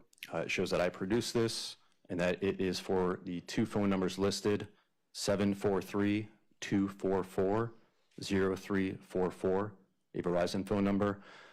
You may notice it's highlighted in red. Records throughout the report that are in red will correspond to this phone number. The second phone number is 908-440-5523 in green, and that is a T-Mobile phone number. Same thing with this one. Any records that are green will correspond to this phone number. Thank you. And advancing to the second slide. Page 2 is just an explanation of the methodology used. It's kind of what I already explained. I took the call detail records and the timing advance records, combined that with the cell site list, and just depicted that information visually on maps in this report. And how about page number 3? Page 3 on the left is a picture of a 3-sector tower. This is that big industrial looking structure version. If you haven't noticed them before, you'll probably see them on the side of the road all the time now. You may notice at the top there's a triangle shape. Those are just the 3 sets of antennas pointing in different directions. On the right is an overhead view of how that sectorization may be depicted. In this example, sector 1 is facing 0 degrees, which is north. Sector 2 is facing 120 degrees, and Sector 3 is facing 240 degrees. And it kind of looks like that pizza example that I was explaining. They don't always orient the same way, but this is just one example. And so for example, in this case, if a phone was in that red shaded area, most often or more often than not, it would be using that Sector 1 on the tower. Now, one thing I didn't explain is the size of the coverage area. How far out does it go? Really depends on the other cell sites in the provider's network. If you're somewhere like Manhattan with just a lot of people, a lot of phones, those cell sites are going to be closer together to handle that volume of phone users. If you go more rural, then those cell sites will be more spread out, and so be larger possible coverage areas for each cell site. And advancing to slide 4. Page 4 shows how a call detail record will be depicted in my report. On the left is a similar graphic to what we saw on that last page, that overhead view. This time there's a 120 degree wedge with that shaded semicircular area on it facing north. That's just indicating the direction that that sector is facing. On the right is how it will actually look in the report. It'll be overlaid on a map, kind of like you'd see with Google Maps. Now I want to point out that shaded semicircular area is just helping identify the direction that the sector is facing. It does not mean the phone is in that shaded area. It could be, but that's not what it indicates. At the base of that wedge is a red dot, and there's another red dot in the lower right-hand corner. Those are just cell sites in that provider's network. Remember, it's important to understand which cell sites were used, but also which ones were not used, which ones exist, because that gives us an idea of the size of the coverage areas.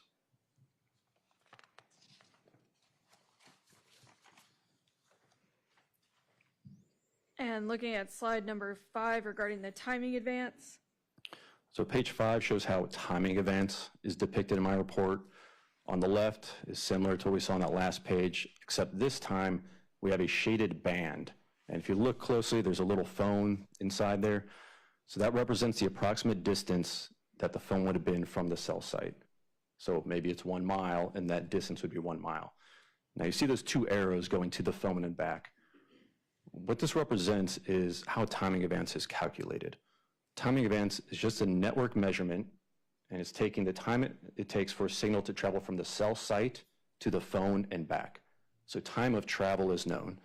The speed is the speed of light, so that doesn't change. So with time and speed, you can calculate approximate distance that that signal traveled, which equates to the approximate distance that the phone would have been from the cell site. On the right, again, is how it will look in the report. It'll be overlaid on a map. So the conclusions we can draw from this is that the phone is in or around that shaded band. So it's just a little bit more precision there. It's not necessarily always in that shaded band. It could be outside of it, but it's usually within 1 or 2 kind of layers of those bands.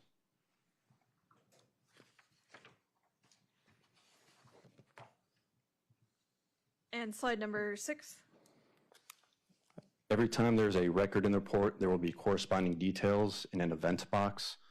And so at the top is, if there's a call detail record, it shows some of the details that will be associated with it. There'll be the cell site identifier, which phone number that record is attributed to, the date, time, the type of call, if it's incoming or outgoing, the duration of the call in seconds, and then the other phone number on that call. So for instance, right here we see at 10:25 and 26 seconds PM, there's an incoming call, it's 25 seconds in duration, and it's from that 910 number. Also, if multiple sectors are used on a cell site in a given page, then I'll make clear which sector each record corresponds to. So for example, that first one says 180 degrees. There would be a south-facing sector that record would be for. Below that shows how timing advance records, the details that you get with it. Some of the same information with cell site identifier, the mapped phone number, date, time, but now we also have a distance measurement. And again, that's the approximate distance from the cell site to the phone.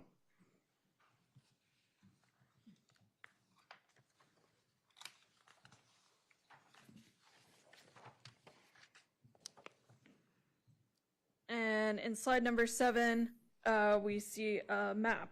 What's depicted on this map? Page 7 is just a location overview. These are location markers that were provided to me by the investigators. So these are relevant locations that I was asked to map the records in relation to. These aren't locations that I determined based on any independent investigation. In the upper left-hand corner, you can see a legend. Most of these are in and around the Mebane area. We'll see on the next couple pages a more zoomed-in view of that. But the locations include a green marker with initials IR for the Issiah Ross residence. There's a red marker with initials DC for the Devin Clark residence. A purple marker with initials LW for the Lyric Woods residence. A yellow marker with initials CS for the crime scene. A blue marker with initials PT for the Petro Travel Center. And then finally a bus stop, the orange marker with initials BS, that is the bus stop in Raleigh. And what are we looking at in slide number 8? Page 8 shows a zoomed in view of the location markers that are in and around the Mebane area. Same location markers, but now we see a bunch of red dots on the map. And all those red dots represent our cell sites in Verizon's network. And what about on page 9? Page 9 is very similar to page 8. We're now just looking at green dots that represent cell sites in T-Mobile's network. And page 10? Page 10 is the first page where we're looking at records being depicted on the map for one of the phones. And we can see at the top, it's for the number ending in 0344, the Verizon number. The records occurred on September 17, 2022, between 1:12 a.m. and 1:21 a.m. And the conclusion we can draw from this is that the phone is consistent with being in the area of the Devin Clark residence. If you look at the upper right-hand corner, the event box there, there's numerous records between 1:12 and 1:21 a.m. using that cell site. And those timing advance bands intersect or overlap with right around where the Devin Clark residence is. Also below that is another cell site showing that at 1:15 a.m. there's another timing advance record, and that intersects in the area consistent with the Devin Clark residence. Now, when you have intersecting timing advance bands from different cell sites that are occurring right around the same time, you look at where both of those timing advance bands are, because that's where the phone is. And so now we're using lateration methods to locate the phone. So you look at the intersection point, and those intersect right in an area near the Devin Clark residence. Before we leave this slide, the record at the bottom of the page is using a different cell site than the top of the page. Why would that be? Yeah, so with calls, your phone's choosing the cell site with the best signal. That's not necessarily the case with timing events. Timing events just has to be from a cell site that is strong enough to sustain that measurement. It's not necessarily from the cell site with the best signal. So oftentimes with timing events records, we'll see multiple cell sites logging those records. And what are we looking at on page number 11? Page 11 is a similar time frame, but it's for the phone ending in 5523, the T-Mobile phone. It's from 1:12 a.m. until 1:24 a.m. If you first begin at the bottom left-hand corner, there are 4 records at 1:12 and 1:13 a.m. And the timing advance band overlaps with the Issiah Ross residence. Now, based solely on those records, we can determine that the phone is in or around that timing advance band. However, we also have another record just above it at 1:14 a.m. from a different cell site. And you can look and see where that timing advance band overlaps. And so there's a little bit of time between the record at 1:13 and 44 seconds a.m. and 1:14 and 22 seconds a.m. A little bit of time for the phone to travel, but we'd still look closer to where those timing advance bands intersect because the phone can only travel so far in 40 seconds. After that, on the right-hand side at 1:19 a.m., we can now definitively say that the phone has traveled. It's moved east into the Mebane area. And then at the top, at 1:23 and 1:24 a.m., we have records that would be consistent with the Devin Clark residence. Now, one thing I can't tell you is the exact location of the phone in terms of a street address or a street corner, but just the general area that the phone could have been in, and if that includes any relevant locations. So again, at 1:23 and 1:24, we know that the phone is in or around those timing advance bands, but those bands overlap with the Devin Clark residence, so that is a location that the phone could have been.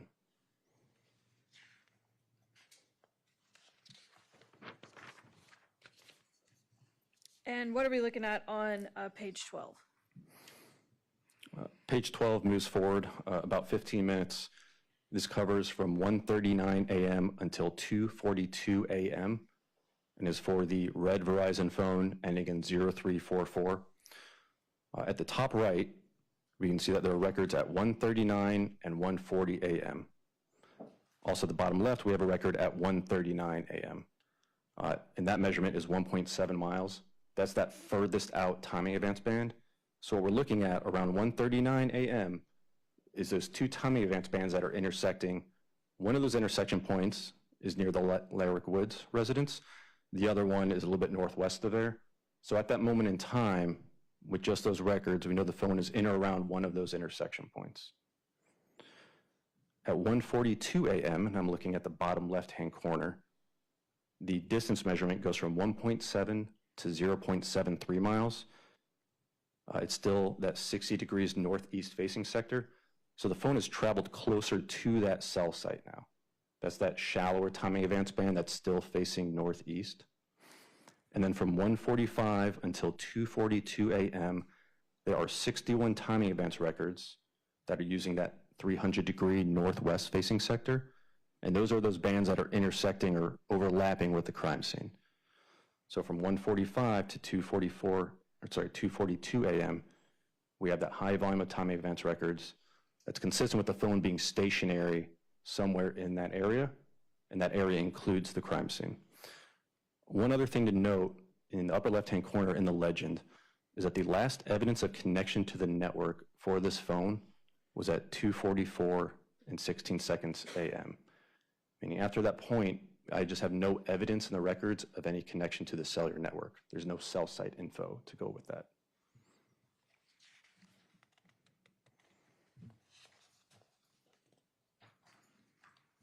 And taking a look at slide 13.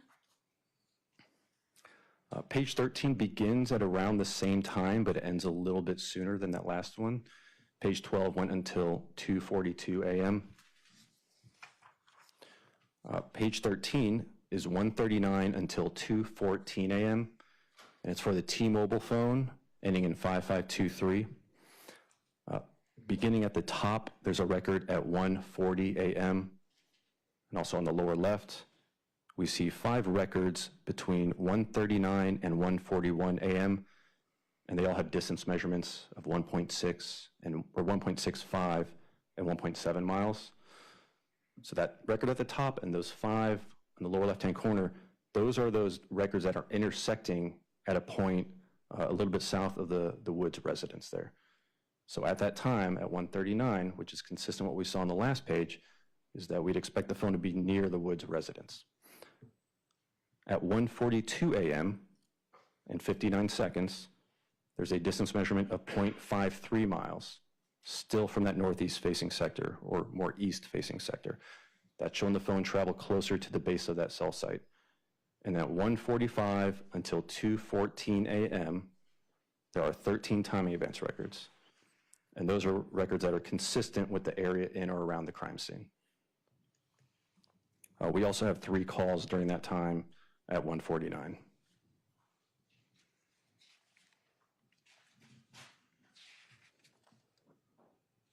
And how about on slide 14? So on page 12, the Verizon phone was stationary. It didn't move from that location until 2:42 a.m., and then we saw a lack of evidence of any connection to the network. With the T-Mobile phone ending in 5523, it doesn't just stay stationary, it has moved. And so at the top, we can see between 2:20 and 2:29 a.m., there are 14 timing advance records that are consistent with an area that would include the Petro Travel Center, meaning that is a location that the phone could have been. It's definitely traveled north from where it was before. And then after that, between 2:36 and 2:50 a.m., the phone has since returned south to an area that would be consistent with the crime scene. And we have 17 timing advance records in that approximately 14-minute time frame. And then how about on slide 15? Page 15 moves forward to the next day. This is September 18th, between 8:01 p.m. and 10:02 p.m. It's for the T-Mobile phone ending in 5523. There are about 2 hours of records between 8:01 and 10:02 p.m. showing activity consistent with that bus stop. There are also 4 calls that we have activity for during that time frame.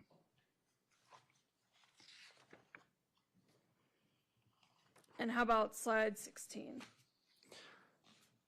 Page 16 continues where we left off at 10:02 p.m. Again, it's for the T-Mobile phone ending in 5523. And you can see at the bottom, there's that record at 10:02. And then as you move northeast, there's a record on September 19th at 12:35 a.m. And then finally, also on the 19th at 7:04 a.m. in Delaware.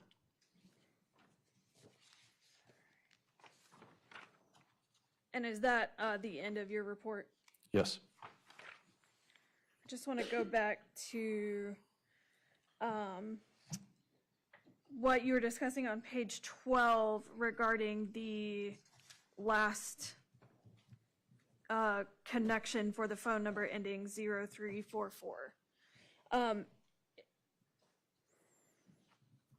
If a phone is on, would it still show data?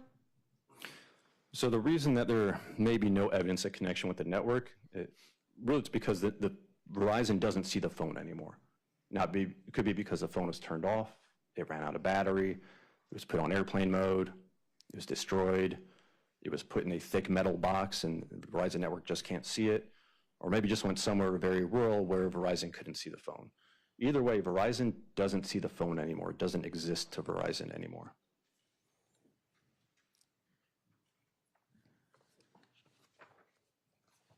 If I could have just a moment, Your Honor. Yes, ma'am.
Special Agent Putman, prior to completing your report, did you generate a draft report?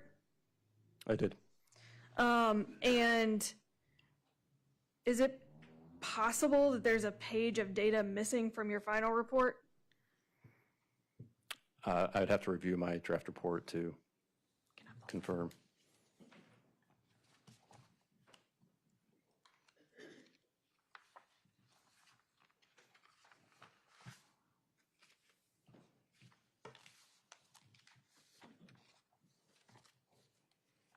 May I approach, Your Honor? You may. And I'll mark this as States 145. May I approach the court reporter to borrow her stapler? You may.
Special Agent Putman, I'll show you what's been marked for identification purposes as States Exhibit 145.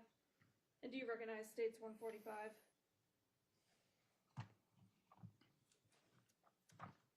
It appears to be a draft report I produced in this case. And I was looking at specifically page 20 in your draft report. If you would take a look at that.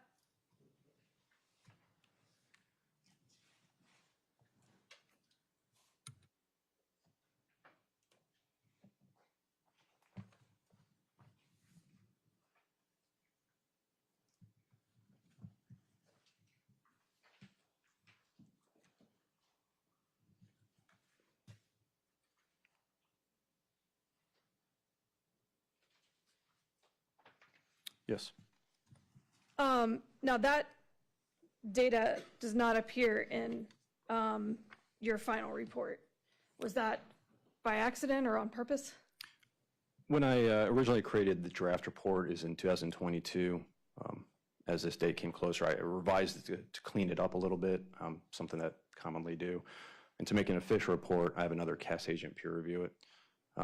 So this page does not appear in my final report. I don't recall if we had a conversation about whether this time frame was relevant or not. What time frame is that? It is September 17th, 2022, from 3:09 a.m. until 3:10 a.m. And which phone number is it for? The green T-Mobile number ending in 5523. And do you recall, well, in producing your draft report, are you looking at the same data that you used in producing your final report? Yes. And what can you describe about the location of the 5523 phone in that time frame? I should say this hasn't been peer reviewed by another CAS agent, but the records are very consistent with the phone being in or and around the Issiah Ross residence.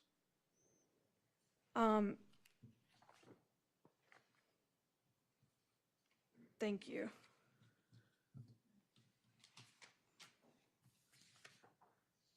If I could have just one moment, Your Honor. Yes. Thank you.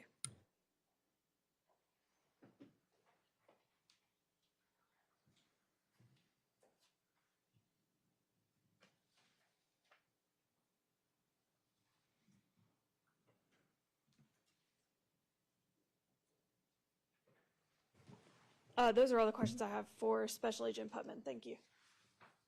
Cross. Thank you, Judge. Good afternoon, Officer Putman.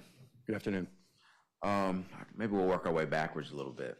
So when you get this information from Verizon and T-Mobile, you don't request it yourself. It's given to you by law enforcement. Is that right? Yes, typically there's an investigation that's already began without me, and records have been obtained by the primary investigating agency, and they just request that I produce a report, and they provide me the records and any other relevant information like timeframes and locations. And then when reviewing these records, you mentioned you had relationships with these different cell phone providers, and so that you are knowledgeable about what they mean, what they say, if there's any difference in time frame, whether it's UTC or Eastern Standard Time, so on and so forth? Yes, we have regular discussions with the major cell phone providers, and we go through all that information in terms of different time zones that they use, depending on the provider and the type of record. And when reviewing those records, you're able to determine that this is, I guess, the full record or everything you need, or do you ever have to follow back up with law enforcement to make sure that there isn't anything missing or that there are gaps? Sometimes maybe I only get call detail records, and I know based on the relevant time frame that timing advance is still available. And so I may go back to the investigating agency and make sure that in their legal process that they serve, that they ask for a timing advance, because that's more useful than just call detail records. So sometimes I do ask them to go back and get more information. And after, in this particular case, you went through and you had the call detail records, the timing advance records, and then you took that information and put it in a visual form like we saw with the map and the little sectors. Is that right? Yes. And you mentioned after you were done, you would then submit your draft to another colleague to kind of double check that you had done everything accurately and according to your policies. Is that right? Yes, if a case is going to trial, then we get another CAS agent to peer review our work. They go through the records hand by hand and also using a separate tool than I would have used, and make sure that everything's mapped correctly, that only reliable records are used. They look for things like typos, anything that maybe need to be investigated in a peer review. And the report that we just viewed was 17 pages, the final draft.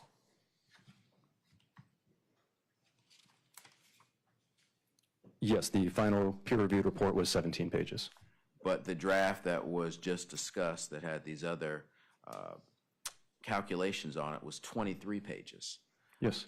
Was that you that reduce the report from 23 to 17, or was this the individual who helped peer review or look at it afterwards? Some of that was just making it easier to understand. When I first do a report, sometimes I'm moving quick on it just because of volume of work. And I'm trying to get something out there so the investigators can understand what they're working with. And if it goes to trial, I sometimes will go in and refine it a little bit, because my goal is to make the information as clear and as possible as to what the phones are doing. And if I can do that in less pages, then I'll opt to do that. But in addition to reducing the number of pages from 23 to 17, there was actual information in this draft, in this initial draft, that did not make its way to the final draft. Is that correct? Yes, there's a time frame after both the phones were in and around the area of the crime scene that just was not included in the final report. I don't recall if I had a discussion with investigators or prosecution about whether that was still relevant or not.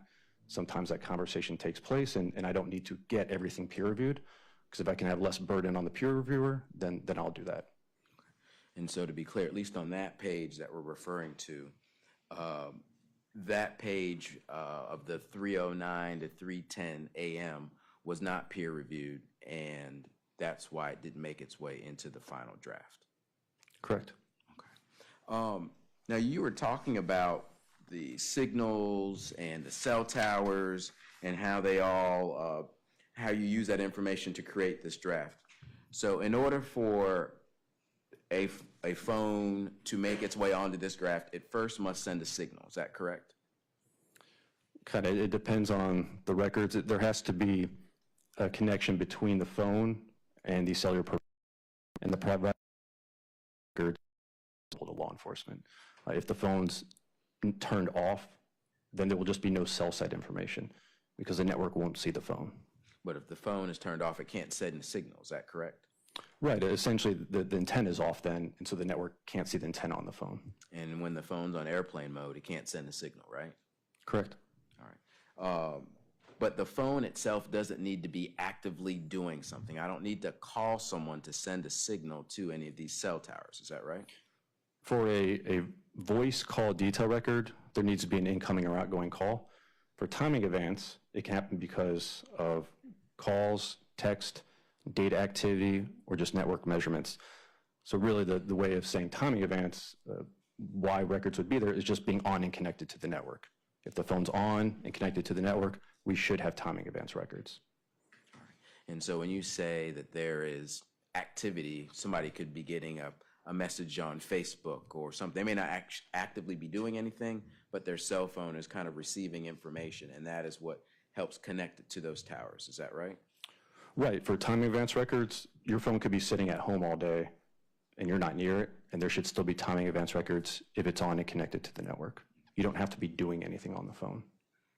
And in the event that you don't actually have a cell record, an incoming, outgoing phone call, or maybe a text message, you may not know how the phone was being used, but you do know that it was sending signal in that location. Is that right? Kind of, yeah. If there's outgoing calls, then someone's definitely doing something on the phone. If there's incoming calls that appear to have been answered, then it looks like someone answered the phone.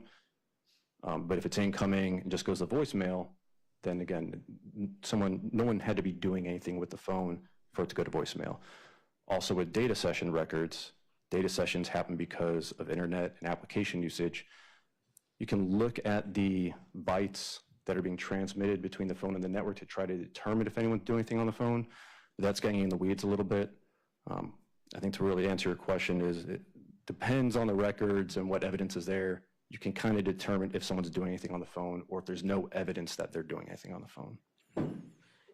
And this information doesn't necessarily show who was using the phone or who had the phone, just that the phone itself was in that location. Is that correct? Right. The records don't explicitly say John Doe placed a call at 5 p.m. There's no name in there. You can look at things like subscriber information or pattern of life to build evidence of who has the phone, but it doesn't explicitly say who's using it at any given time. And you were talking about the number ending in 0344, and that the last signal that was received from that phone was at 2:42 a.m. on September the 17th. Is that correct?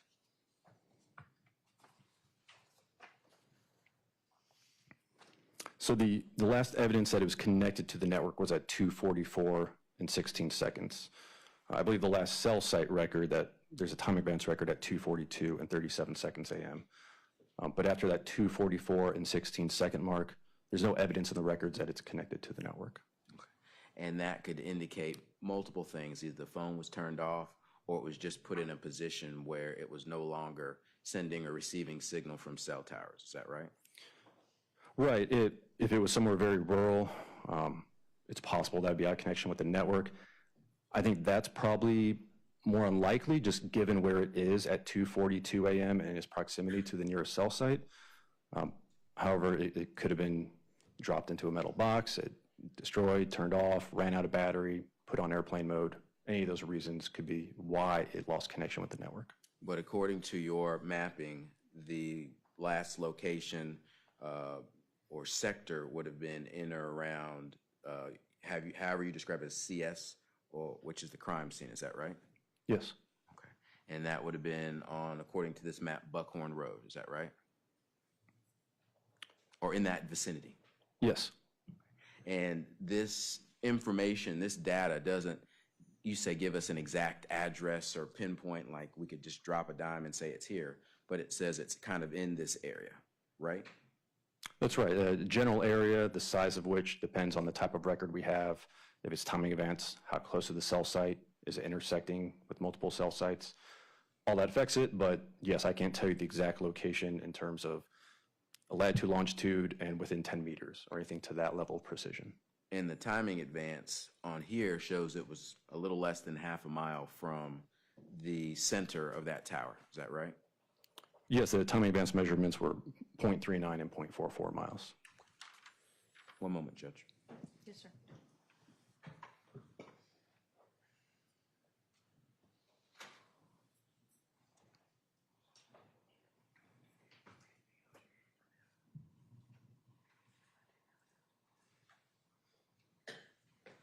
No further questions from this witness, Judge. All right, redirect. No, Your Honor, thank you. All right, may we excuse the special agent at this time? Yes, Your Honor. Yes, Your Honor. Special agent, thank you for being with us. You're going to be excused from your subpoena obligations. Thank you, Your Honor.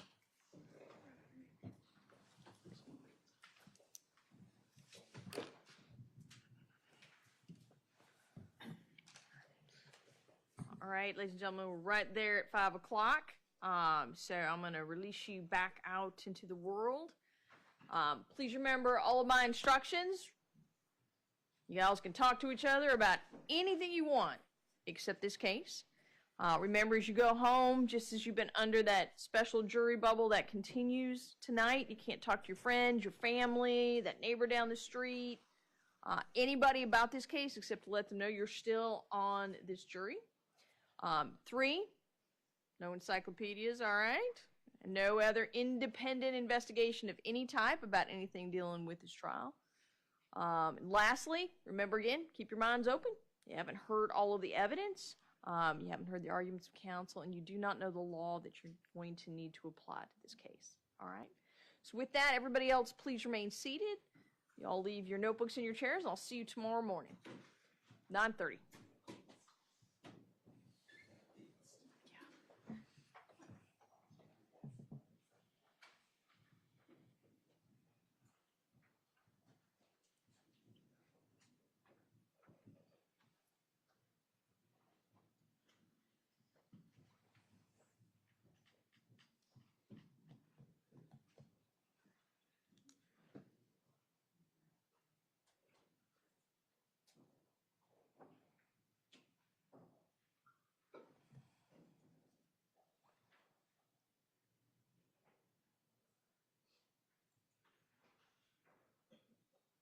All right, all of our jurors have left the courtroom. Madam DA, one witness left? Two witnesses left. Yes. All right. So, Mr. Trapp, again, if y'all will be prepared tomorrow to, assuming that the state survives the motion to dismiss, address the issue of what the defense is going to do about the defendant testifying, Mr. Ross testifying, or about presenting any other evidence. Yes, Your Honor, we will be ready. And just so I can check, Mr. Trapp, you didn't submit a witness list, but I know when we started this trial, you indicated that the only person on your list is the defendant. Is that still correct? That is still our list, that's correct. All right, sounds good. Anything else that we need to address before we adjourn this evening? No, Your Honor. Not at this time, Judge. All right, the only other thing, we had one other bench trial, and I think I didn't, I called everybody up to the bench. Mr. Trapp, was asking the sergeant about whether his client had made any statements. I brought everybody forward because we're getting close to that line. The state is never allowed to talk about whether the defendant invoked his right to counsel or his right not to make a statement. I had counsel come up so that we could talk about whether those questions Mr. Tripp was asking would open the door for those sort of questions, and I generally do not like that. Mr. Trapp indicated that was not his intent, to open the door to that sort of questioning, and so I think you just adjusted your questions a little bit to avoid that possibility. That's correct, Judge. I actually just went to a whole new line of questioning. Yes, because that is a dangerous place to go. So I think that encapsulates what we did at the bench. Yes, Your Honor. Yes, Your Honor. All right. If nothing else, then we'll be in recess until 9:30 tomorrow morning. Thank you. Recess till 9:30 tomorrow. I might see if I can come Yes, see you sir. after. Yep. Oh, yeah. Wait, before we go off the record, I apologize. What is his name? Do you know?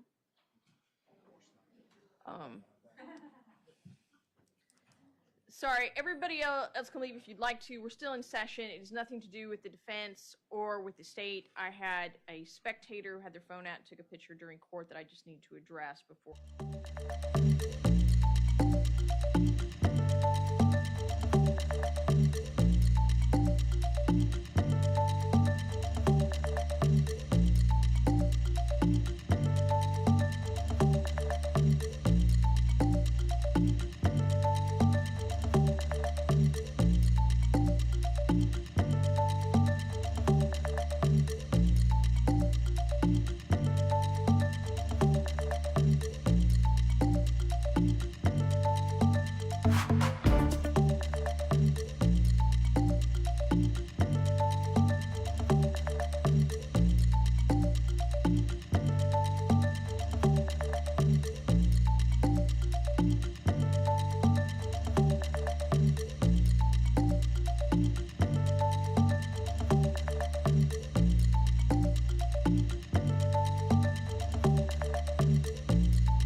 you.